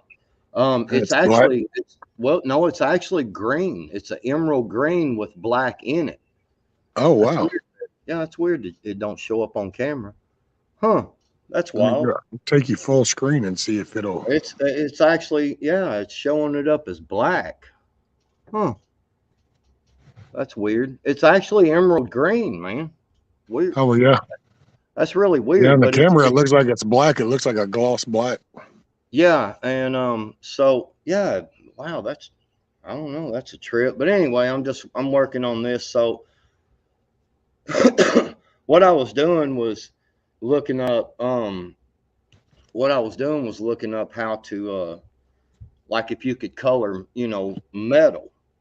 And so I started finding this metal dye, and it's mainly for artwork.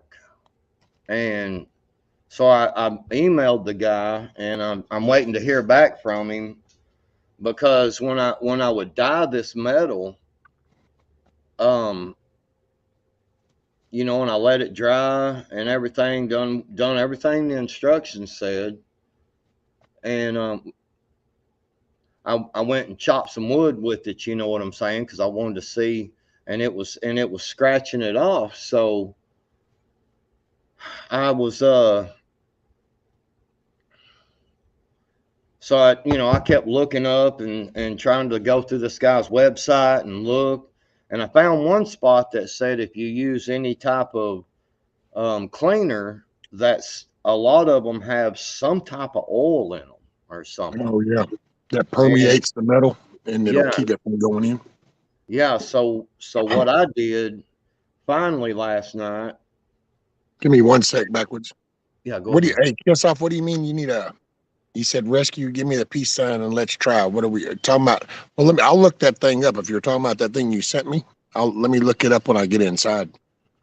It kind of looks like it might, in my head, kind of what I was thinking of, some kind of support back there to help keep me upright. But so anyway, I wanted to catch that before that went by backwards. Yeah, that's cool. That's cool.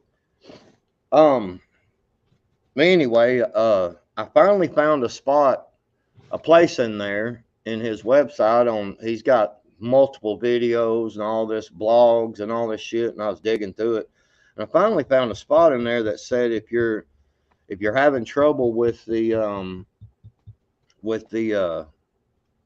stuff sticking, to go and clean it with something like Ajax, that type of powder cleaner, you know, that because it, and so I went in there and I scrubbed the hell out of it with Ajax, you know, dried it off with a good clean rag, put the stuff on again, let it dry, and it freaking come off again. And I was like, what the fuck? You know, I was like, man, you know, so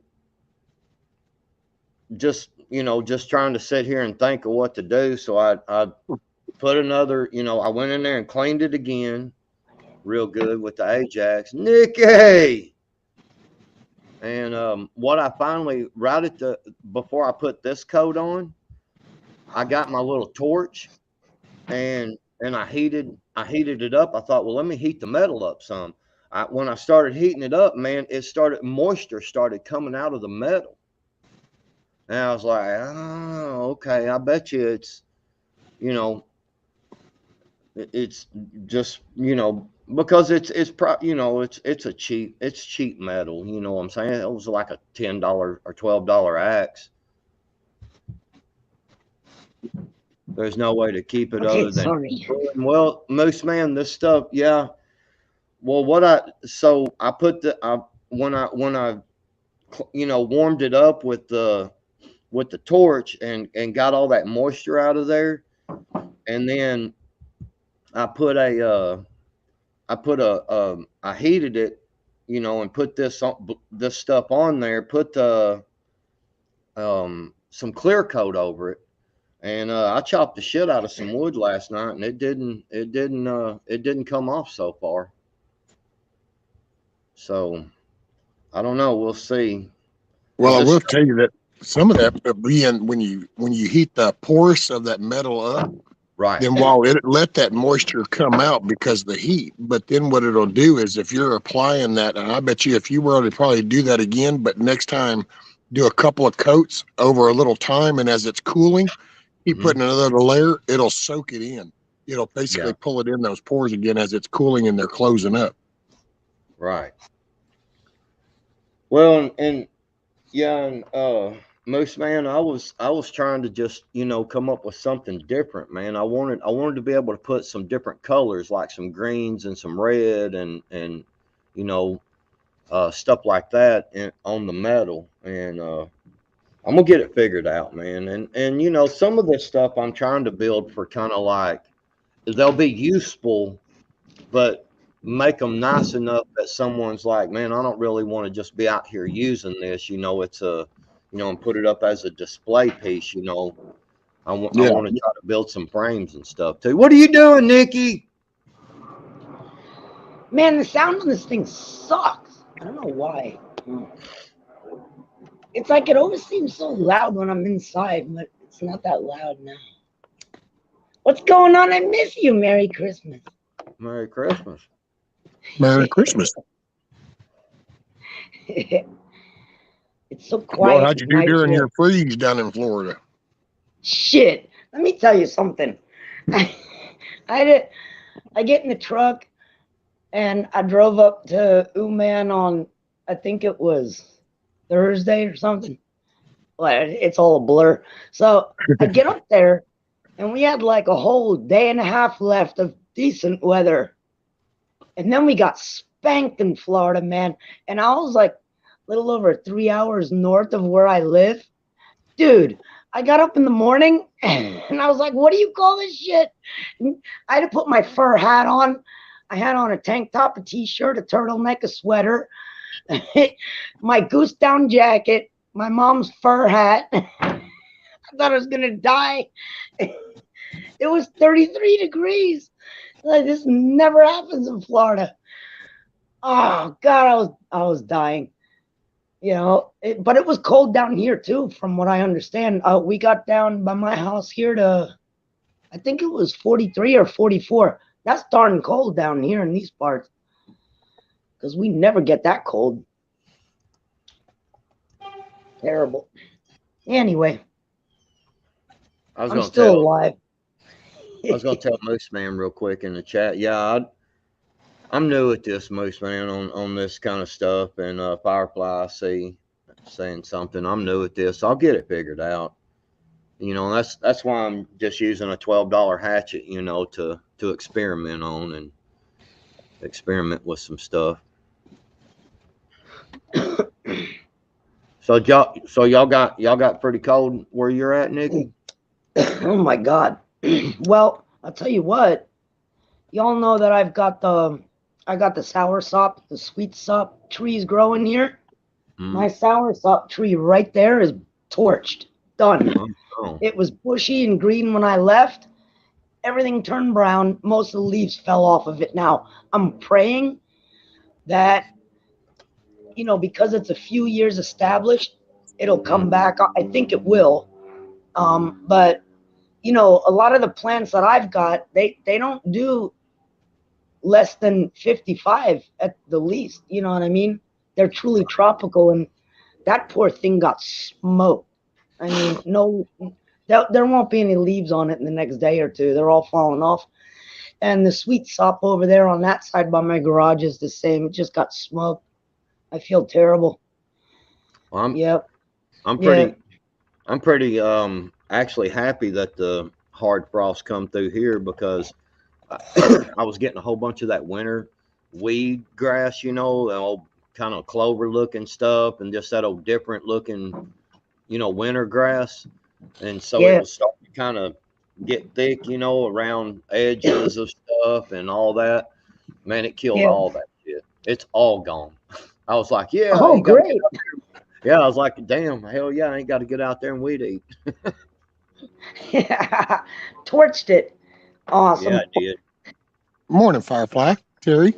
I think my rooster, because I put a heat lamp out there, and I got their coop all nice and filled up and insulated with hay and stuff like that. And I didn't lose any hens or anything. And but the damn rooster, I've got a dog house that's attached to the pen. I've got it just stuck up against there, and I cut the fence around it and then stapled it, you know, to the front of the doghouse. And that way, when because the hens will go in there sometimes and lay eggs, you know, we can just, and it's one of them igloo, you know, that comes apart. Oh yeah. You know what I'm saying? It's got it's a 2-piece doghouse, so you can just pop that lid and reach in there and get the eggs out. And well, the damn rooster stayed in it instead of staying in the coop where the heat lamp was. And now he's got a big brown spot on the top of his comb up there. Yeah, I think he got frostbite on his comb up there. Oh, no. My wife was like, I think the rooster's top of his comb is a little frostbit. And I was like, well, Yoda, Grumpy's wife, was actually talking about that like day before yesterday or something on their little stream. And there, I forgot exactly what she said, but there's a certain coloration and certain thing you just look for. Most of the time, it's like, yeah, a little frostbite, but it'll repair and just grow back fine. But you watch for a certain change to know if it's something serious. I forgot what that is. I never heard that. I just learned something. Well, I don't even like that damn rooster. He's a dickhead, man. So if he starts getting sickly, I'll go in there and pop him in the head with that 22. That's funny. The only reason why I got the rooster is because the neighbors' dogs got out, and they broke a hole in my fence and got in and killed like 4 of my ducks and killed like 5 chickens. Oh, you know, shit. this been a while back, but anyway, so then they felt bad about it, obviously, and gave us some money and actually went and bought 6 more chickens for us. And Oh, nice. they didn't buy the sexed chickens, they just bought I forgot what they call them now. It's just like a group of them, that could be males or females, And, They identify as both. yeah, they identify. 2023 chickens. Yeah. And so it ended up 2 of them were fucking roosters, man, and the other one, he ended up dying, man, but but that one out there, man, he's an asshole, man. He's just doing what he's supposed to do, protecting the hens, Sure. But he's mean as hell, man. Every time I had to go in that damn pen for something, I got to fight that sumbitch. Every damn time. Oh, I keep reminding this one every time he kind of runs up, and it's just like it's like you just want to keep this calm because you ain't gonna like the response. About the time you blow up on me, I'm gonna go in there and get that little Astros bat, and I'm gonna come out here and thump your little ass, and we're gonna set the record straight. I take a leaf rake in there, and whoop his ass with it when he, because he comes at me every time. It don't matter. I could go in there and do something, come out to get something and go right back in there, and he would try to attack me the next time. So I thought I'll put a stop to this shit right away. So one day I was in there and he come at me, I kicked that sumbitch and he did a loop, landed on his back, flopped around, got up and was going to come at me again, man. And I just took and pinned his head down, with one boot. And then I just kind of jumped up in the air a little bit and let that boot off. And I kicked him with my other leg and kicked him across the pen. Some bitch got up, staggering around and shit and limping.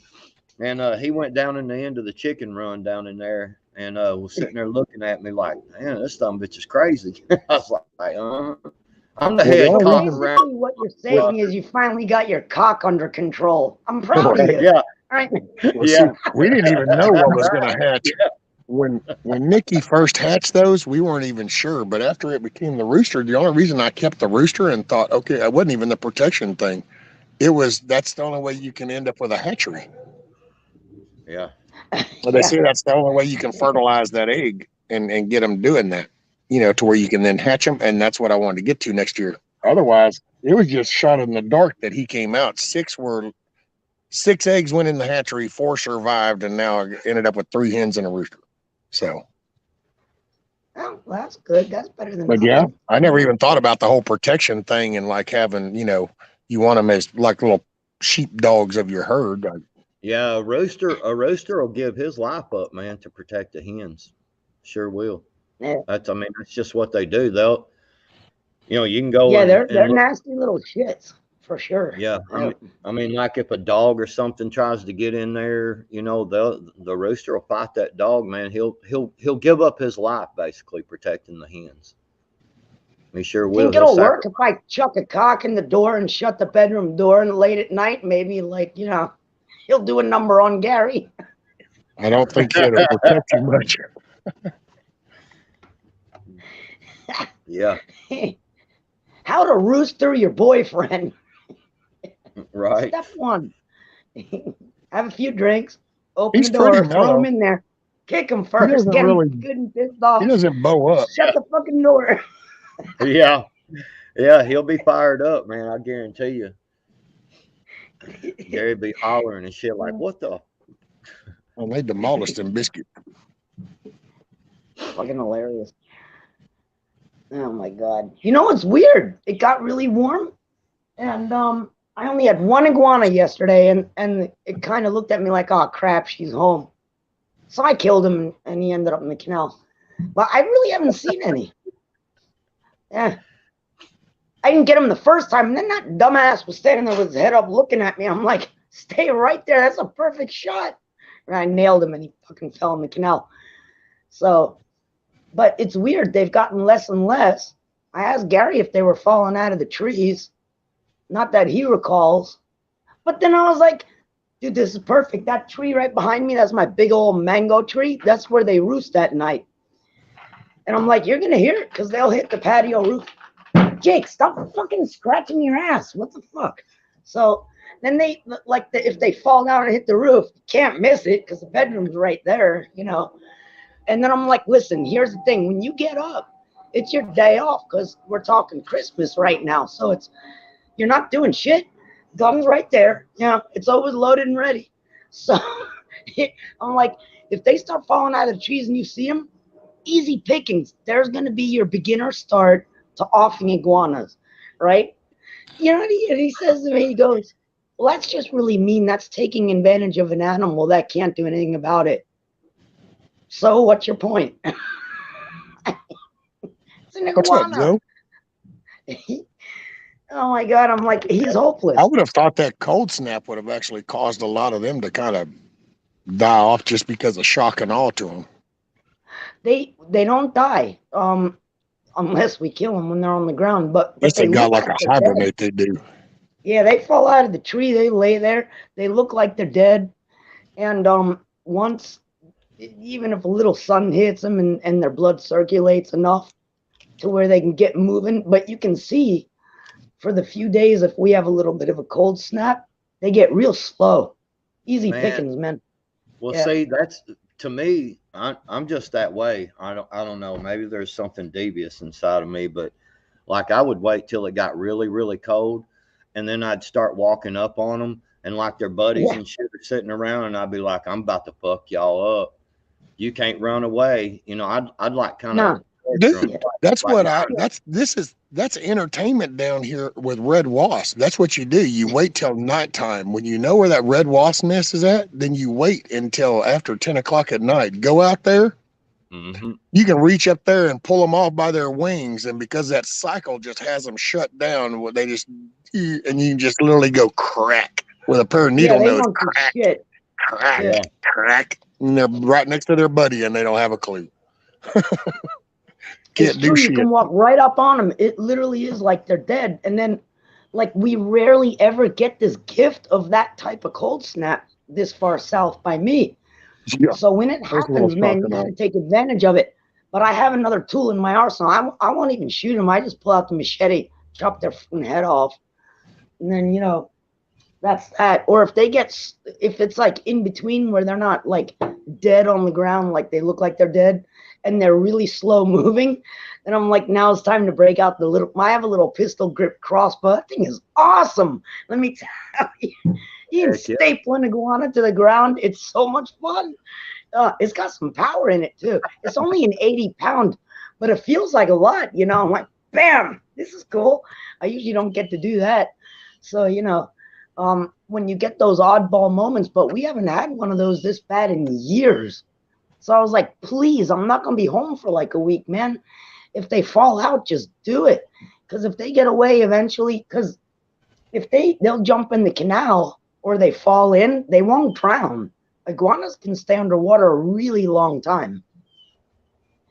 Like under normal circumstances, 45 minutes, they can stay underwater. So they won't die if they fall out of the tree and hit the canal. I'm like, you gotta make hay while the sun shines. If they hit the ground in a cold snap, you gotta get rid of these things, man. You know, but he's a wuss. He won't listen to me. So he won't even kill the fucking squirrels that eat my avocados. Useless. I became heartless after. I don't shoot mine.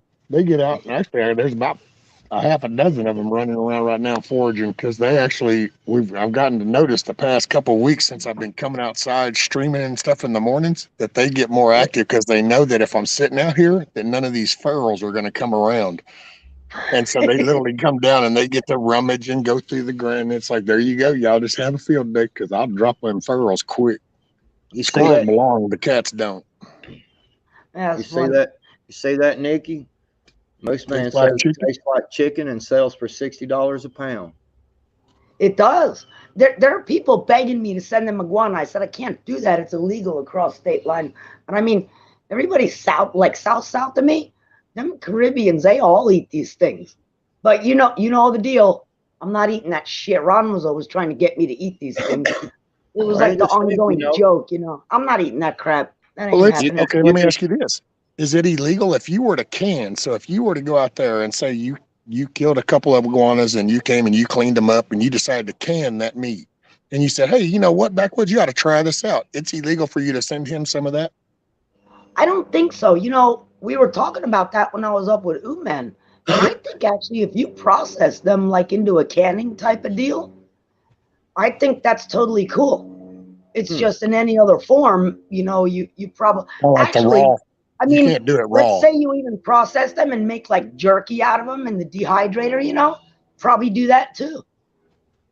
Man, I was just actually think, thinking about that. I wonder what kind of jerky that meat makes because some of the bigger ones have a lot of meat on them. I mean, it's straight meat, you know. Oh yeah. you could Yeah. get your walkout. You could get your walkout and do iguana fried rice.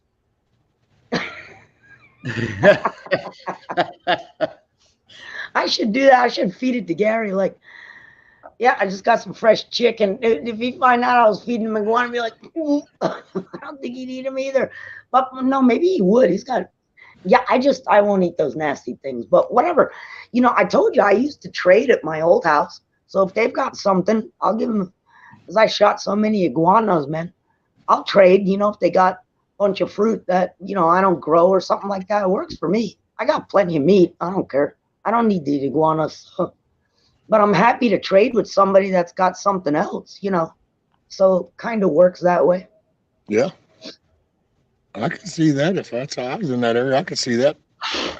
I wonder about that, Moose, man. I don't, because I've never had iguana, obviously, but I wonder if it does taste close to alligator. I love alligator, man. Alligator's awesome. Oh, the guys actually I was with John. We all met up at a biker bar up in Clearwater. And they actually got me to eat gator again, but they were gator bits. They're fried. Right. It looked Yeah, like that's a the way. gator anus, man. It was like I would like say that. about the only thing I could They were see good. being the difference would be the texture, and that would be because with the alligators, the main part of them are the tail side. Right. And so it's a Yeah. more of a long, leaner meat style, where with the iguanas, Yeah. that would be more of a tendon muscle type meat tissue. So you'd probably be chewer. Okay, yeah, I see what you're saying. It's all pretty white, fatless meat. You know, I mean, it's chunky like a good steak. And from what I understand, they're not as gamey as gators because you gotta get the right part of the gator. Like Uman's son Brandon, that was up there, he was telling me about the gator tail, like you just did, and he loves that part. You know, he likes it. I guess it's a matter of taste, but I mean, gator can get gamey. I told you, I ate gator it's for in the how it's first and cooked, last time up at Bayside Mall decades ago. And after I tried it that once, I'm like, I'm never doing this again. And then they just got me to do it, you know, at the biker bar. I mean, I had like 4 drinks in me, so that didn't hurt. But it actually wasn't bad. But they were fried, you know, and little bits, so they didn't taste that bad, you know. Yeah, we had a store down here, is a gas station convenience store, one of them ones, you know, kind of off in the, you know, country, and they served hot food, you know, for breakfast and lunch, and so, you know, they always had the, you know, you go there and get the chicken fried steak, mashed taters, you know, beans, and so, you know, get the big plates. And on Fridays they had Fish Fridays or whatever they called it there, and so it was all Cajun done though. The fish, you know, had Cajun seasoning, and they had gator, hush puppies, you know, stuff like that. And I'd always go down there and get me some of that every Friday, man, until they quit. Somebody else bought it out and they quit selling it. Boy, it was good. I'd eat the hell out of it because that's what they were, Nick. They were them little bitty fried bits, you know, and they had a lot of Cajun seasoning on them. Man, they were good. Yeah, I mean, I gotta say, Who I tried it again, and I'm down for anything twice. I'm not stubborn. And right I have there to say, they weren't is- bad. you said I would eat those again. who said imagine gator tasting muddy? I will say this: the difference between turtle and gator down around here, it will depending on where it comes out of. Mm-hmm. And I take it Oh, just really? like I do the fish, because the Yeah. fish, the water that fish is in and gets in, and that affects the meat. Well, it's the same with them, because we snagged a turtle one time, and there was old wellhead that had been leaking, but you could taste the difference that turtle came out of where that stream had been leaking that little bit of stream across, and that's when I kind of really noticed it. Yeah, you can taste it. That in this pond up here with fish, Yeah. you'll taste the water that they live in. Yeah, That you know, makes you can sense. soak it in like milk or That's the like best. I'll a lot of times if I go to a little more muddy of a pond, and catch some catfish or something like that, I'll soak them in Purge. milk for a little bit, but then I take it out and put them back in some real cold water and add a bunch of lemon juice to it, and let it sit for a couple more hours in the refrigerator, and it usually tastes pretty good. Then you can. I'm trying to find when I was hanging out with Oliver, Jeremy sent a picture. It's on my phone though, so I have to scroll for a while you guys are talking. You're gonna love this shit. That's Well, that's why bullfrog. live wells Bullfrog are Swamp real handy, Homestead. because live wells will let you purge the fish. So if you'll put good water in your live well as you're catching, put them in, it'll help purge that shit up out of them. Yeah, I know this one guy. He fishes all the damn time up here, and he actually has a deal at his house. It's a pretty good size container. Purge well. Yeah, it's got a water circulation system in it, and he'll catch several fish, and he'll go and put them in there until That's he's what they ready. do around here for the catfish, Yep. the river fish. Everybody goes and catches them. Matter of fact, one day I might ought to try to get down there next year, and I'll show you all that at the dam. That's kind of a hell of a show. You'll see all the Oh, that'd pontoons be and all these cool. platforms lined all up, and they all go right up to the guide wire that they'll let them get as close as they can to the dam. And then they take these they'll take 30 and 40-foot rods, and they'll sling back, and they'll go, whoa. It's kind of like surf fishing, only they're doing it at the dam, and that's because they're trying to get them big catfish that are at the base of that dam. Dude, there's some Yeah, monsters. that'd be cool. I used to do that. I had an 18-foot is what mine was, and a big old These reel are on like, it. Yeah, dude, they're that's fine tip. They're so weird because that you can't even hold it out like this because they'll just sag down, but they use it for the whip. yeah. Something else. We used to fish like that at the river here at the Arkansas River, and we'd camp out all night, because it had the sandy beach, and we'd just go down there and build a little fire and fish all night. Hang out at the sandbar. Yeah, hang out at the sandbar. That's river life. Get them 6, 7, 8, 9-ounce sinkers, man, and just boy, that sucker just go forever. Yeah, you Out see that shit down here all the time. Well, it's funny. See, because reel down in. there where you are, Nikki, it's saltwater, but you'll see these people with this saltwater kind of setup, only it ain't saltwater. They're just trying to reach that dam. And so they just using that big ass gear to throw that shit. And then they got these big old but they will be pulling in some serious catfish, I got to say. I got some damn serious 60, ones right here 70 pound behind cat. me in the canal. There's some monsters back here in my canal here. Big ones. Everybody's always catfish fishing really- down here. Really and truly, if I'm going catfishing, I prefer about 2 to 3 pound fish. That's Fresh meat. yeah. Good That's clean. just that's about the best ones to eat. About 2 to 3 Are pounds. they? Yeah, I don't know a darn thing about them. I just know they're trash cans, so I'm afraid. Like I would Bass never are the eat same one way. that comes out of this canal. Bass, and that kind of same thing.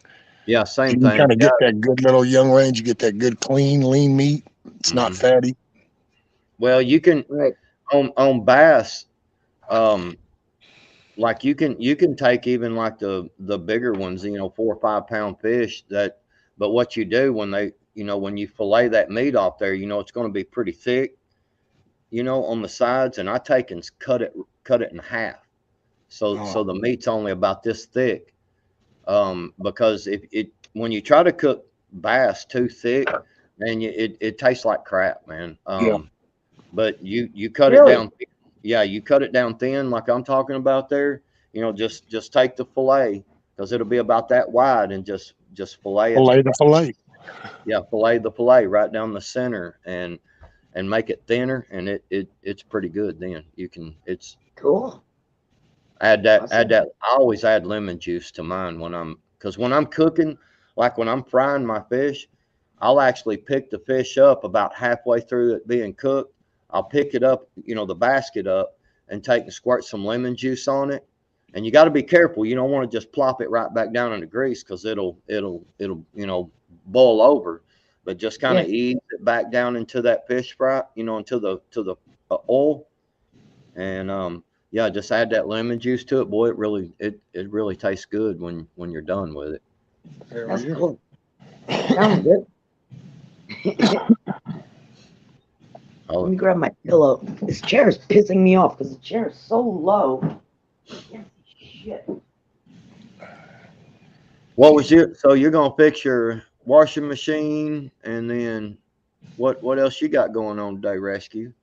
Then I gotta maneuver my ass under my house to hook up a water hose. Uh-oh. Oh, that's better. And that's because of the last freeze that we had.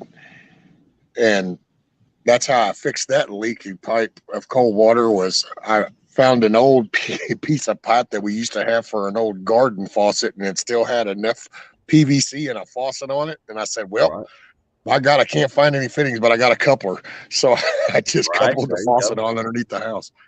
So that's where I got to hook the hose up. That's the only faucet we got now. But this year coming up, everything's going to be different. Every day or every week, something's going to get accomplished one way or fucking another. Man, I've got a shed out there. It's a 12 by 12. And it was here before, it got built when our house got built, and it's pretty much, it needs to be tore down, you know what I'm saying? And so I'm gonna I told my wife starting in January, my goal is by the end of January to have it completely tore down, because what I want to do is the only thing I'll have to go and put in the dump is the roof shingles. And because they're old, they're no good. But once I get, other than that, everything else, I'm gonna just, as I'm tearing it down, I'm gonna build a fire out in the backyard and just sit there and burn it all up, and then spread the ashes out, There you go. Put some of the ashes in my garden and stuff like that. And hell yeah, Moose man, I can flat mess up a plate of frog legs. I'm just Are telling you you. serious? You eat frog legs? Oh, man. Man, I can. You put a mess of, man. You put a plate in front of me with some frog legs and some gator and some peel 'em and eat 'em shrimp. Man, I'll make myself sick eating that stuff. See, now that's a real redneck. I guarantee you. I'll eat the hell out of shit. Man, there for a long time, I had a buddy that his grandpa owned minnow farms, so he had all these ponds, he had this great big property and had several ponds in a row, and he raised minnows and minnows, and so he told us, he was like, hell yeah, come down here and gig all the frogs you want, because they eat up his minnows and stuff. So we go around there and kill all the frogs, man. That's hilarious. Go out about 1 o'clock in the morning and just ride the pond banks, in the back of the truck, shine the spotlight. Man, you see that frog, man, just walk down there and boop, gig him. Gig him right in the I back heard of the those head. actually really do taste like chicken. Do they? Frog legs taste like chicken? Mm-hmm. They do? I don't know. I mean, honestly, they've got kind of a fishy taste to them, a little bit. Really? Yeah. Huh. Just That's a little bit. interesting. Most man's Fucking ribbit. being funny over there. What's up, John? Got the brake job done. I don't do know, frog legs. I don't I'd be do afraid to drumsticks. catch them down here to eat them, because most of the Well, they're not even frogs, they're toads. We get those poisonous I ain't ones eating any down here. leg bones Lots of since them. I ain't a kid no more. I stopped eating leg bones when I was a kid. If it ain't a full chunk of meat, it ain't for me. I don't do drumsticks. I ain't doing frog You don't, legs. I ain't gnawing on the leg of nothing. you don't No. like eating meat off the bone? Nope. No boner for me, buddy. Shit. I'm not doing that shit. I just compost it. It'll turn into food Nah, one way or T-bone. another. A steak bone, but ain't no leg bone. Hey, Ugh. Bonnie. What's Yeah. up, Bonnie? Morons. Hey, are you feeling better, Miss Bonnie, by the way? I was curious. I missed your live, but I was wondering how you were feeling. Man, they got this new Mexican restaurant here, and my wife and I went down there and ate, and I forgot what the meal is called, but it's called whatever the bowl is called. So the bowl is like an actual made out of lava rock, and what they do is they put it in there and they make that bowl like smoking hot, and then they put this they put the food in there, and the food had basically it had a little bit of rice, it had some green onions, and then it had the beef, chicken, and pork. I mean, you could order, whatever meat you wanted in it, but the one I got had the beef, chicken, and pork in it, and some shrimp, and had some guacamole on top. And when they brought it out to me, man, that stuff was bubbling because that bowl was so hot. And then they bring Yeah. in tortilla shells, and then you can get your sides with like salsa and the whatever. Man, Sour It's cream, so- please. Sounds Yeah, like some of the sour fajita places down here, they'll bring you your fajitas still sizzling on the skillet. yeah, dude, I'm gonna tell you that is some of the best Mexican food I've ever had in my life, man. In Awesome. fact, my wife don't know it yet, but we're eating there here after a while for Going I back. love it. hell yeah, man. It's good, dude. I'm telling you, like it's really good. And it's really funny because when we were in there, one of them people had a ringtone, and it sounded like a cat, like and it went off in the back. And I told my wife, I said, "Well, my dinner's almost ready. Ooh, it's gonna be fresh tonight. It's gonna be fresh." That was fun. Shit. Yeah, that's No, pretty awesome. That shit was good, man. And it's a big ass bowl too, man. And it was like, I think it was like $10, man, for the meal. It was good. Well, that's cheap. Oh my Yeah, god, it wasn't bad at all, man. that's cheap. Yeah, I was like, hell yeah. So I'm going there after a while. Oh, that's cool. Yeah, I'm not happy. That's why I'm not happy to be home. Man, let me tell you guys. Like, nothing against Gary, really, but I mean, come on. Yeah, this is why I like hanging out with U-Man and all the boys up there when they come. These guys barbecue, they cook. I just sit on my ass and drink beer. Now I'm a beer girl. So, yay. Somebody should throw me a party. I don't drink. I did graduate from vodka to beer. It was hard for a day, but I made it work. So, but it's great. They're so self-sufficient, and they really know how to cook, these boys, right? And so, even Bug Out, right? And so the funny thing is, 2 days before I actually ended up getting in the truck and driving home, Gary keeps blowing me up. You driving home today? I said, I don't know, maybe. I think so. And that's when Oliver got up and he said, my son had this big job interview in Fort Myers. And I said, Fort Myers? You know where we're going? We're going to invade Bug Out. So Hell yeah. I'm like, we have to go there. Yeah. And I totally surprised him because I didn't tell him I was there that particular week. I know he knows this time of year I'm up there somewhere, So I was like, we're making this happen. You got it. So he messaged him, but he didn't tell him that I was there. And we all piled in the truck, and then we went to the kid's job interview, which they gave him an offer. He's moving to Florida. Nice. And yeah, he got a great offer, this kid. I'm so happy for him. So after that, we piled in the truck and did the four-wheeling job back to Bug Out's house, which is abject hell driving to his house, man. you got to know how to drive. It's all dirt and shit, you know. And it's just fucking hilarious. So then it was like hours later, you know, we're hanging out with Bug Out, we're having a lot of beers, and him and Oliver's son hit it off big time because, you know, they're all into guns and stuff. And Gary messages me, and we're just so many beers in, and then we stopped at the seafood joint called Pincers. Gary's like, so did you leave? And I'm like, nope, we tripped and fell into Bug Out Bushido's joint, so I guess I'll see you tomorrow or whenever, you know. Right. But he was doing that because the dude was just jonesing for normal cooked food because Damn, he doesn't cook like these guys, you know. I'm like, come on, man. You gotta give me a break here. The dude's just not self-sufficient when it comes to that shit, so he'll just go out and eat, you know.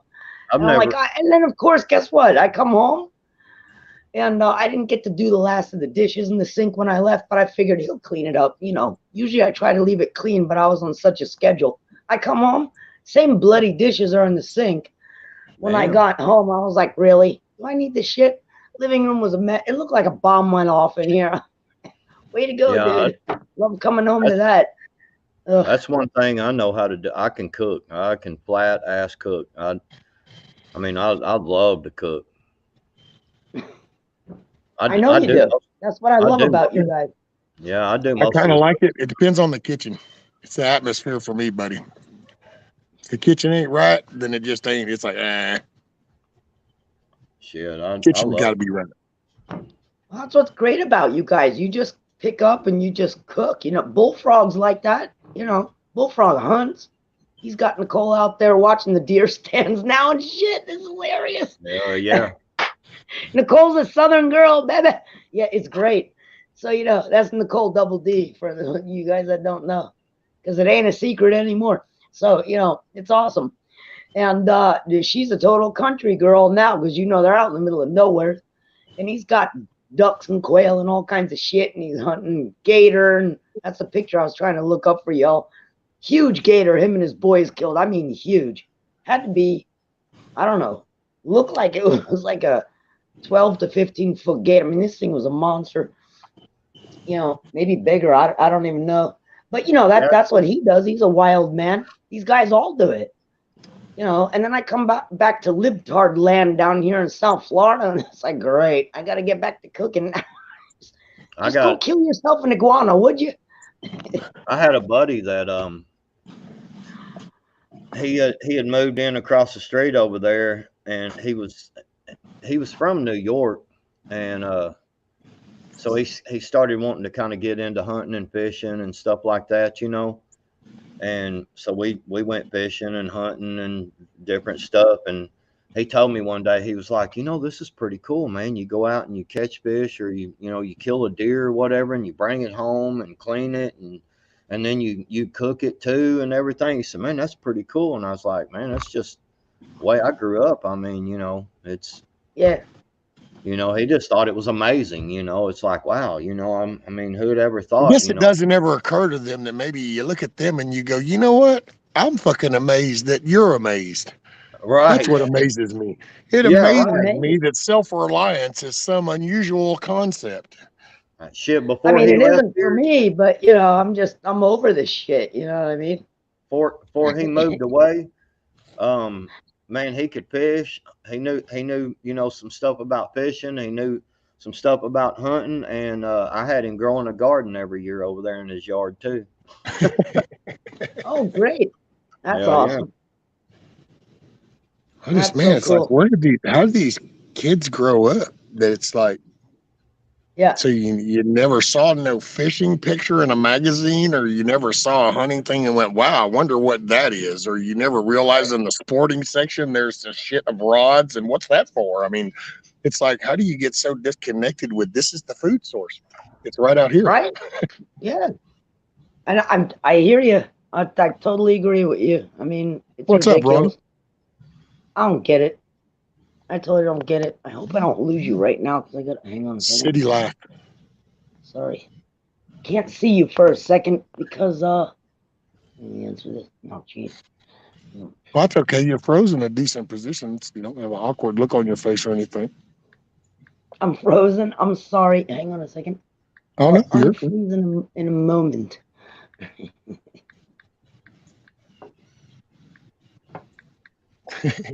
I was texting my wife to let her know she has plans after a while. In case you didn't know, you're busy later. Yeah.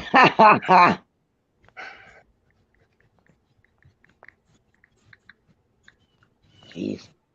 Moose man apologize. got a hog in my yard last month. Trespassers get shot.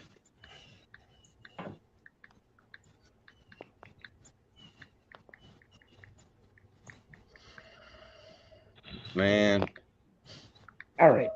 Sorry about that. Well, I gotta say, I'm hoping by next year, well, some point next year after I can get the chicken squared away, that corner right over in there is where I want to start doing some strawberries, I think, and get maybe some cucumbers or some salad stuff. She likes salads. So salad type material, some potatoes going. yeah, Cool.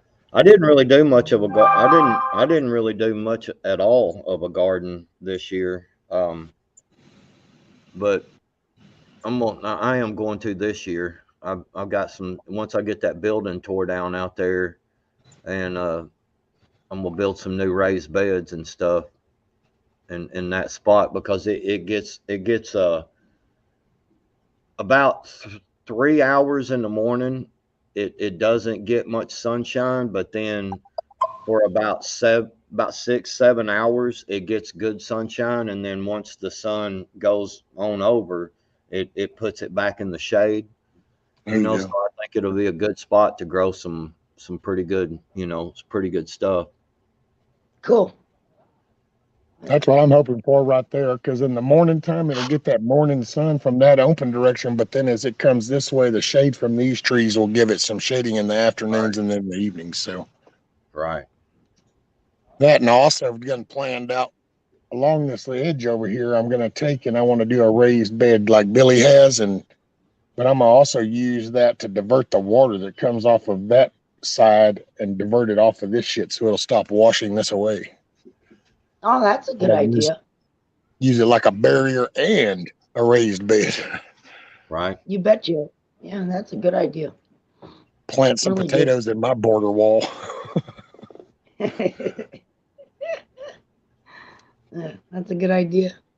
Yeah, Billy done good. I mean, he's grown some gorgeous vegetables in the last few Dude, years. I mean, I love his really whole good stuff. setup, man. It's just the width of them, the way the beds are. It's just, those are awesome.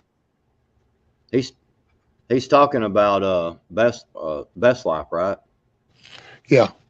Yeah. Yeah, he's talking about Best Life. Yeah. Yeah. Well, I figured you knew I didn't talk about this, Billy. He just said he didn't even do much gardening this year. I do got raised but beds. when I said vegetables, I was talking about you, Billy. Because I mean, Yeah. you've grown some gorgeous shit, in the last few years, really. Yeah, that one year, man, I had a really good harvest. You sure did. Yeah. Man, I had like, I have 6 jalapeno plants, and I was getting like 20 to 30 jalapenos on each plant. I mean, Yeah. it was just crazy, man. I was giving them Yeah, away to it the neighbors was and good. shit. I was like, hell, man, y'all take some of these damn jalapenos. Jesus. I got these Funny. Guatemalans that live over there across the street, and they're really cool people, man. They grill all the time, and I'd go and take them a bunch of vegetables over there when they'd start grilling, and they'd grill up them vegetables and different meats and stuff, and then they'd bring me a big old plate over. Dude, to be honest, if I could actually live off of fucking kebabs. Man, I love kebab. When you think about it, it's like it's the perfect meal. Yeah. You have your chunk of meat, you eat it, you get your veggie, you got your flavor. It's like there, you want a little mix of flavor and then grab a couple of little veggies off. I mean, but it's all right there, and it's in a line. You get it and go. You don't need plates. You don't need no silverware. It's like the ultimate meal. Yeah, I Spoken like a true guy.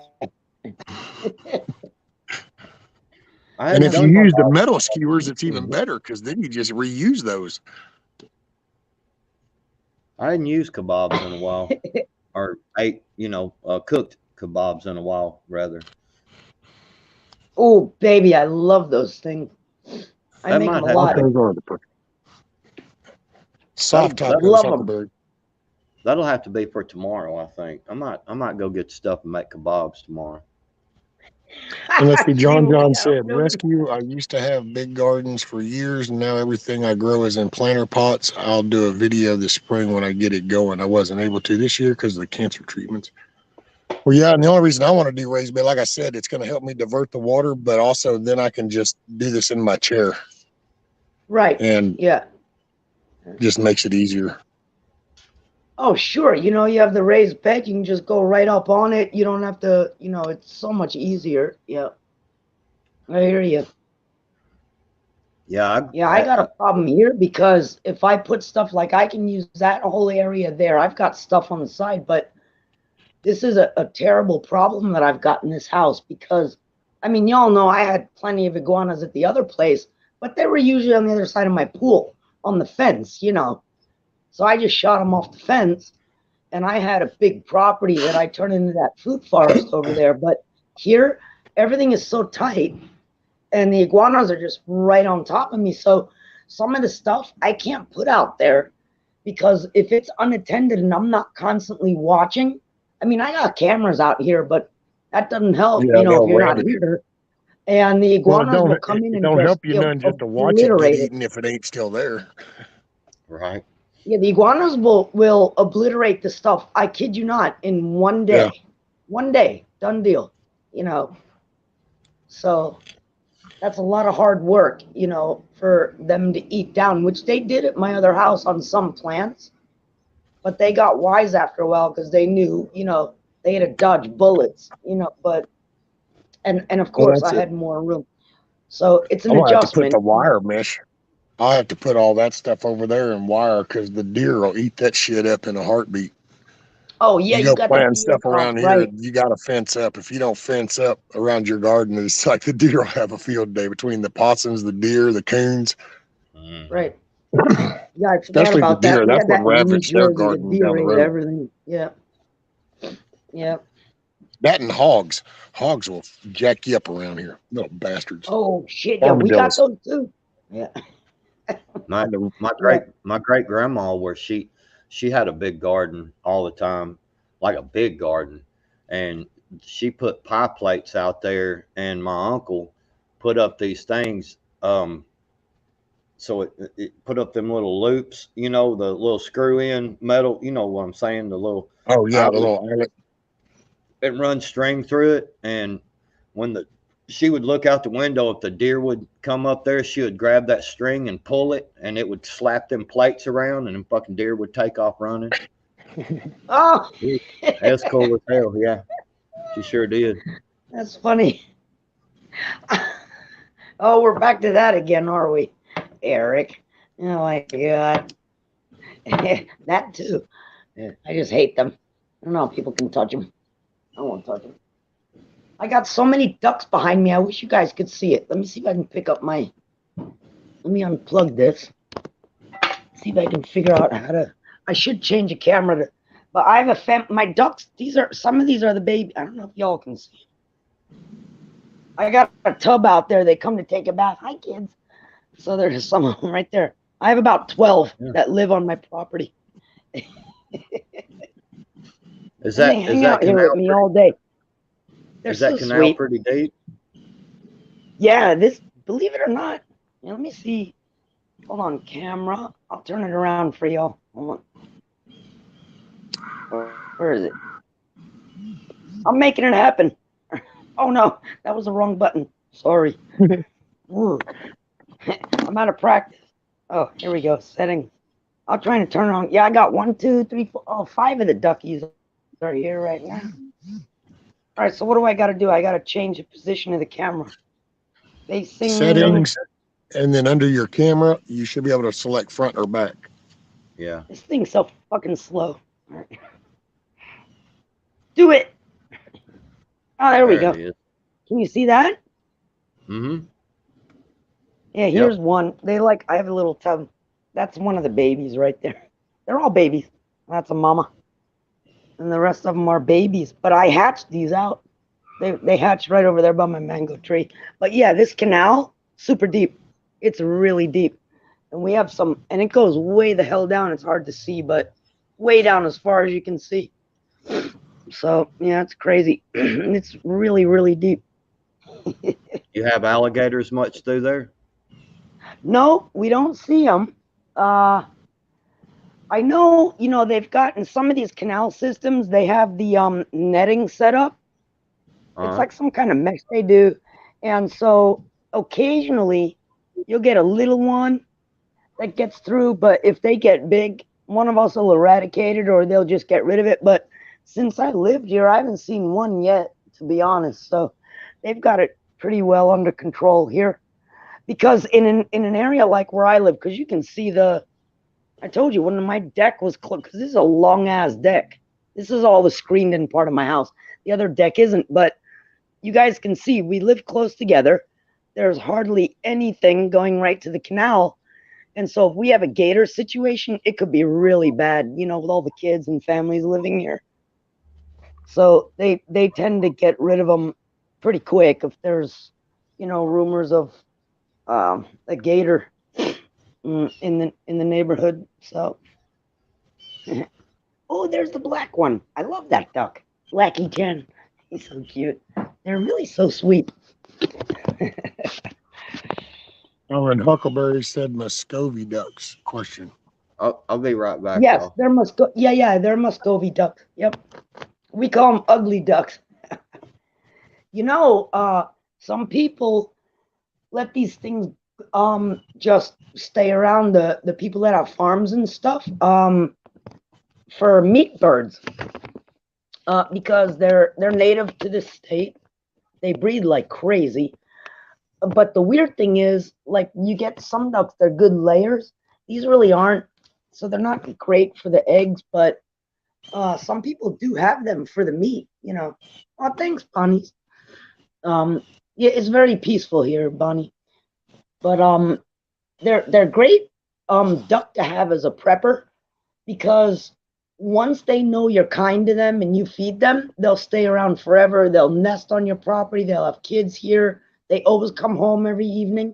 They're great, and this is kind of the perfect environment for them because I got this big canal. They're always out here swimming, and they know that they're protected because some of the iguanas mess with them, but not since I live here. And somehow I guess animals know, that you're protecting them in a way, because they're like, oh, she's shooting the iguanas, and then the iguanas go away. So they're really happy right now. So that's part of the litter of 11 that hatched out. And there were another 8 that hatched out, I think about a month later. And they're always running willy-nilly, but they live in the front of my house under the hedge by the front room. So, but they're all over the place. I'm overrun with ducks. I don't care. They eat bugs and roaches and stuff. So Hoot says they lay big eggs. yeah, they're great. They're cool. I love them. And we got some weird ones. I should show you guys. One of you would probably know. Oh, I have to get out of this. I hate looking at myself. Where is it? How do I get back to you? Let me close settings. Oh, there we go. Yeah, we got a pair of pretty ones, husband and wife. They had one baby, but I don't think they're ducks. I think they're geese. They have longer legs. They're really pretty. They're like a bronzy kind of tan color, and they're really noisy. They always yell at everybody. I think they're geese, probably, right? Sounds like it. Are the necks longer? Yeah, a little bit longer than a duck. I don't think they're ducks. I've never seen them in Florida till I lived on this property.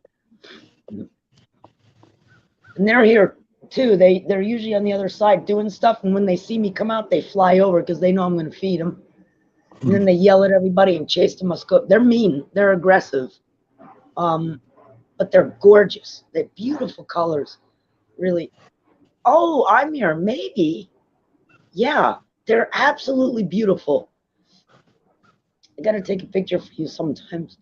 Egyptian So geese, perhaps. yeah, I have to look that up. You may be right. Yeah, they're a worse problem, Eric. I have way more iguanas here, but I actually, because of my diligence in shooting them, I've actually narrowed the population down a lot. So they're not breeding as much anymore. We don't see the amount of babies as last year. I mean, I was offing an average of about 10 to 15 iguanas solidly a week.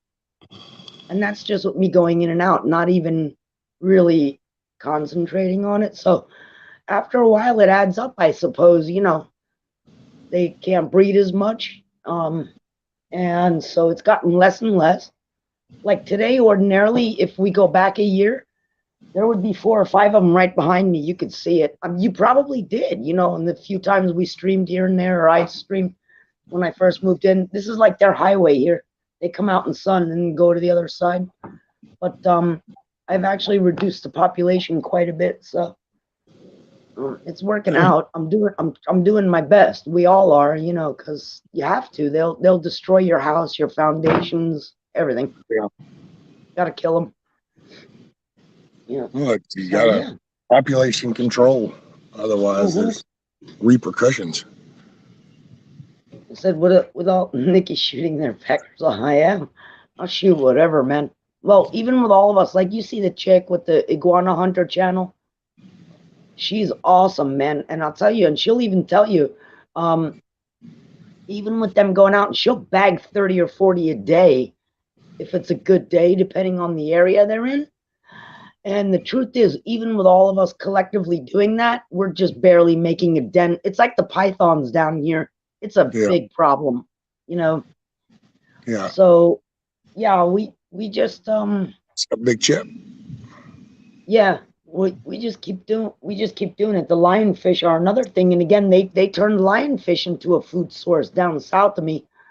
So I figured, you know, if enough people eat this stuff and turn it into a food source, you know what the next step is. Eventually, you eradicate the species if it turns into a food source and everybody's doing it. You know what I mean? Yeah. But it's not a bad thing with the pythons and the iguanas because they're not native here and they do a lot of damage. So they need to be eradicated. Oh, yeah, because they're eliminating a lot of the natural wildlife. A lot, yeah. Yeah, Bonnie, he was here earlier this morning. He come in, I think, and I know he was here the other day when I was live. He stopped in. Oh, really? Yeah, how's he doing?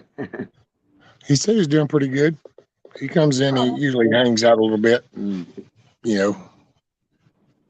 That's good. I haven't seen so many people. I mean, the only ones I really see are like you and whoever hangs out. That's it. My schedule's so different now. But you're kind of a staple, you know. I don't really. It's not that I don't follow anybody else. I just don't really even. I don't have time to acknowledge it, you know. But when you're on, I'll open it. Sometimes I listen to you while I'm working. I don't chat because I can't, you know. But that's like the one staple that keeps me tethered to everybody, you know. So I appreciate that very much. Kind of like the landing pad. It's relaxing and it makes me happy. So I like it. It's awesome. Happy Friday, chat. Happy New Year. Whatever, it's always drink o'clock in Florida.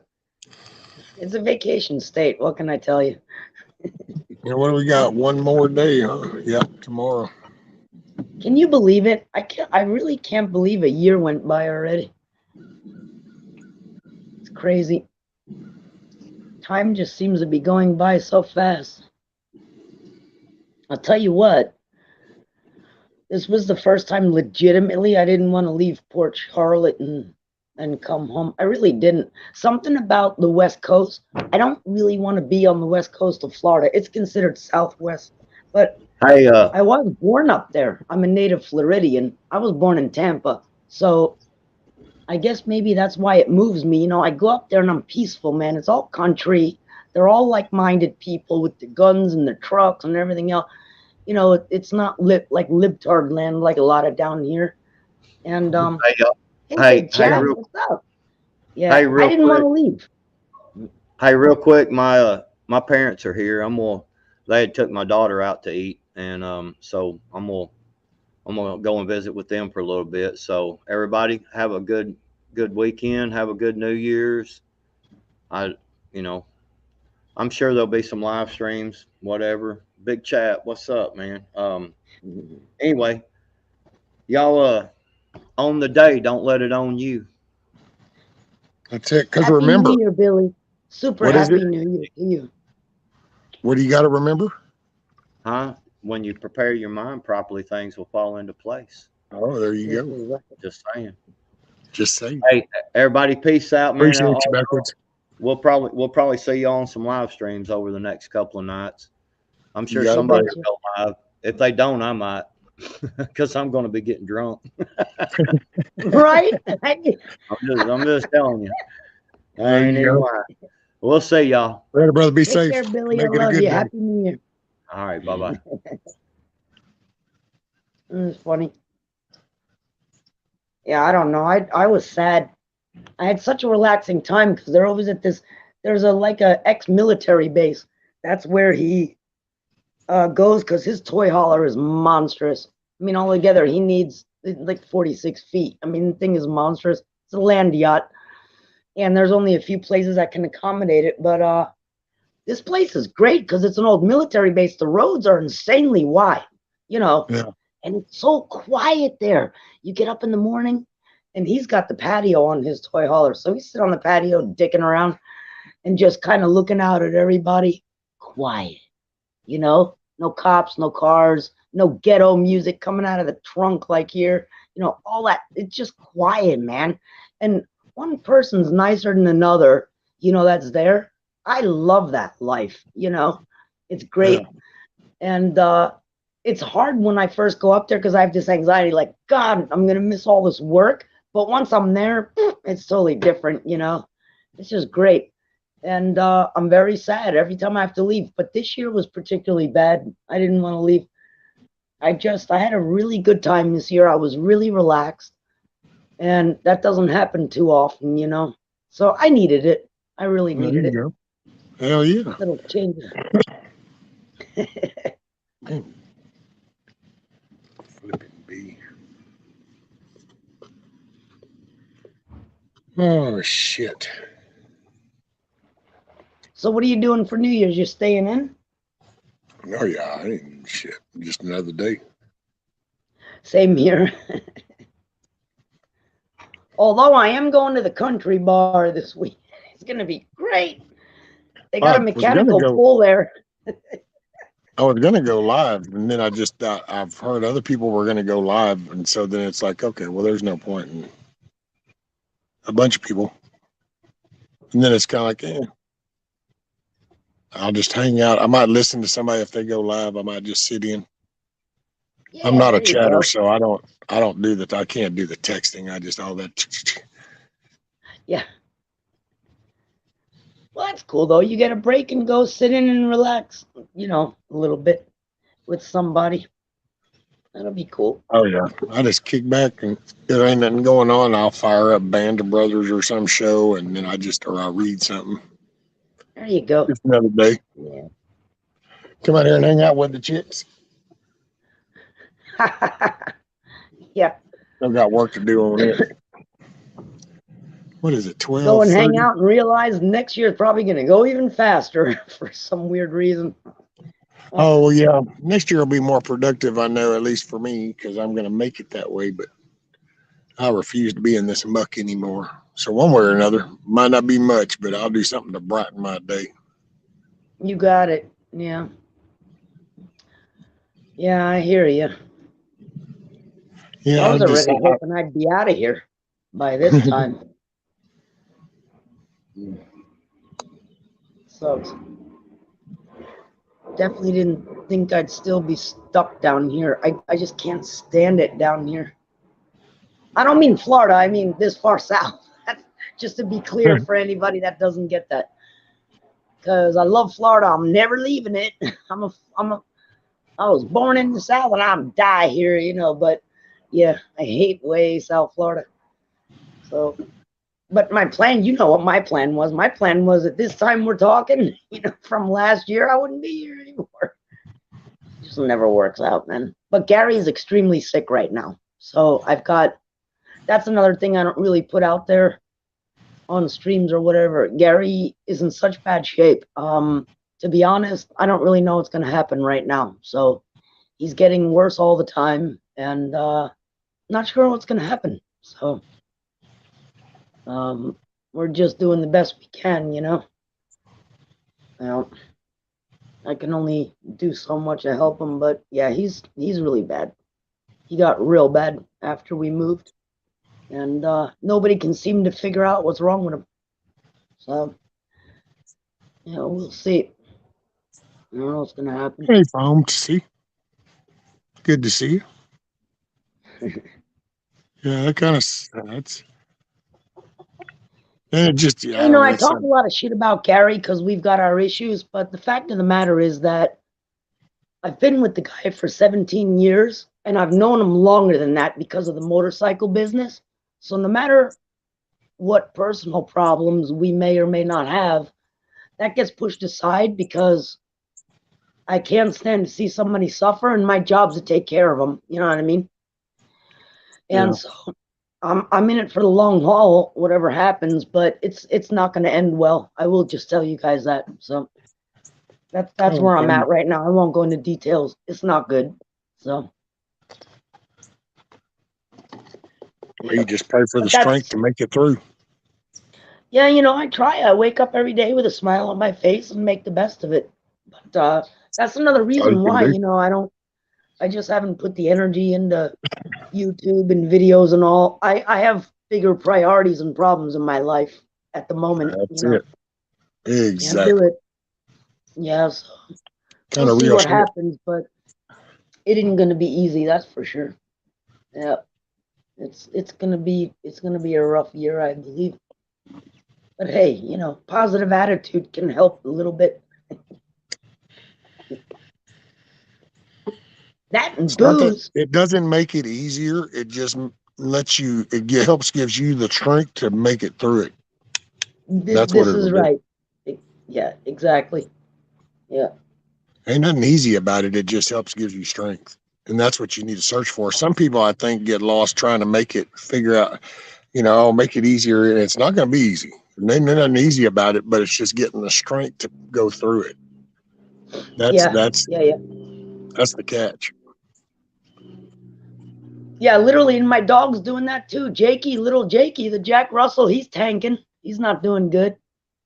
And it's like I fear I have to be realistic about this with a logistic brain in my head. I'm on the verge, literally, of losing them both. So I'm trying to, prepare for that, but whatever. I mean, I don't even know what to say, to be honest.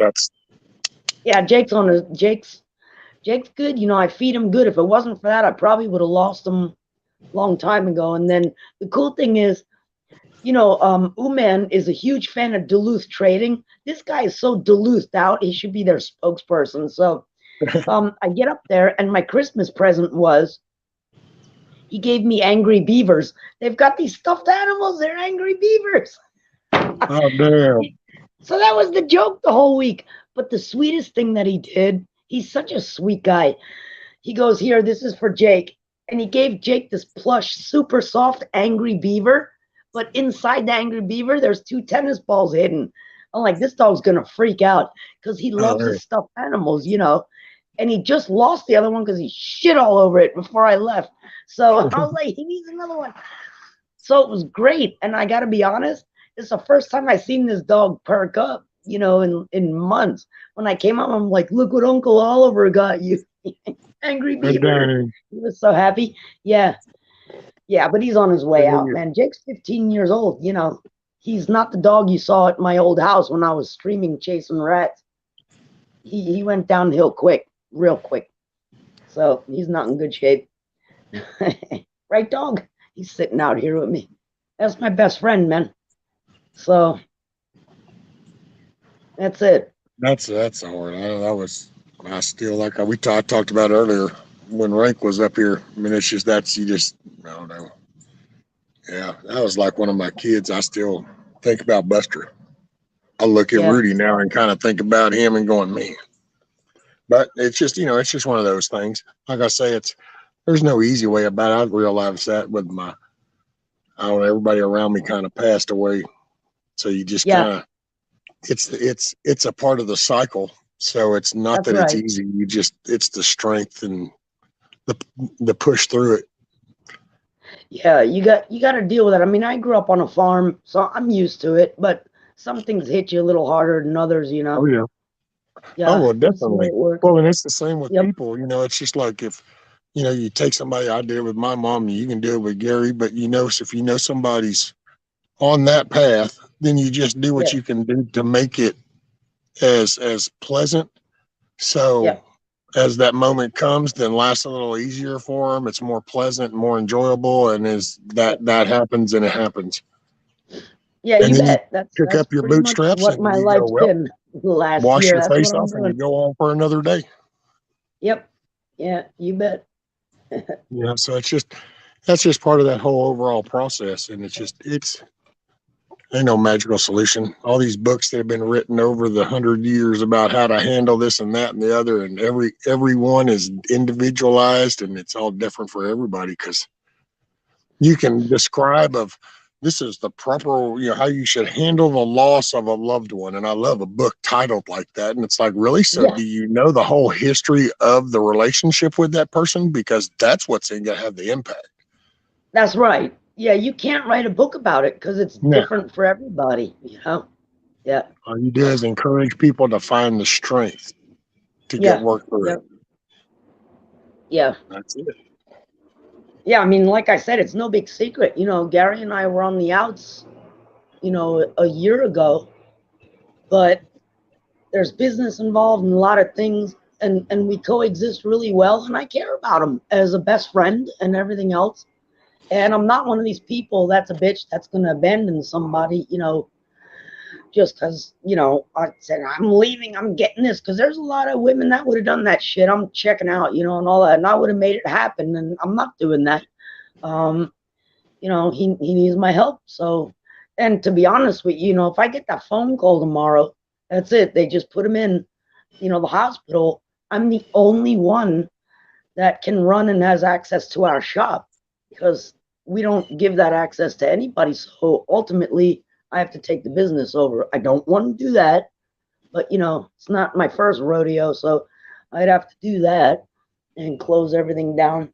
So pretty much, it is what it is. Yeah. Gotta make the best of what you got, I guess. This is true. Really, Oh, you only good, get man. one I got a shot. motorcycle.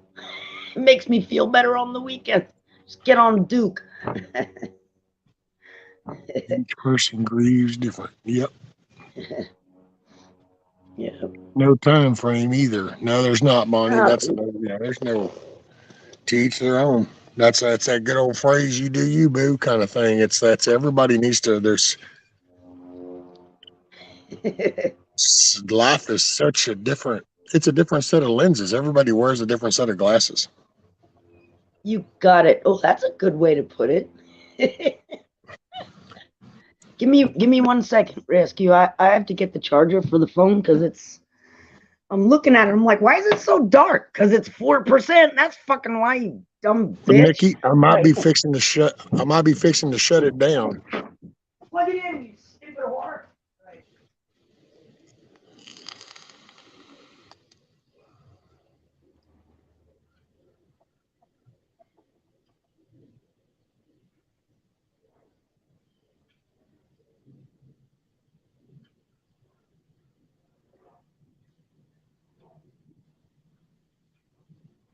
Yeah, I might shut it down. Go ahead and I need to knock out that washer. I might do a little clip as I put it back together and stuff, and I'll show y'all that. I just got no way to all the setup to go ahead and keep streaming while I'm doing that. That ain't my forte. I just go fix it and try to show y'all what I did as I fix it.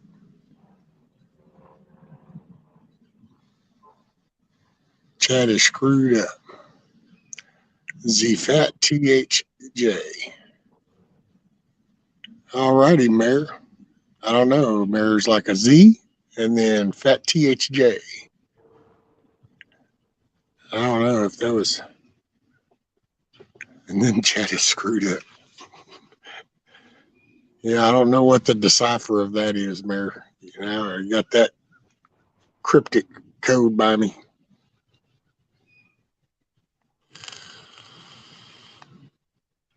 He said he's soaking all this in last not enough work.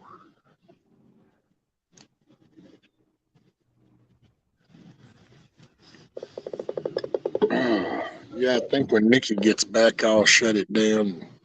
Sorry about that. Oh, no worries, man. Oh, no worries, Nikki. I was saying when you went to leave, I think I might be fixing to shut it down. I've been at 5.5 there you go. hours. Yeah. I got to That's a fix good this time. washer, but I can't keep putting it off. I need to go fix the washer and get that done. Good idea. Go do stuff. That's it. Well, I'm I'm so happy glad to you hang came out up, with though. you for a little bit because I miss y'all. So, Well, I'm so glad you came up. That was such an awesome little surprise. oh, well, thanks for having me. I miss you guys. So it was perfect timing. You know, I didn't feel like working today. There you go. You needed a break, and it was a good little break. It sure was.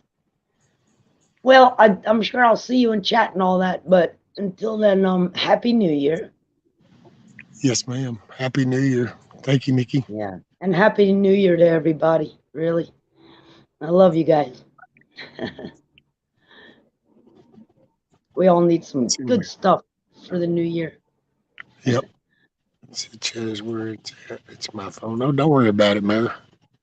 I figured it might have been in reference to somebody else, and I figured whoever it was for must have known what that was meant. I didn't even know it was a typo till you said something. I just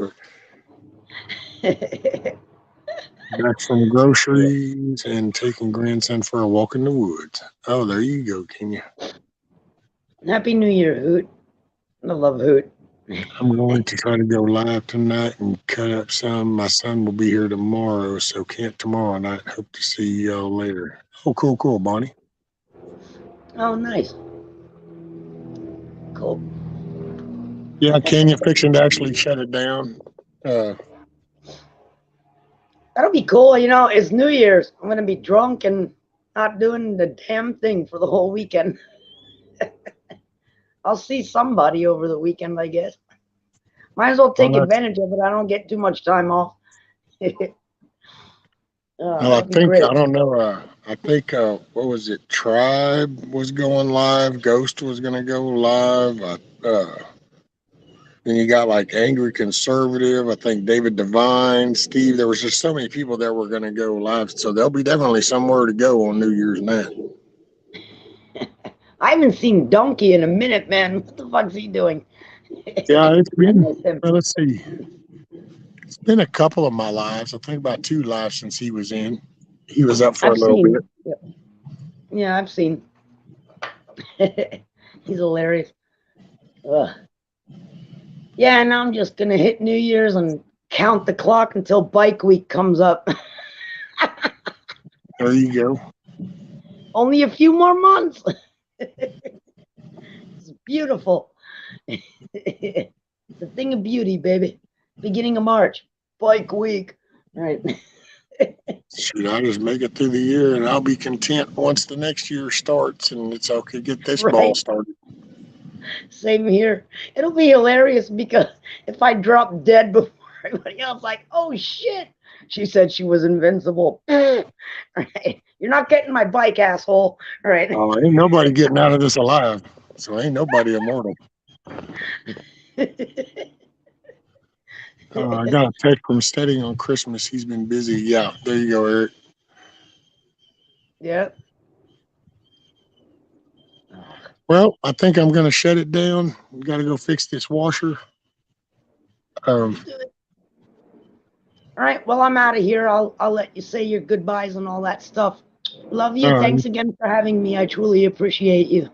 Oh, I appreciate you coming up, Nikki, very much. So it's so awesome. It was a good surprise. Well, bless you and Happy New Year. You got Nikki's it. out. Happy New Year. Later, ma'am. Keep the rubber side down, baby. There you go. Love you. Love you too. Be safe. Let's see. What's your StreamYard link? I gotta show you something. Well, I was fixing to get off, actually. Can you?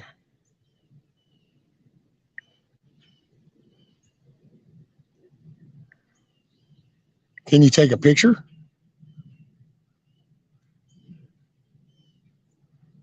Can you email me a picture, can you? I was fixing to log off. I just gotta go. I gotta get stuff done. It's already almost 1 o'clock in the afternoon. Okie doke.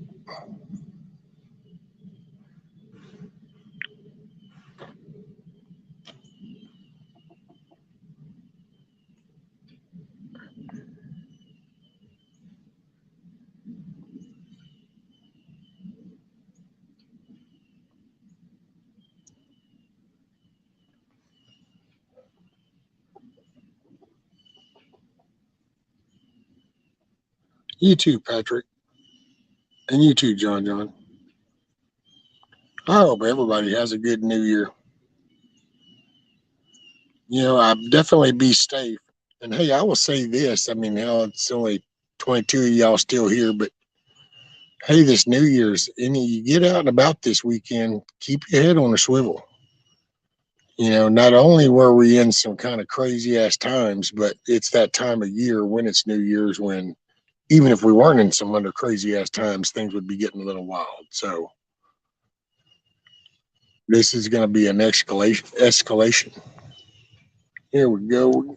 Kenny coming in. Bam. How you doing, man? Let me see if How's I it can. going? Good, man. You know how I always talk about loving Texas and stuff. I just got to show you something. Oh, hold on. I'm gonna have to do it this way. Oh, now, oh, look at there. Hold on. Got the Texas flag hanging up there. Look at you. Oh, we're going to put you full screen. There it goes. Oh, yeah. Look at there. Got the Texas wall going on. Empire, Texas. Shoot, yeah. Look at you. Now That's you know what I'm. talking about. Now you know I'm serious. I love Texas. God bless Texas. Heck yeah. That's cool. Very cool. Thank you so much for sharing that. That is. And you were right. It brought a smile to my face for sure. I only popped in a few times to the chat because Mad Shad directed me over your way, and every time I see you sitting out there with the birds chirping and everything, it makes me smile because my buddy lives between Crockett and Madisonville on Highway 21, and I love going down there. Oh, okay. That's actually over the top of the coop that way. Nice. Probably about, maybe 60, 75 miles? Not that far. Yeah, not too far. So His Sure enough. back of his ranch, I think if you go back far enough, you end up in Porter Springs, and then the front of the ranch is Ostonio. Oh, okay. Yeah. So yeah, he got a good spread. My buddy Glenn lives over in Palestine. He got about 600 acres over there. Oh, there you go. That's the people. I don't know if you've heard me talk about the vape shop that I opened up for a family and stuff. That's actually where they were from. And my grandfather actually was from over in there. Glenn's last name was great name, Commander. His dad's name was Joe Commander. Damn, I'll have to ask my wife. She helps me remember things. Yeah, But Glenn's got a brother. That's an unusual last name. Glenn's got a brother, Cecil. His mom and dad was from Texas, but his mom was from Louisiana. They both passed away in the last few years, but wonderful people, very nice folks. That sounds kind of like my family. My mom's side was from Louisiana. My dad's side was from Texas. I every time I go down, I bring something back, or someone sends me something like. There you go. Shoot, yeah. There's Texas all over this house. Take a little piece of Texas with you. Every time. Shoot you. I saw something down there visiting, and I always joke with folks being Canadian and stuff. They always joke you can't have firearms and stuff, but I am a legal firearms owner, legit. And while I was down there, it showed me these. You can order them. Let me get some light here. Oh yeah. So those are 12 gauge to 44 adapters. Oh yeah. Damn it, boy. And in the words of North Shore, 2 is 1 and 1 is none. So I bought 2. There you go. That is awesome, dude. Those are all. That's badass. You know, you can get them at the Shooter's Box online for $25, Oh. Okay. and they'll deliver them right to your door. Oh well. Because I know you can buy. There's a couple of companies that make the adapters. They get quite expensive for $300, $400, $500. But the Shooter's Box has these adapters from 12 gauge to 22, 12 gauge to 22 mag, 12 gauge to 9 mil, 12 gauge to 45, 12 gauge to 44. So you can actually, well, like most smart people, they tend to have a couple of guns in the same caliber in case the shit hits the fan. So if you have a couple of adapters and a jar of mixed ammo, you can shoot whatever the heck you want. That's it. Like I keep a Rossi Ranch hand in 44 and a revolver in 44. And then I figured, well, you might as well have the 12 gauge adapters too, because if something goes down, you always have backup. Or if you're out in the woods here, if you're out in the middle of nowhere bird hunting and, you know, something big and massive decides they want to eat you, at least you got something to pull out of your pocket. Yeah. I can tell you. Something else wanted that bird too. I stumbled across a couple of 300-400 pound bears that, you know, generally they go the other way, but if it's mad. I could see that. I could see that happening. And then having to change on the fly, that's but that also makes that particular caliber universal, because you have then a broader spectrum to use that one particular ammo instead of multiple ammos on then also various items. I always joke 44 is the caliber that you shoot the robber at your neighbor's house hiding behind their fridge.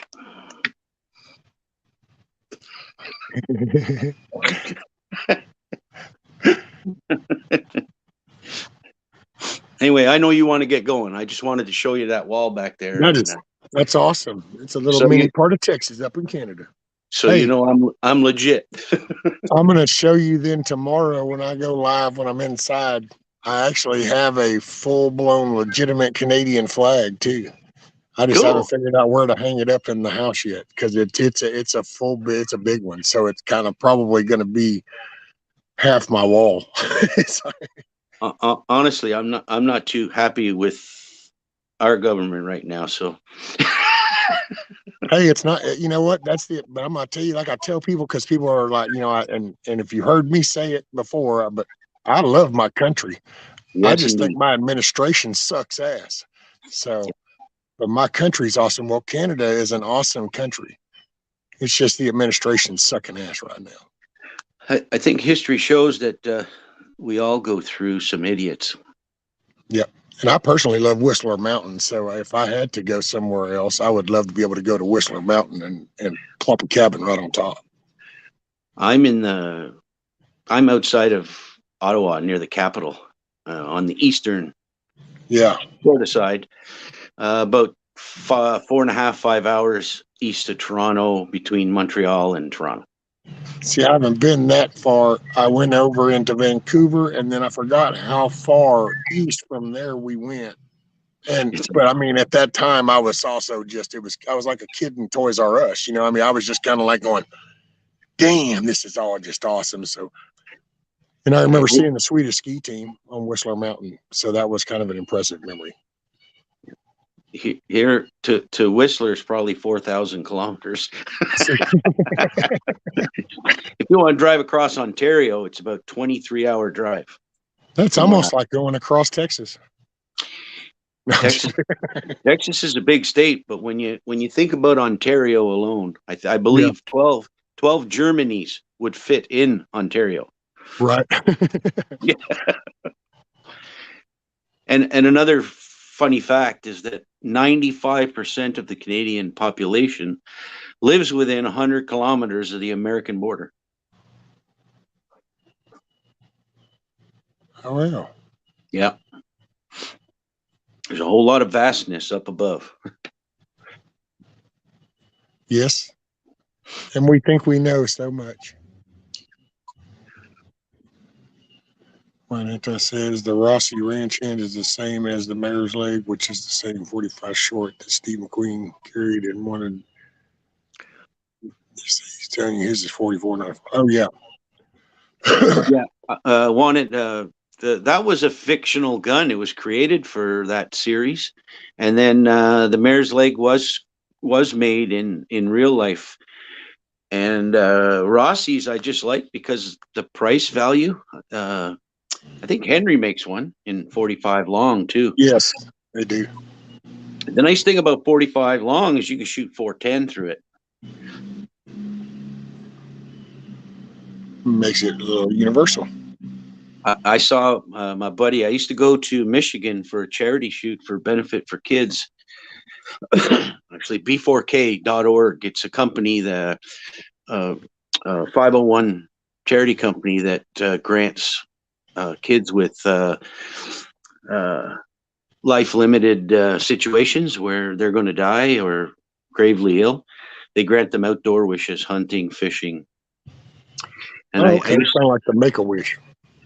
But it's for the community of outdoors people because the kids that are outdoors people kind of get left behind and all that stuff because some people consider, enjoying the outdoors not politically correct or whatever. So yeah, these folks, these folks right here. Hey, Nicole. Sponsored one young lad charity thing. And one of the people I met from Arizona had a Derringer in 45 long, and you could it was a double barrel Derringer. You could shoot 410 slugs out of it. It was a hand cannon. Damn. Oh yeah, it was fun to shoot. There would be something. I guess I should look at the chat and see if somebody's talking at me here. Anyway, nice to meet all you folks. I just wanted to show Rescue that there's a little bit of Texas up here in Canada, and I think of it fondly, and I appreciate all you folks down south, and a pleasure getting to chat with you now and then. So I know you want to get going, man. Beautiful chicken coop, and we'll be talking down the road. You got it, King. I'll go back and make it a good day. You too, man. Take care. Yes, sir. All right, guys. Yeah. Well, Miss Nicole, I'm glad you showed up. Sorry, it's on my way out. I was fixing to shut it down. I got to go finish fixing the washing machine.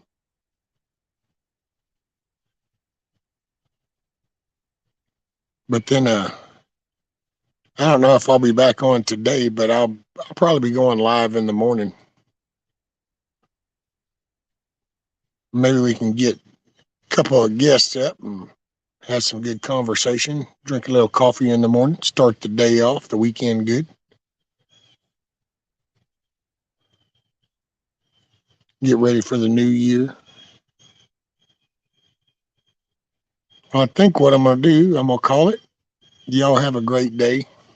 Make your day a great day. You're the one in the driver's seat. And what helps somebody smile. And you smile. And with that, guys, I'm going to call it. I will talk to y'all later.